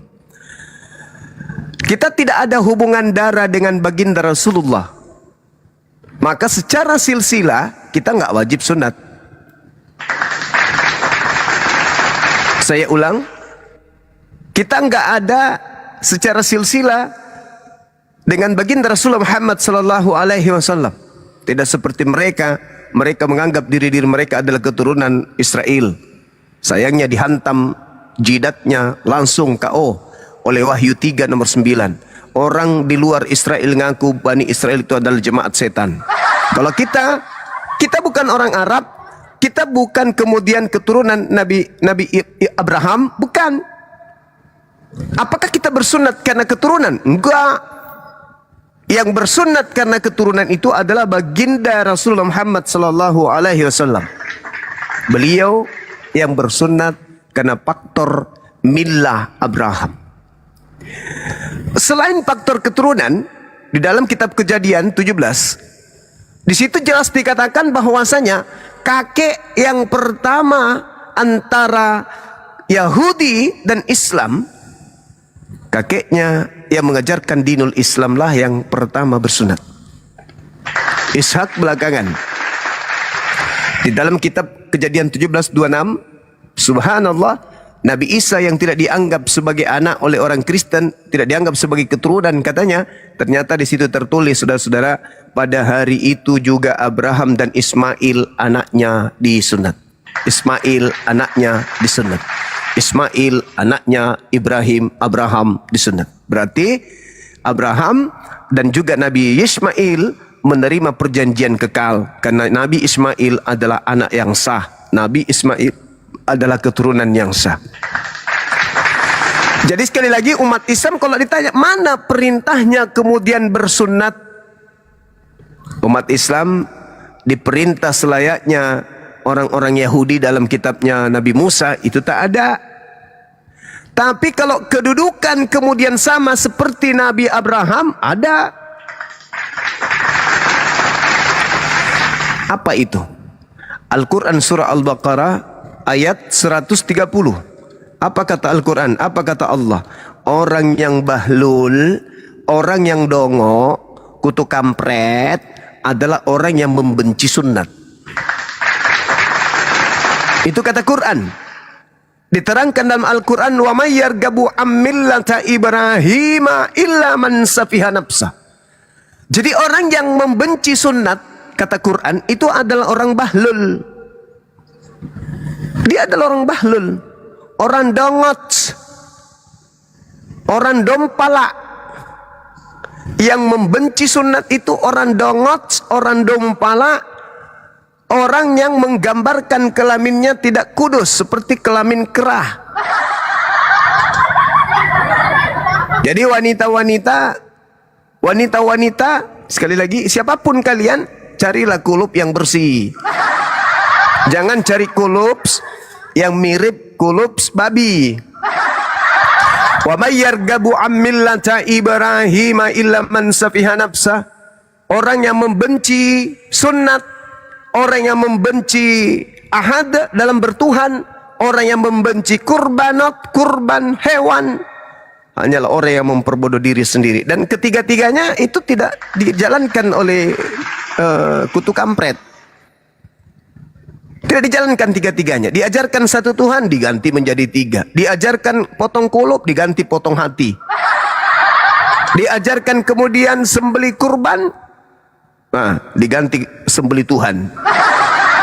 Ya, memang mereka ini dompalak memang, kardoba, pitikana-kanai, beleng-beleng. Itu Al-Quran.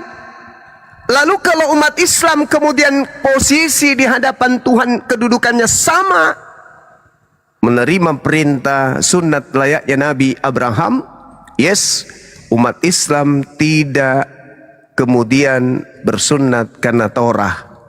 Umat Islam bersunat karena Al-Quran. Mana dalilnya? Kul in kuntum tuhibbunallah fattabi'uni yuhibbukumullah wa yaghfir lakum dzunubakum wallahu ghafurur rahim. Kata Al-Quran, wahai manusia, jika engkau ingin aku cintai, jika engkau ingin dosa-dosamu aku hapuskan, maka ikuti Nabi Muhammad.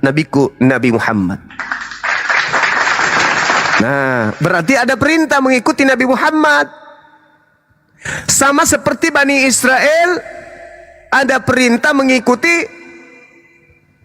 Nabi Abraham. Bersunat. Nabi Muhammad memerintahkan kemudian salah satu fitrah umatku adalah bersunat atau khitan kulub. Nah, itu perintahnya. Perintah Rasulullah. Umatnya bagi laki-laki wajib sunat. Perintahnya ikuti Nabi Muhammad, ikuti perintah beliau. Apa yang diperintahkan beliau itu adalah wahyu dari aku. Itu perintah dari aku. Bil bayyinati waz zubur wa anzalna ilaika dzikr litubayyana linnas ma nuzila ilaihim wa la'allahum yatafakkarun. Aku menurunkan Al-Qur'an kepada Nabiku Muhammad agar Nabiku Muhammad menjelaskan, menguraikan, mentafsirkan apa yang manusia harus kerjakan. Salah satu penjelasan dari pewahyuan kepada baginda Rasul Muhammad SAW adalah memerintahkan kaumnya, umatnya untuk bersunnat. Di dalam Al-Quran dijelaskan begini. Summa auhayna ilaika anittabi'a millah. Millah siapa? Millah Ibrahim Hanifan. Apa millah Ibrahim? Millah Ibrahim itu berit millah dalam Kejadian 17 nomor 10 14, Kejadian 23 nomor 21, Kejadian 21 nomor 4 itu diterangkan dalam di kitabnya orang Yahudi tentang berit millah. Berit millah yang artinya adalah perintah untuk memotong kulit khatan atau kulit kelamin. Itu teman-teman sekalian. Jadi berbahagialah kita ini karena kedudukan umat baginda Rasulullah Muhammad sallallahu alaihi wasallam dan kedudukan keturunan Nabi Abraham alaihissalam itu di hadapan Allah sama, setara. Sama-sama diperintahkan motong kulub. Setan ada nggak diperintahkan motong kulub? Enggak. Babi? Enggak. Anjing? Enggak. Monyet? Enggak. Kera? Enggak. Gorila? Enggak. Kingkong? Enggak. Biawak? Enggak. Kuda Nil? Enggak. Kuda laut? Enggak. Singa? Enggak. Kutu? Enggak. Kuman? Enggak. Kristen? Enggak. Gitu. Jadi kita harus membedakan antara ajaran langit dan ajaran bumi. Bagaimana caranya membedakan antara ajaran samawi dengan ajaran ardi? Lihat kulubnya. Kalau kulubnya tertutup, itu artinya otak orang itu tertutup. Kalau kulubnya terbuka, itu artinya otak tersebut terbuka. Nah, jadi kenapa banyak orang menyembah kepada makhluk? Karena kepalanya masih tertutup kulit khatan. Gitu saudara-saudara. Cuma mana dalilnya Muhammad disunat mana? Nabi Muhammad sallallahu alaihi wasallam mengatakan dengan mulutnya sendiri. Salah satu dengan mulutnya sendiri. Salah satu kemuliaan yang Allah berikan kepadaku, aku lahir dalam keadaan sunat. Sunat. Nah, sekarang pertanyaan saya, dari mana Lukas tahu kalau Yesus disunat? Nah, ayo. Di mana Lukas bertemu Yesus pada saat dia kanak-kanak? Ayo. Berarti kalau tak ada pernyataan Lukas melihat pada saat bayi, berarti Lukas melihat pada saat dewasa. Mungkin. Tapi kalau nabiku dari lisannya sendiri, salah satu kemuliaan yang diberikan kepadaku adalah aku lahir dalam keadaan sunat, sehingga tak ada orang di luar mahramku yang melihat kelaminku. Subhanallah, manusia suci yang tidak pernah terjamah oleh kehinaan. Gitu saudara-saudara. Nabi Muhammad sendiri, karena yang tahu orang itu bersunat atau tidak bersunat ya dirinya sendiri. Bunda Rahmah, Bun, menjauh dia. Bun, Lanjut. nah, bisa nggak kemudian Bunda Rahmah tahu kalau Pak Bom sunat? Kalau Pak Bom bilang aku sunat, kenapa ngamuk? Kok ngamuk? Kayak setan aja ngamuk. Yesus datang diamukin, Musa datang diamukin, Abraham datang diamukin, Nabi Muhammad datang diamukin, Bang Suma datang diamukin. Tapi giliran sama babi, sayang-sayangan. Bang Juma, ada nggak penulis Bible itu bersunat? Penulis Bible bersunat. Paulus mengatakan di Filipi 3 dia bersunat dari keturunan Benyamin. Kalau Lukas enggak, kayak Markus enggak juga. Kalau Matius dan juga Yohanes penulisnya kita nggak tahu siapa. Gitu. Kalau bapak-bapak gereja yang mengkanonkan Bible itu bersunat nggak ya? Sebenarnya gini, Paulus mengatakan dalam Galatia 2:8, Galatia 1:15, aku diutus kepada orang-orang yang tidak bersunat. Oh gitu tuh jawabannya. Iya. Jadi kalau di deret-deret itu kelihatannya nggak bagus loh itu, pakai helm semuanya. Bau. Bayangkan ya kalau seharian itu ya beraktivitas di luar rumah, pulang-pulang, pulang-pulang sampai di rumah begitu, dibuka itu baru dicolek dikit, bau apa kira-kira itu ya?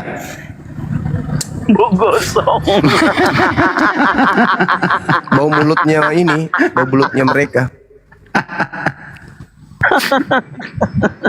Bau jigong berarti Gurunda. Nah itulah orang tamek gitu.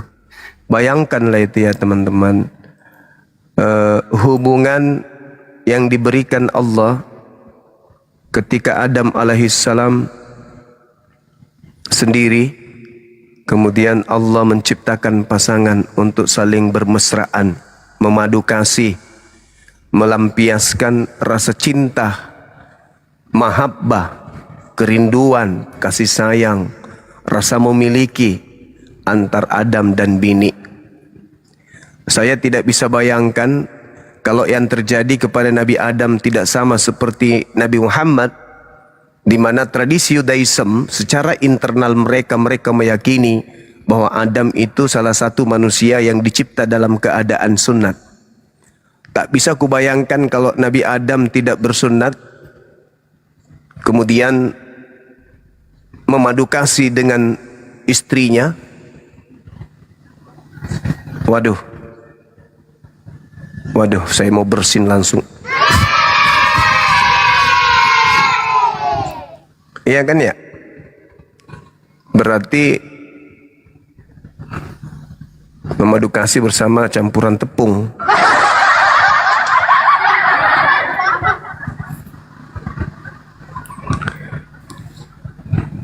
Seharian beraktivitas, pulang ke rumah kan, ya, mungkin sudah kebelet kali langsung main seruduk sama pasangan.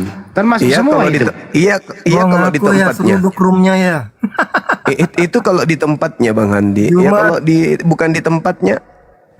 Ya menyebar kemana-mana itu virus. Nama congor. Ayo diskusi Bang, diskusi. Ya ayo. Ayo. Selalu ada pasukan. Enggak, adik-adik saya di sini diam. Ayo silakan. Angkat tema. Itu semua termute. Malu-maluin. Semuanya termute.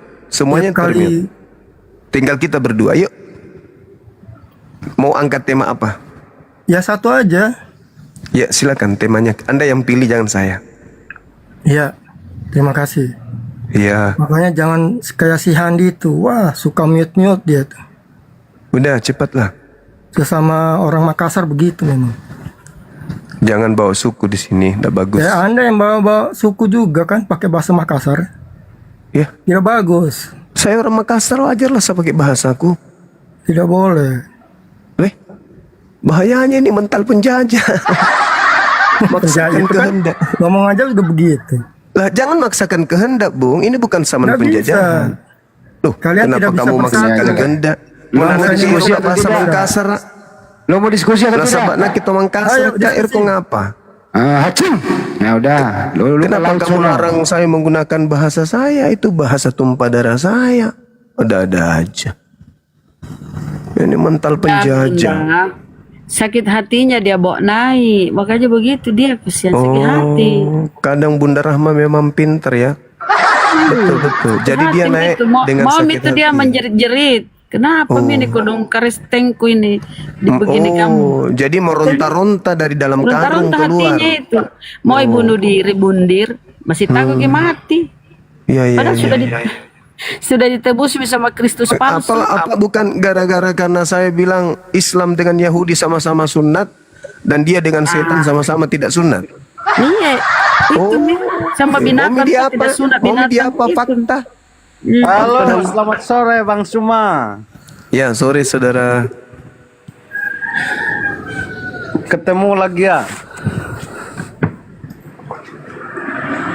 Iya, silakan. Gimana Bang, kabarnya baik? Baik.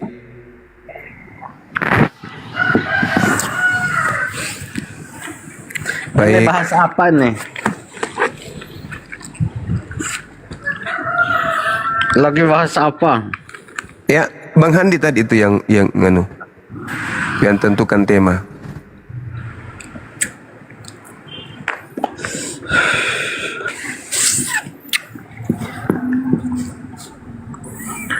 Bang Handi, Handi Sel nih ya? Iya. Atau Anda yang memilih temanya apa?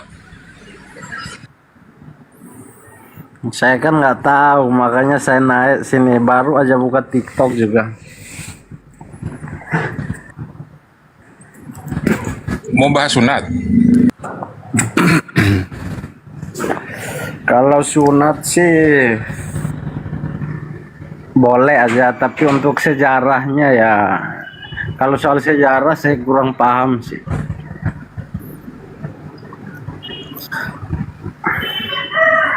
Tapi kalau yang ada tertulis di Bible ya mungkin. Ya udah, keselamatan aja gimana? Keselamatan.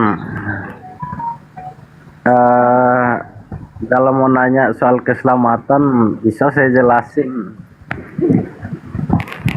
Atau sesuai dengan tema yang diangkat Gerunda itu, eksekutor penyalipan itu pahlawan atau sivilisasi saja?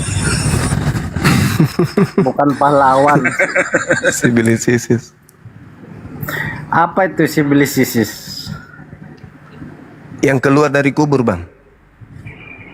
Yang keluar dari kubur memang dia bangkit dia. Kalau memang bangkit. Atau ini aja deh, ini yang kita bahas ini. Di mana Yesus pernah bertato? Mana ada Yesus tato? Nanti misalnya. Saya pun heran kenapa di kitab Anda itu Yesus bertato. Siapa dia yang bertato itu? Ya, dalilnya di mana? Iya Di dalam Di Bibelnya, tapi tolong tunjukkan ke saya biar saya tahu. Soalnya Wahyu 19. selama saya baca Bible sampai sekarang nih saya nggak pernah ketemu kalau Yesus itu bertato. Wahyu 19 nomor 16. Wahyu 19 nomor 16 ayat 16. Iya.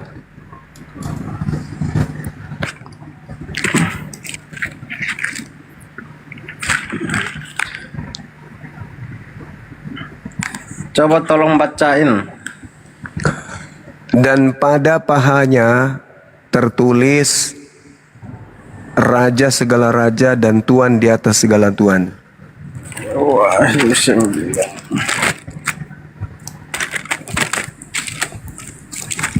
Kalau itu Yesus asli, tidak mungkin. Karena Yesus asli tidak pernah bertato dan tidak pernah melanggar firman Tuhan. Di dalam kitabnya orang Yahudi, Imamat 19 nomor 5, di situ dikatakan, jangan kamu berbuat curang dalam peradilan, janganlah engkau membela orang kecil dengan tidak sewajarnya, jangan engkau terpengaruh oleh orang besar, dan seterusnya. Jadi kalau kita melihat di data nomor 15-nya, 25-nya, data 25-nya, di pengadilan saja itu tidak pernah terjadi ada ribut mengenai pelanggaran karena bertato. Sedangkan data selanjutnya jelas mengatakan bahwa tidak boleh kemudian mencoreng atau mengulas atau menulis sesuatu pada tubuh. Tak boleh melukis tubuh. Terus, nah itu.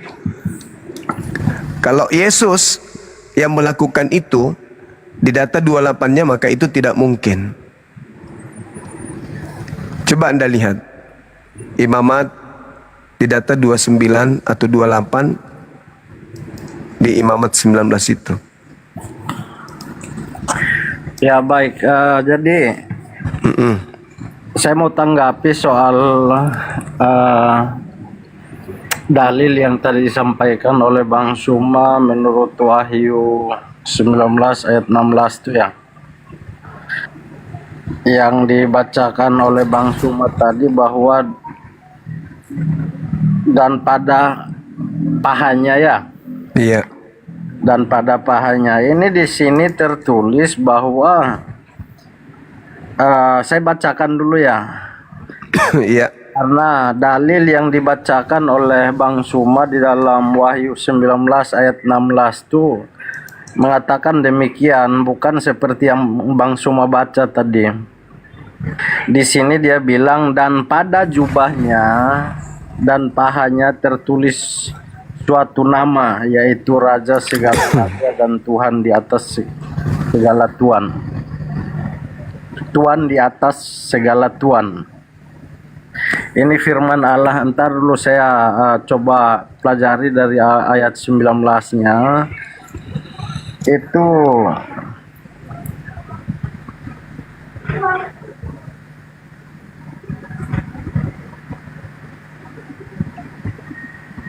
dan matanya dan di atas kepalanya. Iya, Imamat 19 nomor 28. Di dalam Imamat ini saya pegang Bible yang perjanjian baru aja, jadi untuk perjanjian lamanya nggak ada. Tapi untuk ini untuk sementara ini memang saya tidak bisa menjelaskan karena saya takut Gini, saya harus pelajari dulu ini Wahyu 19 nih, karena saya jujur bahwa saya ini awam, belum terlalu paham. Saya bukan seseorang yang belajar tentang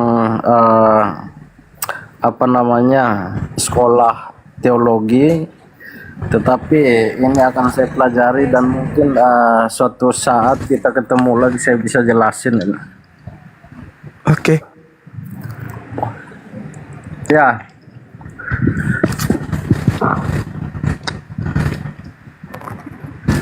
Atau gimana Bang Suma? Menurut saudara, Yesus ini taat perintah Tuhan atau tidak? Kalau dia nggak taat, kenapa dia dikatakan bahwa dia itu tidak berdosa? Oke. Kira-kira Imamat 19 nomor 28, janganlah kamu mengoresi tubuhmu, janganlah kamu mentato kulitmu, akulah Tuhan. Jangan kamu mentato kulitmu. Nah, menurut saudara, Yesus melanggar ini atau tidak? Makanya tadi saya katakan bahwa soal itu saya belum bisa kasih penjelasan sekarang, karena memang saya ini bukan sekolah teologi, saya belum terlalu paham soal itu, jadi nanti saya akan jelasin ketika kita ada pertemuan lagi. Ya. Di dalam Yohanes 14 nomor 31, Yesus taat kepada perintah-perintah Tuhan. Yohanes 8:29, Yesus tunduk dan patuh kepada perintah-perintah Tuhan. Yohanes 4 nomor 34, Yesus mengerjakan apa yang diperintahkan oleh Tuhan yang berkenan kepadanya. Berarti mustahil Yesus melanggar Imamat 19:28. Dengan kata lain, yang datang ke Pulau Patmos dengan menggunakan tato di paha itu bukanlah Yesus. Selesai.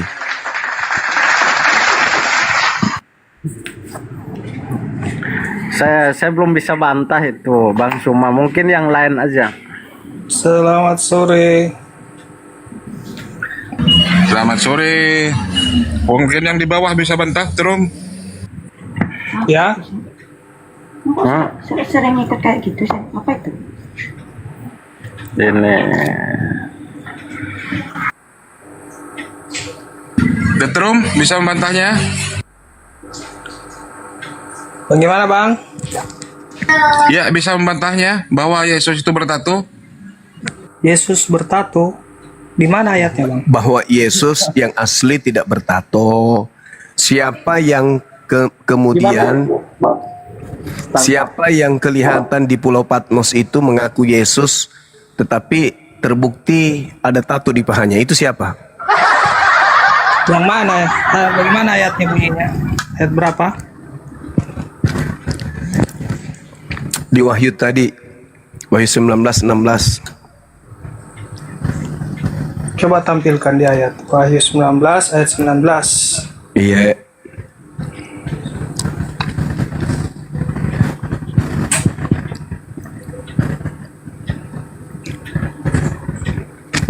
Sedangkan Yesus itu tidak pernah mengaku raja. Yang ingin menjadi jangan raja. lari dulu, jangan lari dulu. Saya jelaskan sambil kamu baca. Tidak, Sedangkan maksudnya jangan lari ke pembahasan raja lagi dulu. Sudah lagi. ya kan di tatonya, di pahanya itu tertulis raja segala raja. Iya, kita buktikan dulu tato itu kalau ada, baru kita lanjutkan ke rajanya. Oke. Wahyu 19 nomor 16.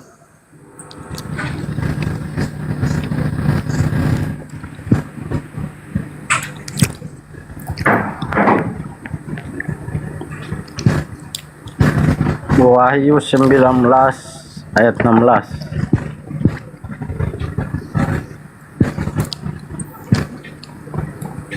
Ada yang punya onde-onde kah? Onde-onde ubi yang diparut, di tengahnya ada kelapa dan gula merah. Habis itu digoreng. Klepon itu, ada klepon.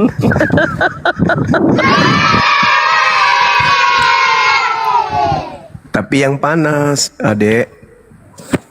Iya, meluber meleleh. Nanti ditanya, buat apa Bang Suma dalam keadaan panas? Kusuruh teman kita yang Kristen Oh gigit. ini. Ini Sambil kan dari menjawab. ayat 15. Dan dari mulutnya lah keluar sebilah pedang tajam yang akan memukul segala bangsa. Dan ia akan Oh iya, ini bahasa-bahasa metafor ini Bang. Bahasa metafor. Jadi itu tidak betul ada di pahanya. Iya, ini bahasa-bahasa metafor. Ini kan kayak begini kan. Dan dari mulutnya keluar sebilah pedang tajam. Nah ini kan nggak ada yang kayak gitu. Ini kan bahasa metafor ini.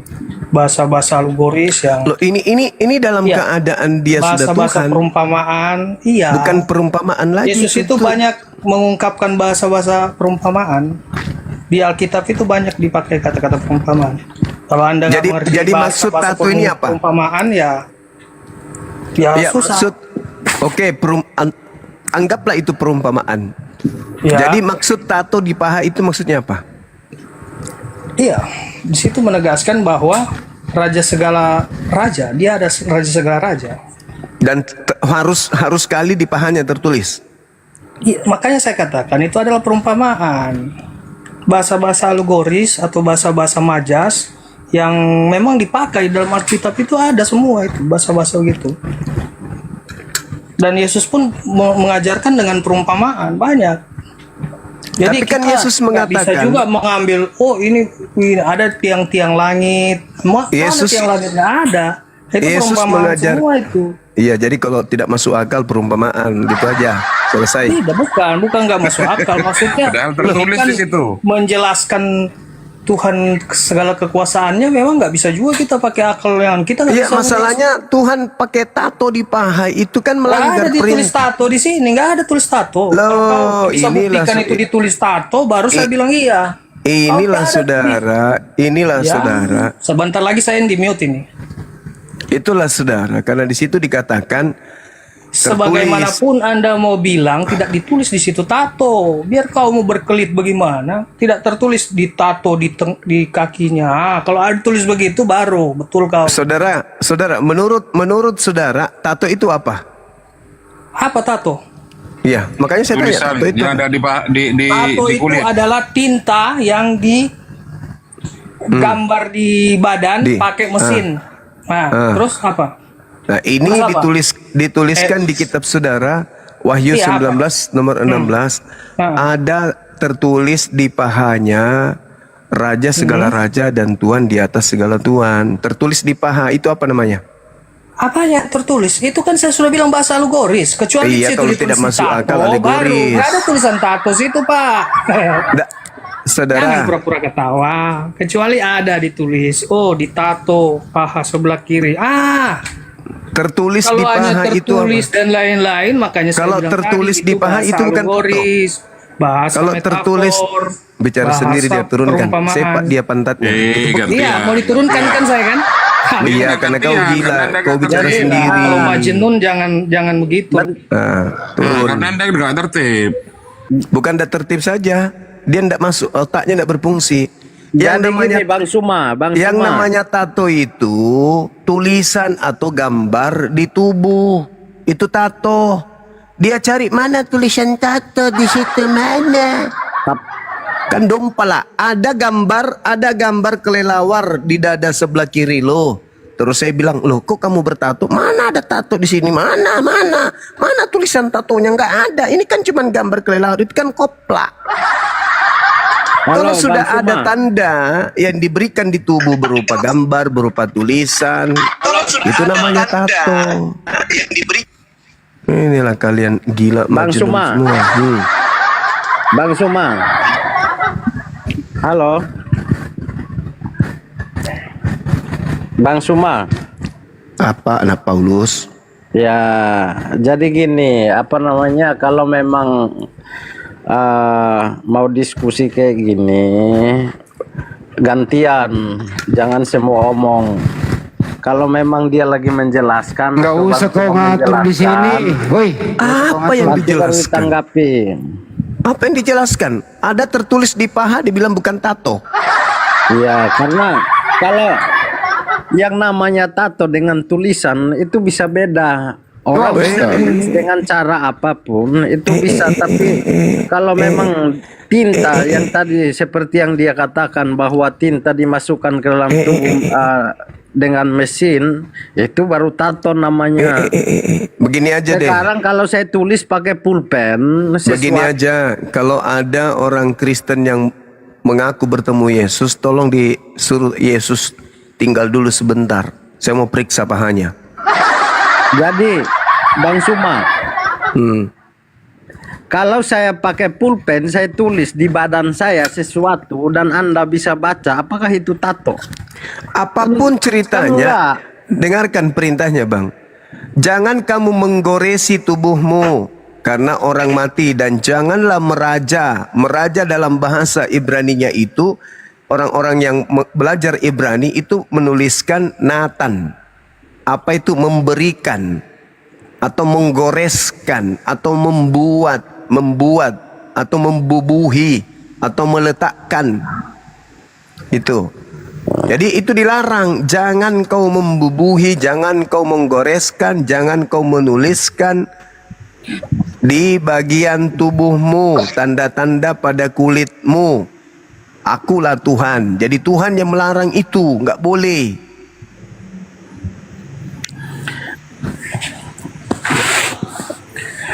Kadang-kadang kayak apa ya? Pasti nggak nyambung nih. Ini kan ada korelasinya, makanya saya mau omong ini. Seperti ada firman Tuhan yang mengatakan bahwa kalau kita percaya kepada Tuhan, kan itu sering dibahas. Pasti nggak nyambung nih.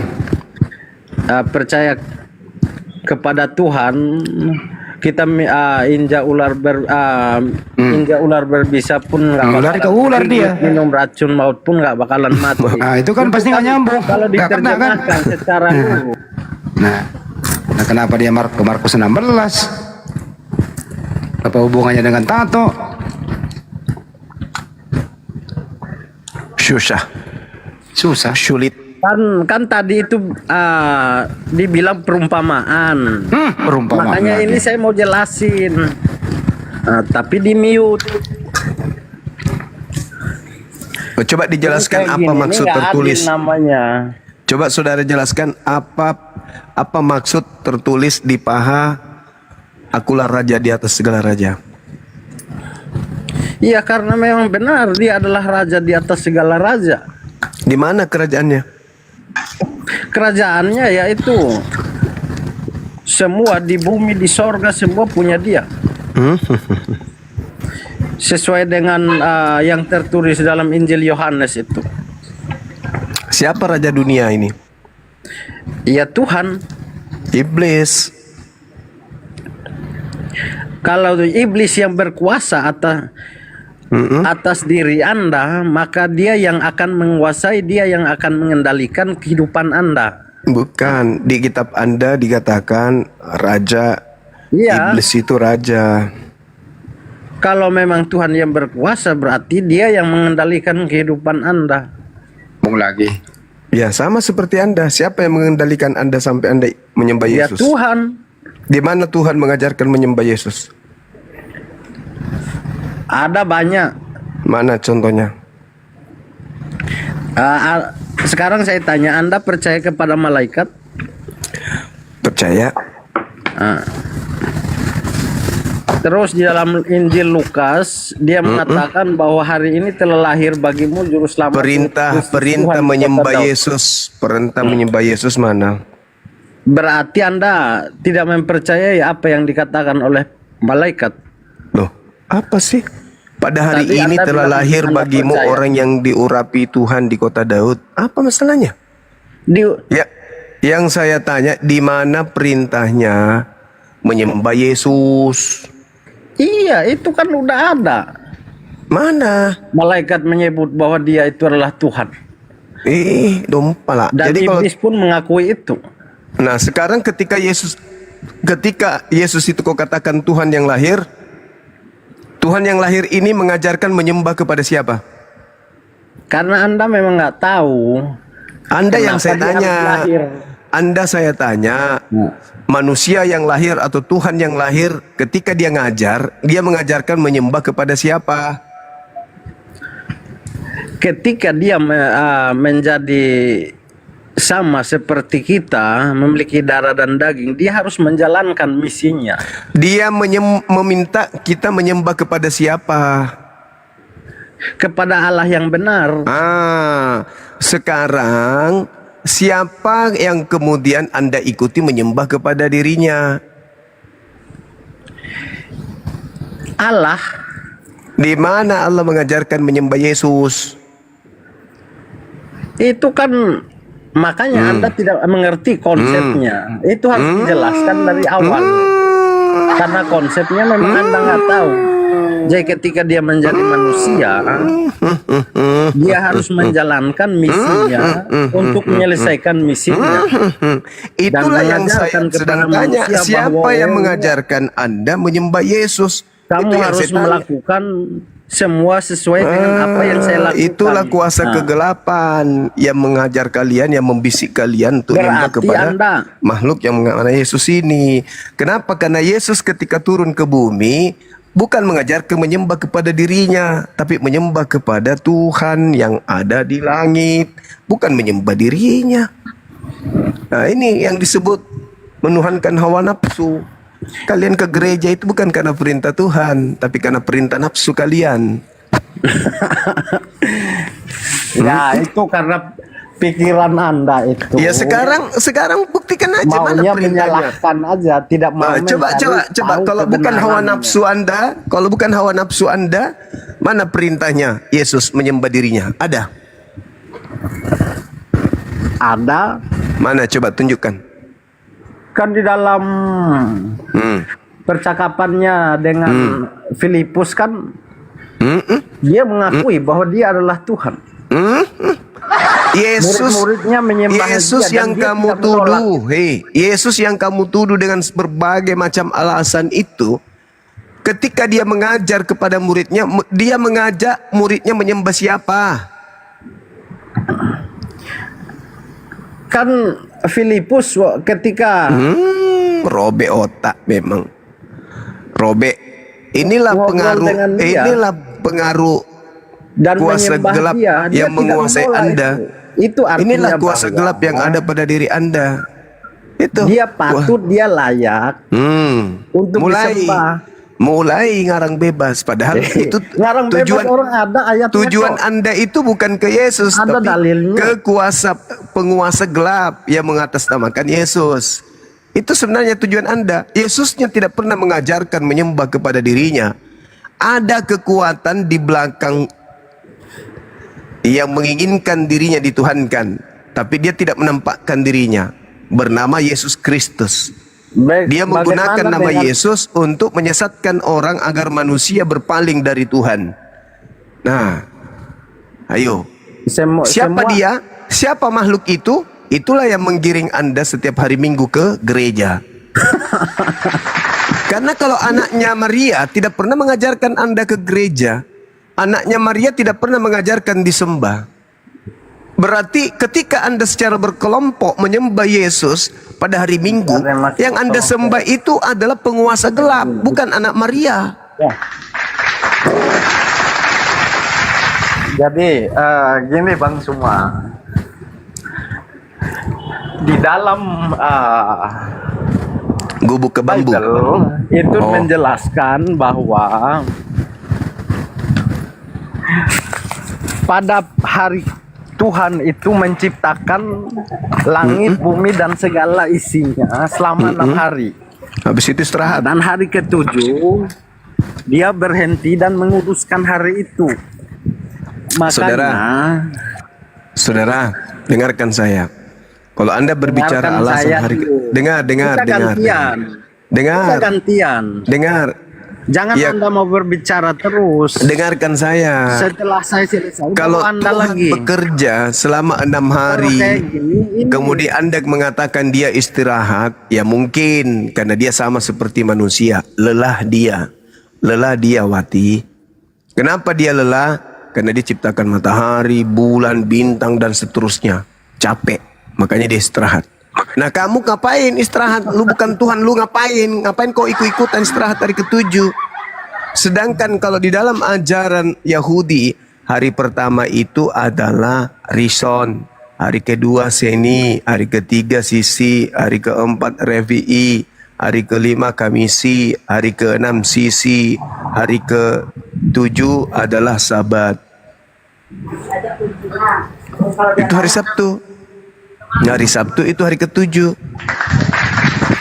Anda itu jangan bergantung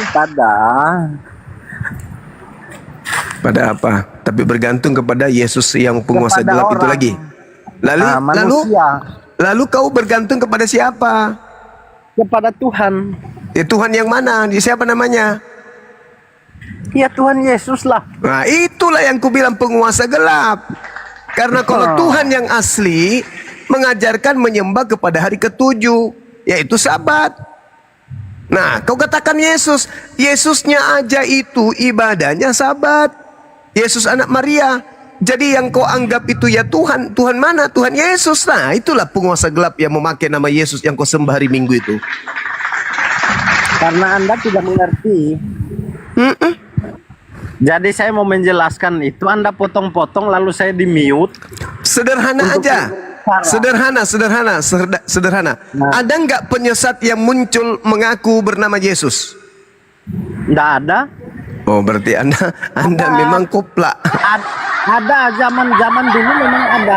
Nah itu pintar. Makanya berarti ada setan mengaku Yesus. Nah, tapi kalau berarti sudah ada dua kandidat, Yesus yang manusia dan Yesus yang setan. Kalau Yesus manusia mengajarkan bersunat atau tidak?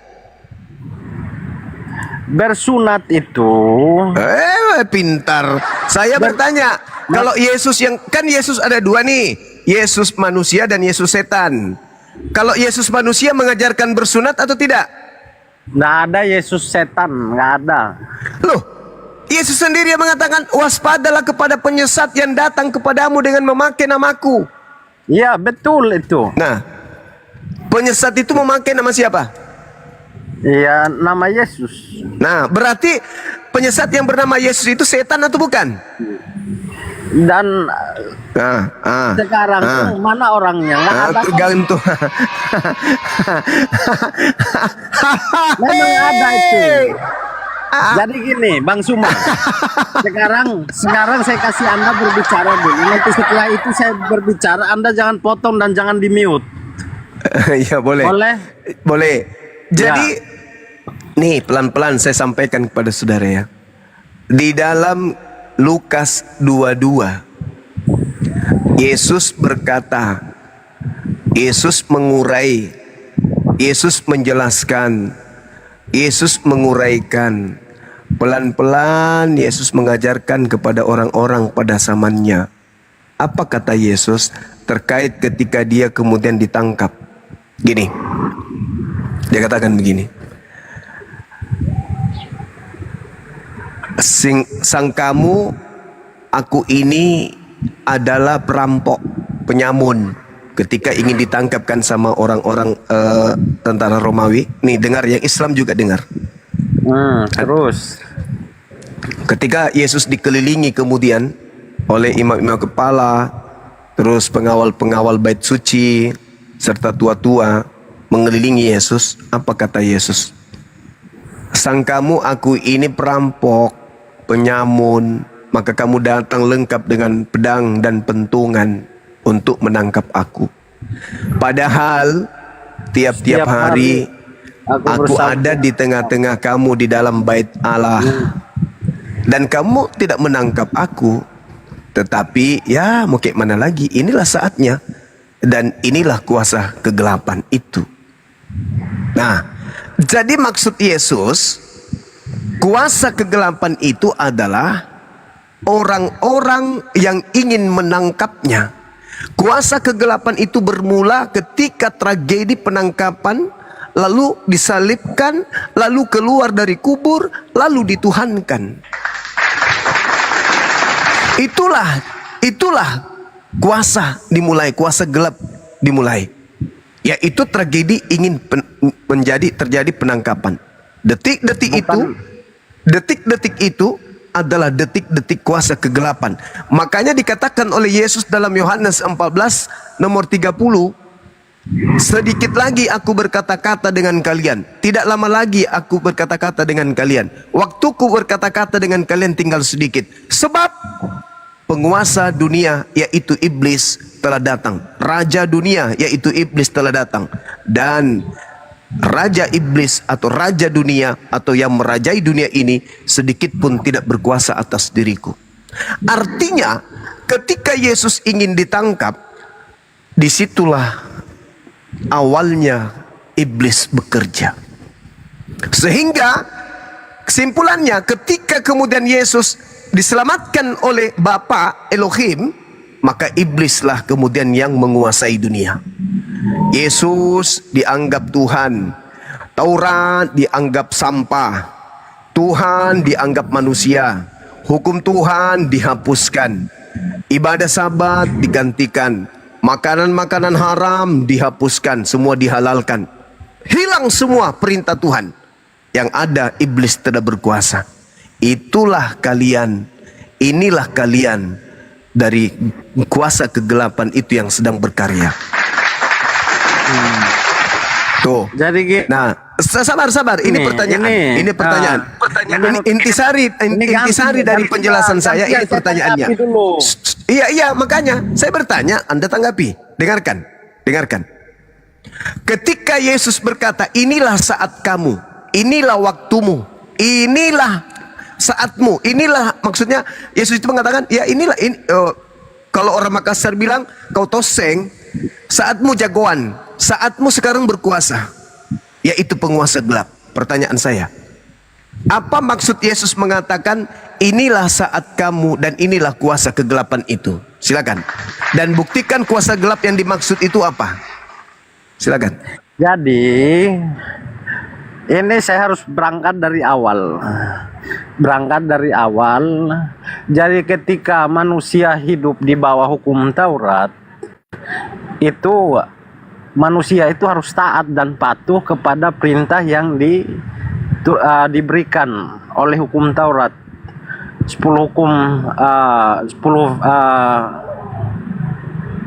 hukum itu. Tapi manusia semuanya melanggar itu.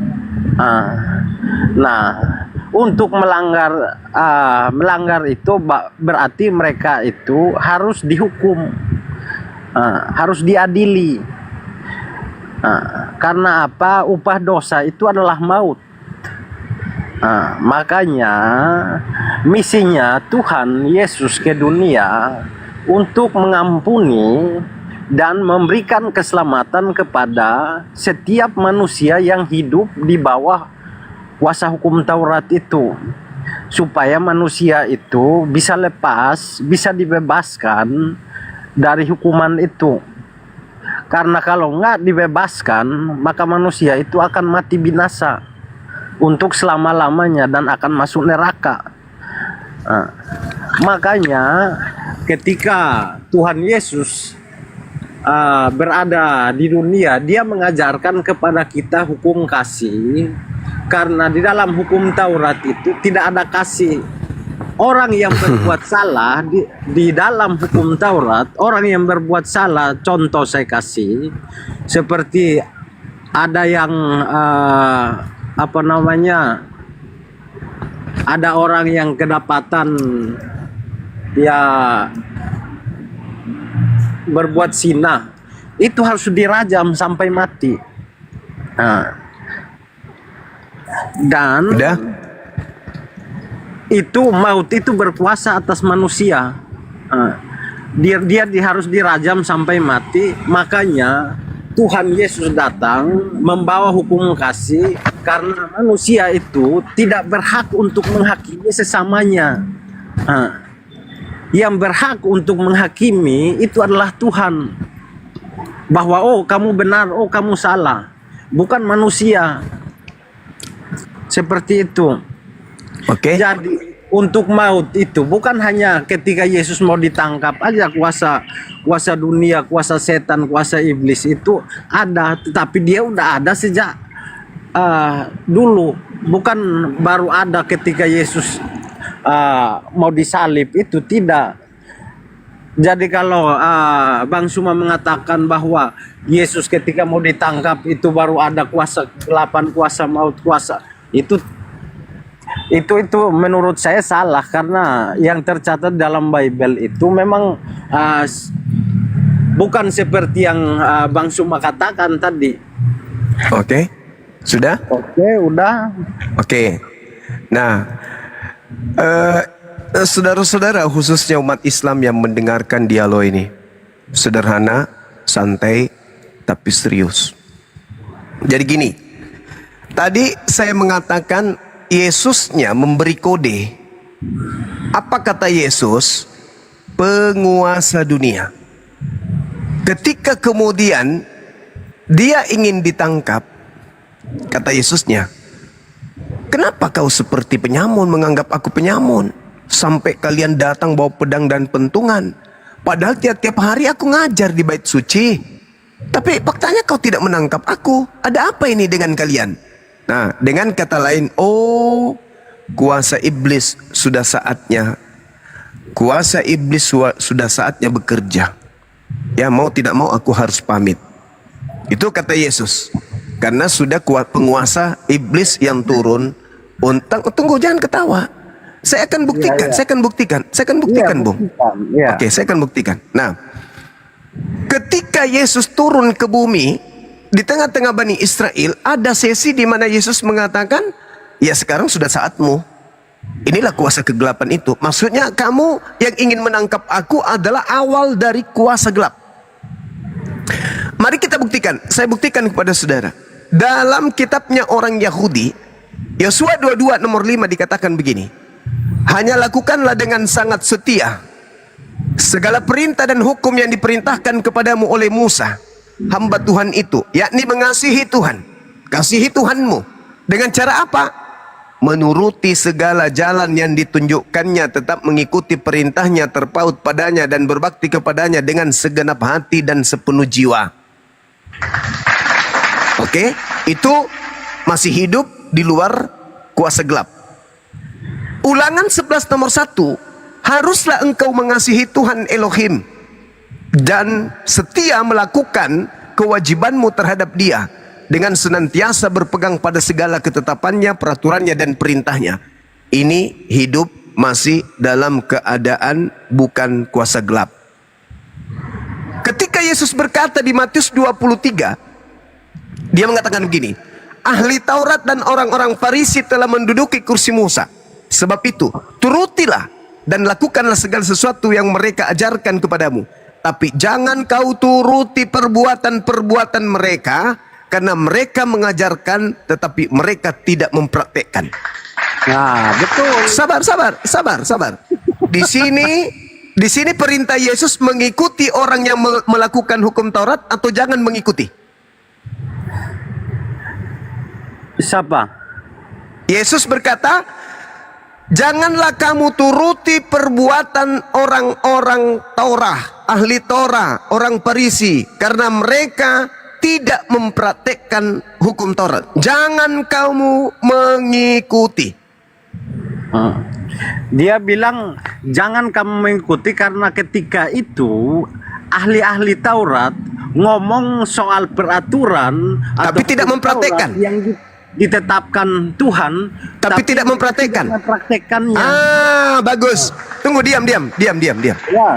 Jangan kau ikuti ahli Taurat yang cuman berteori, cuman mengambil terjemahan kitabnya Yahudi sebagai simbolik, sebagai kemudian pelengkap, sebagai kemudian simbol-simbol saja, tapi tidak mempraktekkan. Itu maksudnya kan? Ya. Jadi Yesus mengatakan, jangan kau mengikuti orang yang cuman mulutnya mengatakan perintah Tuhan, mengasihi Tuhan, tapi tidak mempraktekkan perintah Tuhan. Betul? Betul. Bagus. Saya tanya sekarang. Ya.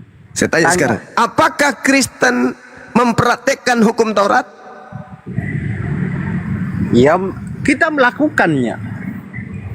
Saya ulang pertanyaannya, apakah Kristen mempraktekkan hukum Taurat? Mempraktekkan. Ketika hukum Tauratnya mengatakan jangan makan babi, Kristen praktekkan tidak? Itu ada dalilnya yang mengatakan bahwa. Oke, udah stop. Lanjut. Udah selesai apa belum? Belum, stop. Itu cukup kau ikat saja. Oh, Ya. ternyata Yesus melarang umatnya untuk mengikuti Kristen. Itu dulu. Nah, sekarang ajaran Kristen kuasa gelap itu bekerja di mana? Kita lihat di dalam ajaran pendiri agama Kristen, Galatia 5. Supaya kita sungguh-sungguh merdeka, Kristus telah memerdekakan kita. Karena itu berdirilah teguh dan janganlah mau lagi dikenakan kuk penghambaan. Jangan mau tunduk lagi kepada hukum Tuhan. Nomor 4, kamu lepas dari Kristus. Bang Suma. Sabar. Anda jangan tambah-tambah, itu salah yang. Saya buktikan.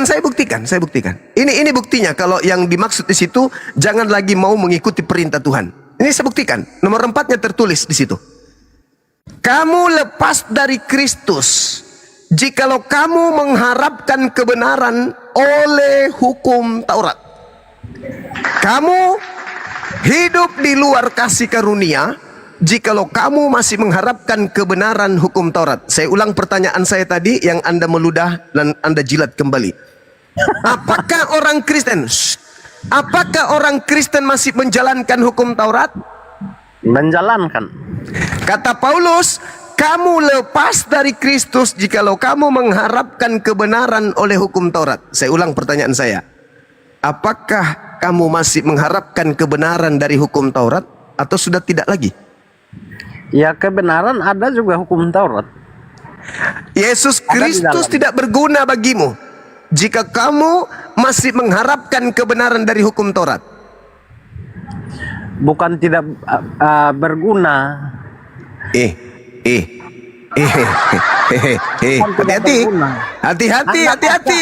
Hati-hati.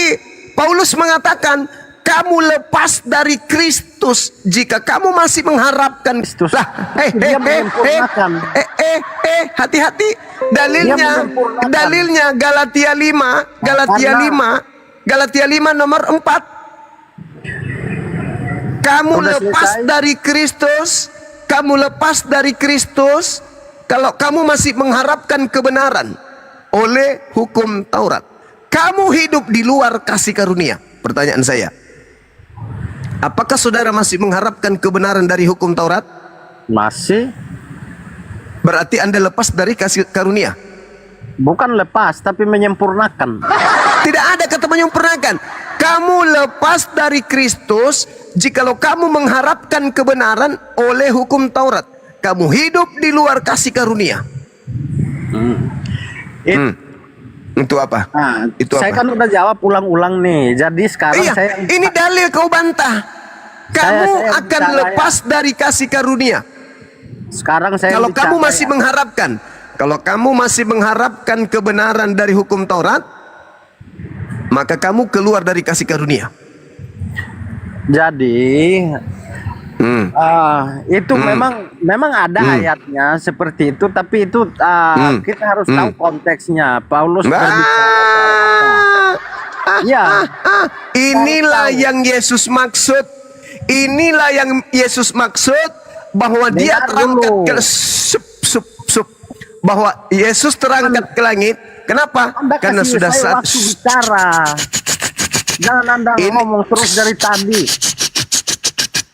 Kata Yesus, inilah saatmu berkarya, wahai kuasa kegelapan. Izinkan aku kembali kepada Tuhanku. Sudah selesai. Maka Yesus kembali mencari tempat untuk pengikutnya Bani Israel. Berkaryalah kuasa gelap. Maka semua, sabar. Maka semua perintah-perintah Tuhan yang diajarkan oleh Yesus, yang diajarkan oleh Nabi Musa, dibolak-balik oleh penguasa gelap dengan memakai nama Yesus. Endingnya buah dari penguasa gelap itu adalah aliteng. Oke. Kalau udah selesai sekarang waktunya saya. Sekarang giliran Anda menjelaskan kepada saya, apakah orang yang masih mengharapkan kebenaran dari hukum Taurat menurut Paulus itu berada dalam kasih karunia atau tidak? Kasih saya dalil. Silakan. Ada memang dalilnya karena kita yang tadi Bang Suma bacakan di dalam Bible bahwa kita itu telah memerdekakan oleh King Kong. Benar, kita telah dimerdekakan karena kita telah diselamatkan. Hampir stres orang menghadapi tenor Bahwa Yesus Kristus mengalahkan kuasa maut itu, yaitu dia mati dan bangkit. Kebangkitan itu penguasa gelap bekerja. Kebangkitannya dia adalah bukti bahwa dia telah menang atas kuasa maut. Dan maut Iblis kuasa gelap keluar dari alam gelap keluar. Ingat Yohanes 14. Saudara ingat Yohanes 12. Berarti kita telah nomor 31. Iblis telah dilemparkan keluar dari kubur. Ingat itu. Mengikut Kristus, kita benar-benar merdeka. Kuasa gelap. Kita benar. Dengarkan giliran saya. Galatia 2 nomor 16. Belum selesai. Kenapa? Nggak ada. Kau hanya jualan obat di sini, membantah data. Kau hanya kuasa gelap. Kamu berbicara mengenai kuasa gelap. Kamu tahu bahwa tidak seorang pun yang dibenarkan oleh karena melakukan hukum Taurat. Inilah bukti. Tetapi oleh karena iman dalam Kristus Yesus. Kebenaran. Sebab mereka tidak mau dengar. Itu kami pun telah percaya kepada Kristus Yesus supaya kami dibenarkan oleh karena iman dalam Kristus dan bukan oleh karena melakukan hukum Taurat. Sebab tidak ada seorang pun yang dibenarkan oleh karena melakukan hukum Taurat. Ayo. Saya di mute terus nih. Waktu apakah saya anda mute saya. Apakah Anda masih melakukan hukum Taurat? Ini tidak adil, nggak adil. Saya ulang lagi. Apakah Anda masih melakukan hukum Taurat? Ya, saya melakukannya. Oke, dengarkan. Jangan membunuh, jangan mencuri, jangan dengarkan. Inilah ajaran sesat ini Bang Suma ini. Dengarkan. Saya ulang lagi. Apakah Anda masih melakukan hukum Taurat? Nah. Saya berbicara ingin menjelaskan, kamu mute saya. Apakah Anda masih melakukan hukum Taurat? Tidak beretika. Apakah Anda masih melakukan hukum Taurat? Udah nggak bermoral ini.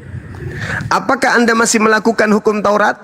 Saya masih melakukannya. Oke, dengarkan dalilnya. Galatia 2 nomor 16. Anda ulang-ulang, saya mau menjelaskan. Galatia 2 nomor 16, dengarkan. Tidak ada seorang pun yang dibenarkan oleh karena melakukan hukum Taurat. Saya udah ulang-ulang menjawab. Dengarkan dulu. Apakah Anda masih melakukan hukum Taurat? Masih. Kata Paulus. Saya jawab, saya mau menjelaskan Anda. Tidak ada seorang pun yang dibenarkan oleh karena melakukan hukum Taurat. Berarti Anda ini tidak dibenarkan karena Anda melakukan hukum Taurat. Anda di luar Yesus Kristus kalau Anda masih mengharapkan kebenaran. Aduh, parah. Dari hukum Taurat. Selamat sore. Nggak bisa ini Bang Sum. Ini kalau kita yang berbicara. Bagaimana mau berbicara kok nggak nyambung? Kau itu terhormat dari gereja bicaramu. Terhormat dari gereja nggak bisa. Oh, terhormat ini. Terhormat, bukan terhormat, terhormat. Pakai data dong, biar enak diskusinya. Ya, kau yang naik pakai data. Oke, Saudara Blasius. Contohnya Saudara begini, Blasius. datanya. Ya. Oke, dengarkan saya Bang, dengarkan saya. Galatia 2 nomor 21. Stop dulu, stop. Saya nggak mau masuk ke sana dulu. Pertanyaan saya dulu ke Anda, jawab dulu baru saya masuk, oke? Di dalam Galatia 2 nomor 21 itu dikatakan begini. Sekiranya ada kebenaran oleh hukum Taurat, maka sia-sialah kematian Kristus. Pertanyaan saya kepada saudara, apakah ada kebenaran oleh hukum Taurat? Yesus Kristus penggenap hukum Taurat. Saya ulang, pertanyaan saya bukan ke situ. Pertanyaan saya, dengarkan. Apakah ada kebenaran oleh hukum Taurat? Pasti dong. Nah, kata Paulus, kalau ada kebenaran oleh hukum Taurat, maka sia-sialah kematian Kristus. Mana yang betul? Yang betul adalah Kristus penggenap hukum Taurat. Oke, stop dulu di situ. Stop dulu di situ. Kata Paulus, Stop dulu di situ. Sekiranya ada kebenaran oleh hukum Taurat, maka sia-sialah kematian Kristus. Maksudnya, kalau di dalam hukum Taurat itu ada kebenaran, maka sia-sialah Kristus itu mati. Sekarang pertanyaan saya, ada kebenaran oleh hukum Taurat atau nggak ada? Tidak ada manusia yang mampu melakukan hukum Taurat. King Kong juga nyambung. Pertanyaan saya, jangan Anda ketawa-ketawa. Pertanyaan saya, Anda Muslim, Allah Anda ada anak apa enggak? Dah turun. Zuma modal congor Zuma.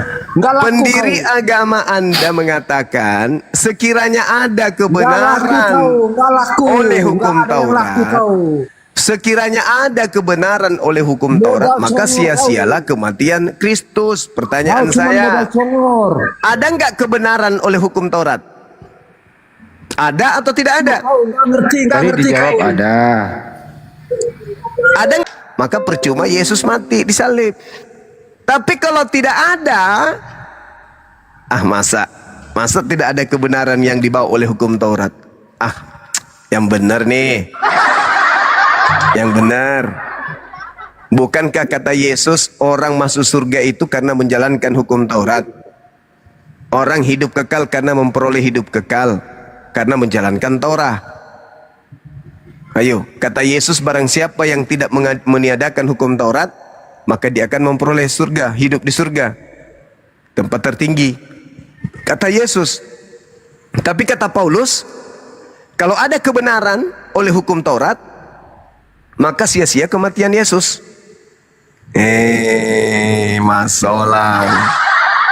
Masolang generasi. Di mana itu banyak? Galatia berapa itu? Kasih tahu deh. Galatia 2:21. Galatia 2 nomor 16. Galatia 2 tunggu. Galatia 2 nomor 16, Galatia 2 nomor 21, yaitu Bang Handi. Dan Galatia 5 nomor 1, Galatia 5 nomor 4. Manrasa kok.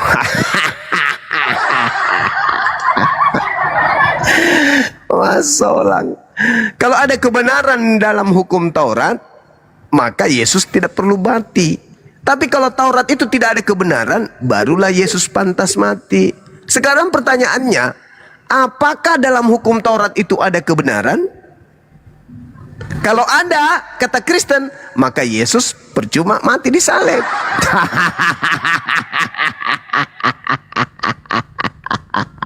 Sedangkan kata Paulus, di data nomor 16-nya, apa kata dia? Tidak ada seorang pun yang dibenarkan oleh karena melakukan hukum Taurat. Yang mana yang betul? Yes, Paulus atau Tuhan? Manusia dibenarkan karena menjalankan Taurat, kata Tuhan. Malah orang yang tidak menjalankan Taurat itu dikutuk, kata Tuhan. Tapi kata Paulus, tidak ada manusia dibenarkan karena melakukan hukum Taurat. Ngeri. Ngeri, saudara-saudara. Itu artinya orang-orang Israel itu tidak ada yang melakukan hukum Taurat itu secara sempurna, Cak Kangkung. Jadi gini Zuma. Oh mama Sebentar ya. Dengar Oh dulu mama dong. dalil dibantah, diplesetkan. Berani diskusi nggak? Astagfirullahaladzim ya Allah ya Karim. Berani diskusi nggak sama saya? Berani nggak? Paulus kau datang ke sini, Paulus kau bawa ke sini. Suruh hadapi saya. Jadi gini Zuma. Ini kan tiap hari bahas. Jangan sombong sekali ente. Kita bahas Al-Quran, bisa nggak? Berani nggak? Oh itu kan berani nggak berani. Logikkan dulu. Saudara, begini. Dengar. Di mute dulu. Dengarkan saya ya. Dengar habis ini Anda ngomong. Jadi agama pertama, agama orang Yahudi itu Taurat, kitabnya yang pertama. Ketika Taurat ini kemudian ditinggalkan oleh mereka, maka datanglah kemudian Injil untuk menjelaskan dan menerangkan tentang Torah. Oke? Lalu kemudian menurut agama Kristen, seperti yang saya bahasakan tadi, tidak ada orang dibenarkan karena Taurat. Tidak ada kebenaran dalam hukum Taurat. Kalau ada, maka sia-sialah kematian Yesus. Karena itu, karena tidak ada kebenaran dalam hukum Taurat, oleh karena itu harus ada Kristen. Karena Kristen adalah solusi. Kristen ini ada karena Taurat tidak mampu menyelamatkan, maka harus ada yang mampu menyelamatkan, yaitu Kristen. Nah, kalau Kristen ini betul-betul menyelamatkan, tidak perlu ada Islam. Karena Islam datang belakangan. Kenapa Islam datang belakangan? Karena orang-orang terdahulu merusak ajaran Tuhan, maka Islam dibutuhkan. Karena dianggap Yahudi, Nasrani, dan juga agama tempelan Kristen itu sudah merusak. Makanya ada Islam. Nah, sekarang kalau harus ada Kristen, berarti Kristen itu adalah jalan terakhir. Islam bubar. Karena Kristenlah kebenaran itu. Mari kita buktikan. Sebelum mengkaji Islam, kita buktikan Kristen dulu karena dia lebih tua. Kalau Kristen mampu membuktikan kebenarannya, Islam tanpa dibahas, Al-Quran tanpa dibahas, dengan sendirinya akan gulung tikar. Maka kita bahas Kristen dulu, baru bahas Al-Quran. Kalau Kristen sudah bisa menjadikan dirinya sebagai agama yang pantas menjadi agama terakhir, Islam tak perlu. Jangan kau bahas Islam sementara posisi Kristen belum jelas. Nanti kamu bingung. Buktikan dulu kebenaran agamamu. Kalau kita sudah temukan agamamu itu benar, Islam bubar. Karena kata Yesus begini dalam Matius 5 nomor 19, nomor 20. Jika hidup keagamaanmu tidak lebih baik dari ahli Taurat, maka kamu tidak akan masuk ke dalam kerajaan surga. Kalau kau punya agama tidak lebih baik daripada ahli Taurat. Nah, Kristen ini datang duluan. Maka Kristen ini harus kita uji dulu. Apakah Kristen lebih baik dari ahli Taurat? Kata Tuhan di dalam kitabnya orang Yahudi, Ulangan 27 nomor 26, terkutuklah orang yang tidak menjalankan hukum Taurat. Nah, sekarang mana agama yang lebih baik dari itu? Agama Kristen mengatakan bahwa tidak ada orang dibenarkan karena hukum Taurat. Kalau kau masih mengharapkan kebenaran dalam hukum Taurat, maka sia-sialah kematian Yesus. Sekarang buktikan. Buktikan bahwa hukum Taurat itu memang tidak betul. Buktikan. Supaya agama Anda itu lebih bagus. Maksud Rasul Paulus itu enggak begitu. Aduh. Nah, udah, silakan Anda buktikan, silakan. Yang dimaksud Rasul Paulus itu kan orang-orang Israel zaman itu, mereka mengira mereka itu diselamatkan enggak karena hukum Taurat. Memang Tuhan Yesus itu mengatakan keselamatan itu ada di hukum Taurat, tapi tidak ada satupun yang bisa melakukannya secara sempurna. Yang bisa itu cuma Tuhan Yesus. Aduh, Paulus juga bisa. Paulus bisa kok. Itu kok susah betul, Zuma. Paulus Jadi juga sekarang bisa. Ini, Zuma, saya tanya. Paulus juga bisa. Anda berbohong kalau Anda mengatakan cuma Yesus. Paulus juga bisa. Paulus juga mengakui bahwa dalam hukum Taurat dia tidak bercacat. Ayo. Dia tidak bercacat. Sekarang aku tanya. Loh, Rasul Paulus itu sebelum dia jadi Kristen dia apa? Aku tanya kamu coba. Dia adalah Yahudi praktisi Torah. Ya bisa nggak dia bisa nggak membunuh, bisa nggak saya tanya? Dia Apa? hukum Taurat bisa nggak? Bisa nggak? Apanya? Bisa apa? Hukum Taurat bisa nggak membunuh? Bisa. Mana hukum Taurat bisa membunuh? Hukum Torahnya nyawa balas nyawa, mata balas mata, hidung balas hidung. Rasul Paulus mengikuti enggak? Nah, sekarang Paulusnya mengatakan apa? Sekarang gini, di dalam coba. Filipi 3. Sekarang kau tanya. Coba kau bukti. Jangan kau bertanya terus, dengarkan jawaban. Kau dari tadi ngomong loh. Kau dari tadi ngomong. Kamu kalau bertanya, dengarkan jawaban Lul. Kau bertanya, apakah Paulus itu menjalankan? Menjalankan. Dia membunuh murid-murid Yesus, habis itu dia berbohong. Dalam hal mentaati hukum Taurat, aku tidak bercacat. Pembohong. Dajjal, laknat. Kalau pembunuh, kalau membunuh dalam hukum Taurat, itu sudah melanggar. Tapi dia mengatakan di Filipi 3, nomor 5, nomor 6, dalam hal mentaati hukum Taurat, aku Paulus tidak bercacat. Pembohong, manusia laknat. Jelas-jelas dia melanggar hukum Taurat. Melarang orang tidak bersunat, melarang orang jangan bersunat, memerintahkan orang makan babi, kemudian menyuruh orang menyembah Yesus, kemudian menyuruh orang ibadah minggu. Tidak bercacat katanya. Dasar laknat. Coba ada di sini ku tampar pakai tutup panci. Untung nggak sesaman dengan aku pembohong besar kayak gitu. Tapi saya sudah puas membaca surat-surat yang ada di Kisah Para Rasul. Bagaimana orang-orang Yahudi melaknat dan bersumpah ingin membunuh Paulus itu. Saya pun kalau hidup pada zaman itu, dengar. Saya pun kalau hidup pada zaman itu, kutusuk pantatnya sampai mulutnya tembus pakai linggis panas.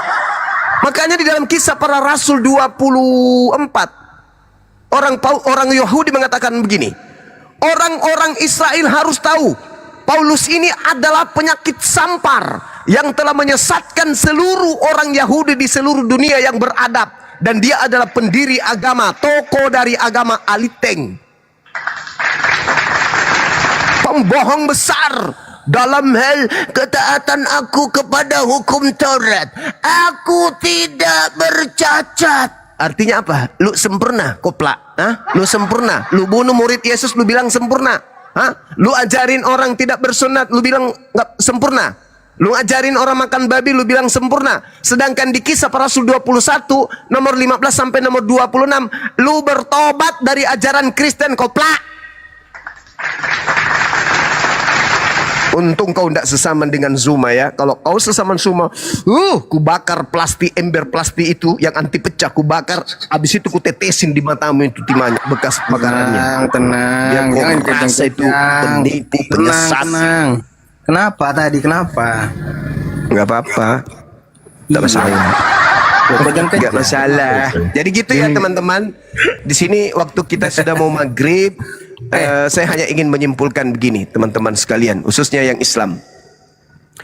Paulus pendiri agama Kristen berkata begini, aku tidak menolak kasih karunia Tuhan, sebab sekiranya ada kebenaran oleh hukum Taurat, maka sia-sialah kematian Kristus. Sekarang kita selidiki, apakah ada kebenaran karena menjalankan Taurat? Ternyata menjalankan Taurat itu adalah kebenaran. Berarti Paulus sudah melakukan kebohongan, Paulus sudah melakukan dosa besar dengan menipu miliaran manusia. Dia katakan, sebab sekiranya ada kebenaran oleh hukum Taurat, maka sia-sialah kematian Kristus. Yang kedua, dia mengatakan begini. Yang mana? Yang kedua, ayat berapa? Jangan asal. Yang kedua, Paulus mengatakan begini. Jangan kamu asal tahu bahwa tidak ayat seorang berapa pun yang bacanya itu dibenarkan cuma oleh baca. karena melakukan hukum Taurat. Jadi Paulus mendoktrin tidak ada tidak ada seorang pun yang dibenarkan oleh karena melakukan hukum Katanya Taurat. bahwa Menurut dalilnya di Paulus, surat berapa kau menurut ngomong kayak Paulus gitu? tidak ada orang yang dibenarkan Tuhan karena melakukan hukum Taurat. Di Ini surat pembohongan. mana? Tetapi hanya oleh karena iman Di dalam surat Yesus mana? Kristus. Sebab itu kami Ini pun hanya telah referensi. percaya kepada Diam Kristus dulu. Yesus. Nanti saya Supaya kasih dia. kami dibenarkan oleh karena iman dalam Kristus. Dan bukan karena melakukan hukum Taurat. Sebab tidak ada seorang pun yang dibenarkan oleh karena melakukan hukum Taurat. Ini pembodohan. Di surat Kata Paulus mana? tidak ada orang yang dibenarkan karena menjalankan hukum Taurat. Kata Paulus tidak ada seorang pun yang dibenarkan oleh karena melakukan hukum Taurat. Ini penipu. Ini pembohong. Ini tabiatnya sama seperti setan yang datang kepada Adam di Gan Eden. Dia memutarbalikkan fakta. Kata dia, tidak ada seorang pun yang dibenarkan oleh karena melakukan hukum Taurat. Pertanyaan mendasar kita kepada Kristen pengikut Paulus. Diturunkan aja ini manusia, diturunkan aja. Di surat mana? Diturunkan aja. Nanti dia minta permintaan naik itu. Kalau orang sudah mulai panas begitu dia suka mengganggu. Jadi saudara-saudara, hukum Taurat itu satu hak milik kepunyaan Bani Yakub. Siapa yang menjalankan Taurat akan diselamatkan oleh Elohim. Siapapun yang menjalankan hukum Taurat di tengah-tengah Bani Israel, maka akan diselamatkan oleh Elohim. Yesus mengatakan, mata ganti barang mata siapa, gitu. turunkan lagi. Coba jelaskan dulu. Diturunkan. Ah, bagus. Kata Yesus dalam Matius 5:19, orang-orang yang tidak menghilangkan, artinya menjalankan hukum Taurat, maka orang-orang ini akan menempati surga. Itu kata Yesus. Berarti orang yang menjalankan hukum Taurat menurut Yesus adalah orang-orang yang dibenarkan sehingga mereka memperoleh hidup yang kekal. Yang pertama. Yang kedua, Yohanes 12 nomor 49 nomor 50. Kata Yesus, aku tidak berkata-kata dari diriku sendiri. Apa yang aku katakan adalah apa yang diperintahkan oleh Bapa untuk aku katakan dan aku kerjakan. Dan firman Tuhan itu adalah hidup yang kekal. Berarti firman Tuhan artinya ketetapan-ketetapan Tuhan yang secara simbolik Yesus sampaikan dalam Matius 19 nomor 16 ketika ditanya, "Guru, apa yang harus aku kerjakan supaya aku memperoleh hidup yang kekal?" Kata Yesus, lakukan segala perintah Tuhan yang ada di dalam kitab Torah. Jadi kata Yesus, untuk mendapatkan hidup kekal harus menjalankan hukum Taurat. Itu kata Yesus. Kata Paulus, tidak ada seorang pun yang dibenarkan oleh karena melakukan hukum Taurat. Ini sudah bertentangan. Itulah yang Yesus katakan tadi. Apa kata Yesus? Ini saatmu, silakan kalian berkarya. Kamu sudah diizinkan. Makanya dikatakan, Simon, Simon, iblis sudah diizinkan untuk mencobai kamu, untuk memisahkan antara gandum dan ilalang. Itu kata Yesus. Jadi iblis sudah diizinkan. Makanya Yesus mengatakan, oh sekarang sudah saatmu. Silakan, saatnya kuasa kegelapan sekarang untuk berkarya. Makanya dia terangkat ke langit, karena sudah saatnya penguasa gelap itu berkarya. Lahirlah agama Kristen yang didirikan oleh Paulus yang bertentangan 360 derajat dengan ajaran Tuhan. Makanya Kristen kalau kita lihat, mereka mengatasnamakan Tuhan, mereka mengatasnamakan Taurat, mereka mengatasnamakan Injil, tetapi pada prinsipnya tak ada satupun ajaran Taurat, ajaran Injil yang mereka lakukan. Yang mereka lakukan semuanya, mulai dari tidur sampai tertidur kembali, itu semua ajaran Paulus yang tidak pernah diajarkan oleh Yesus. Maka kuasa kegelapan nyata di tengah kita, yaitu agama yang diajarkan dari barat, menyembah kepada Kristus dan melepaskan hukum Tuhan yang dibawa oleh Nabi Isa atau Yesus kepada Bani Israel. Terakhir dari saya, di dalam sebuah pengajaran yang dilakukan oleh Yesus dalam Lukas 16 nomor 17, lebih mudah langit dan bumi lenyap daripada satu titik dari hukum Taurat itu batal. Matius 23. Ini menjadi PR buat Kristen sampai 2 detik sebelum kiamat yang mereka harus jawab secara runut, dan seluruh Kristen Indonesia di Indonesia ini, Kristen di Indonesia harus jawab. Apa pertanyaannya? Baca Matius 23. Kata Yesus, ahli Taurat orang Farisi telah duduk di kursi Musa. Sebab itu turutilah dan lakukanlah segala sesuatu yang mereka ajarkan kepadamu. Tetapi jangan kamu turuti perbuatan, pekerjaan mereka. Karena mereka mengajarkan Taurat, membawa-bawa Taurat, mengatasnamakan Taurat, mengambil terjemahan Taurat, tetapi tidak mempraktekkannya. Pertanyaan saya, perintah Yesus, jangan kamu mengikuti perbuatan-perbuatan mereka.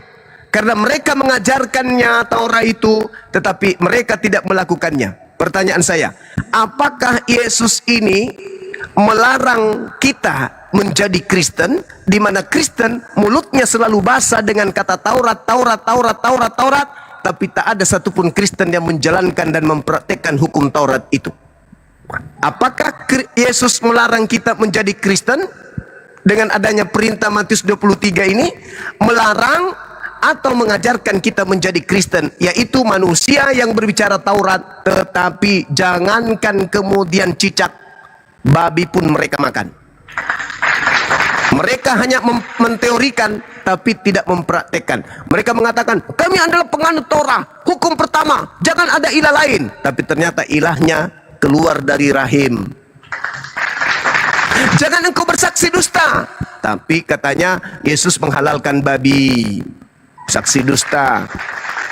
Jangan kau berbohong. Tapi faktanya mereka menyembah Yesus, tapi Yesus tidak pernah mengajarkan. Dan banyak lagi. Sekali lagi pertanyaan saya, apakah Yesus mengajarkan orang untuk menjadi Kristen, yaitu menjadi orang yang menteorikan tapi tidak mempraktekkan Torah?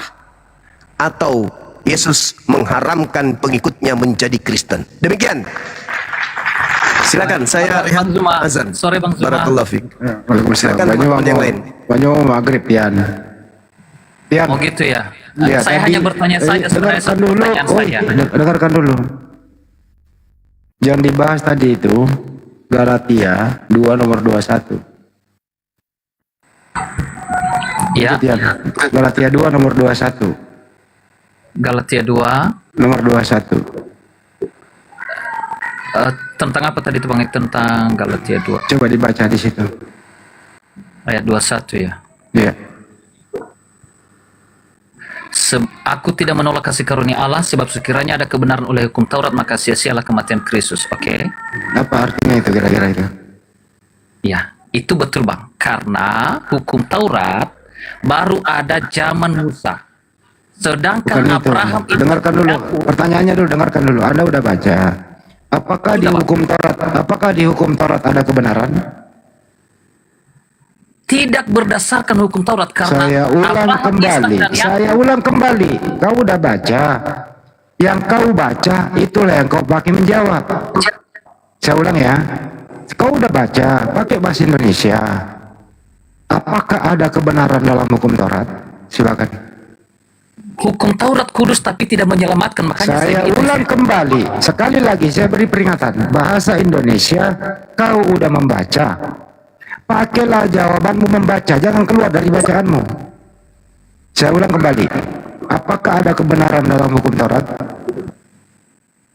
kan di situ sekiranya ada kebenaran, berarti dalam hukum Taurat tidak ada menyelamatkan, tidak ada Saya kebenaran yang ulang kembali sekali lagi.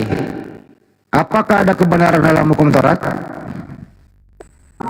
jelas di situ tidak ada, karena Tidak ada. Abraham dan Baik. Yakub pun menjadi orang beriman itu sebelum Musa 430 Tidak ada kebenaran. Udah cukup. Udah kau jawab. Tidak ada kebenaran dalam hukum Taurat, betul? Kenapa? Karena Abraham, Ishak dan Yakub itu 500 tahun yang membahas Abraham, Ishak, Yakub siapa? Dasar benar-benar ini orang ini. Bisa nggak sih kau nggak jual obat kurat kalau naik gitu loh? Data yang kau baca Galatia 2 nomor 21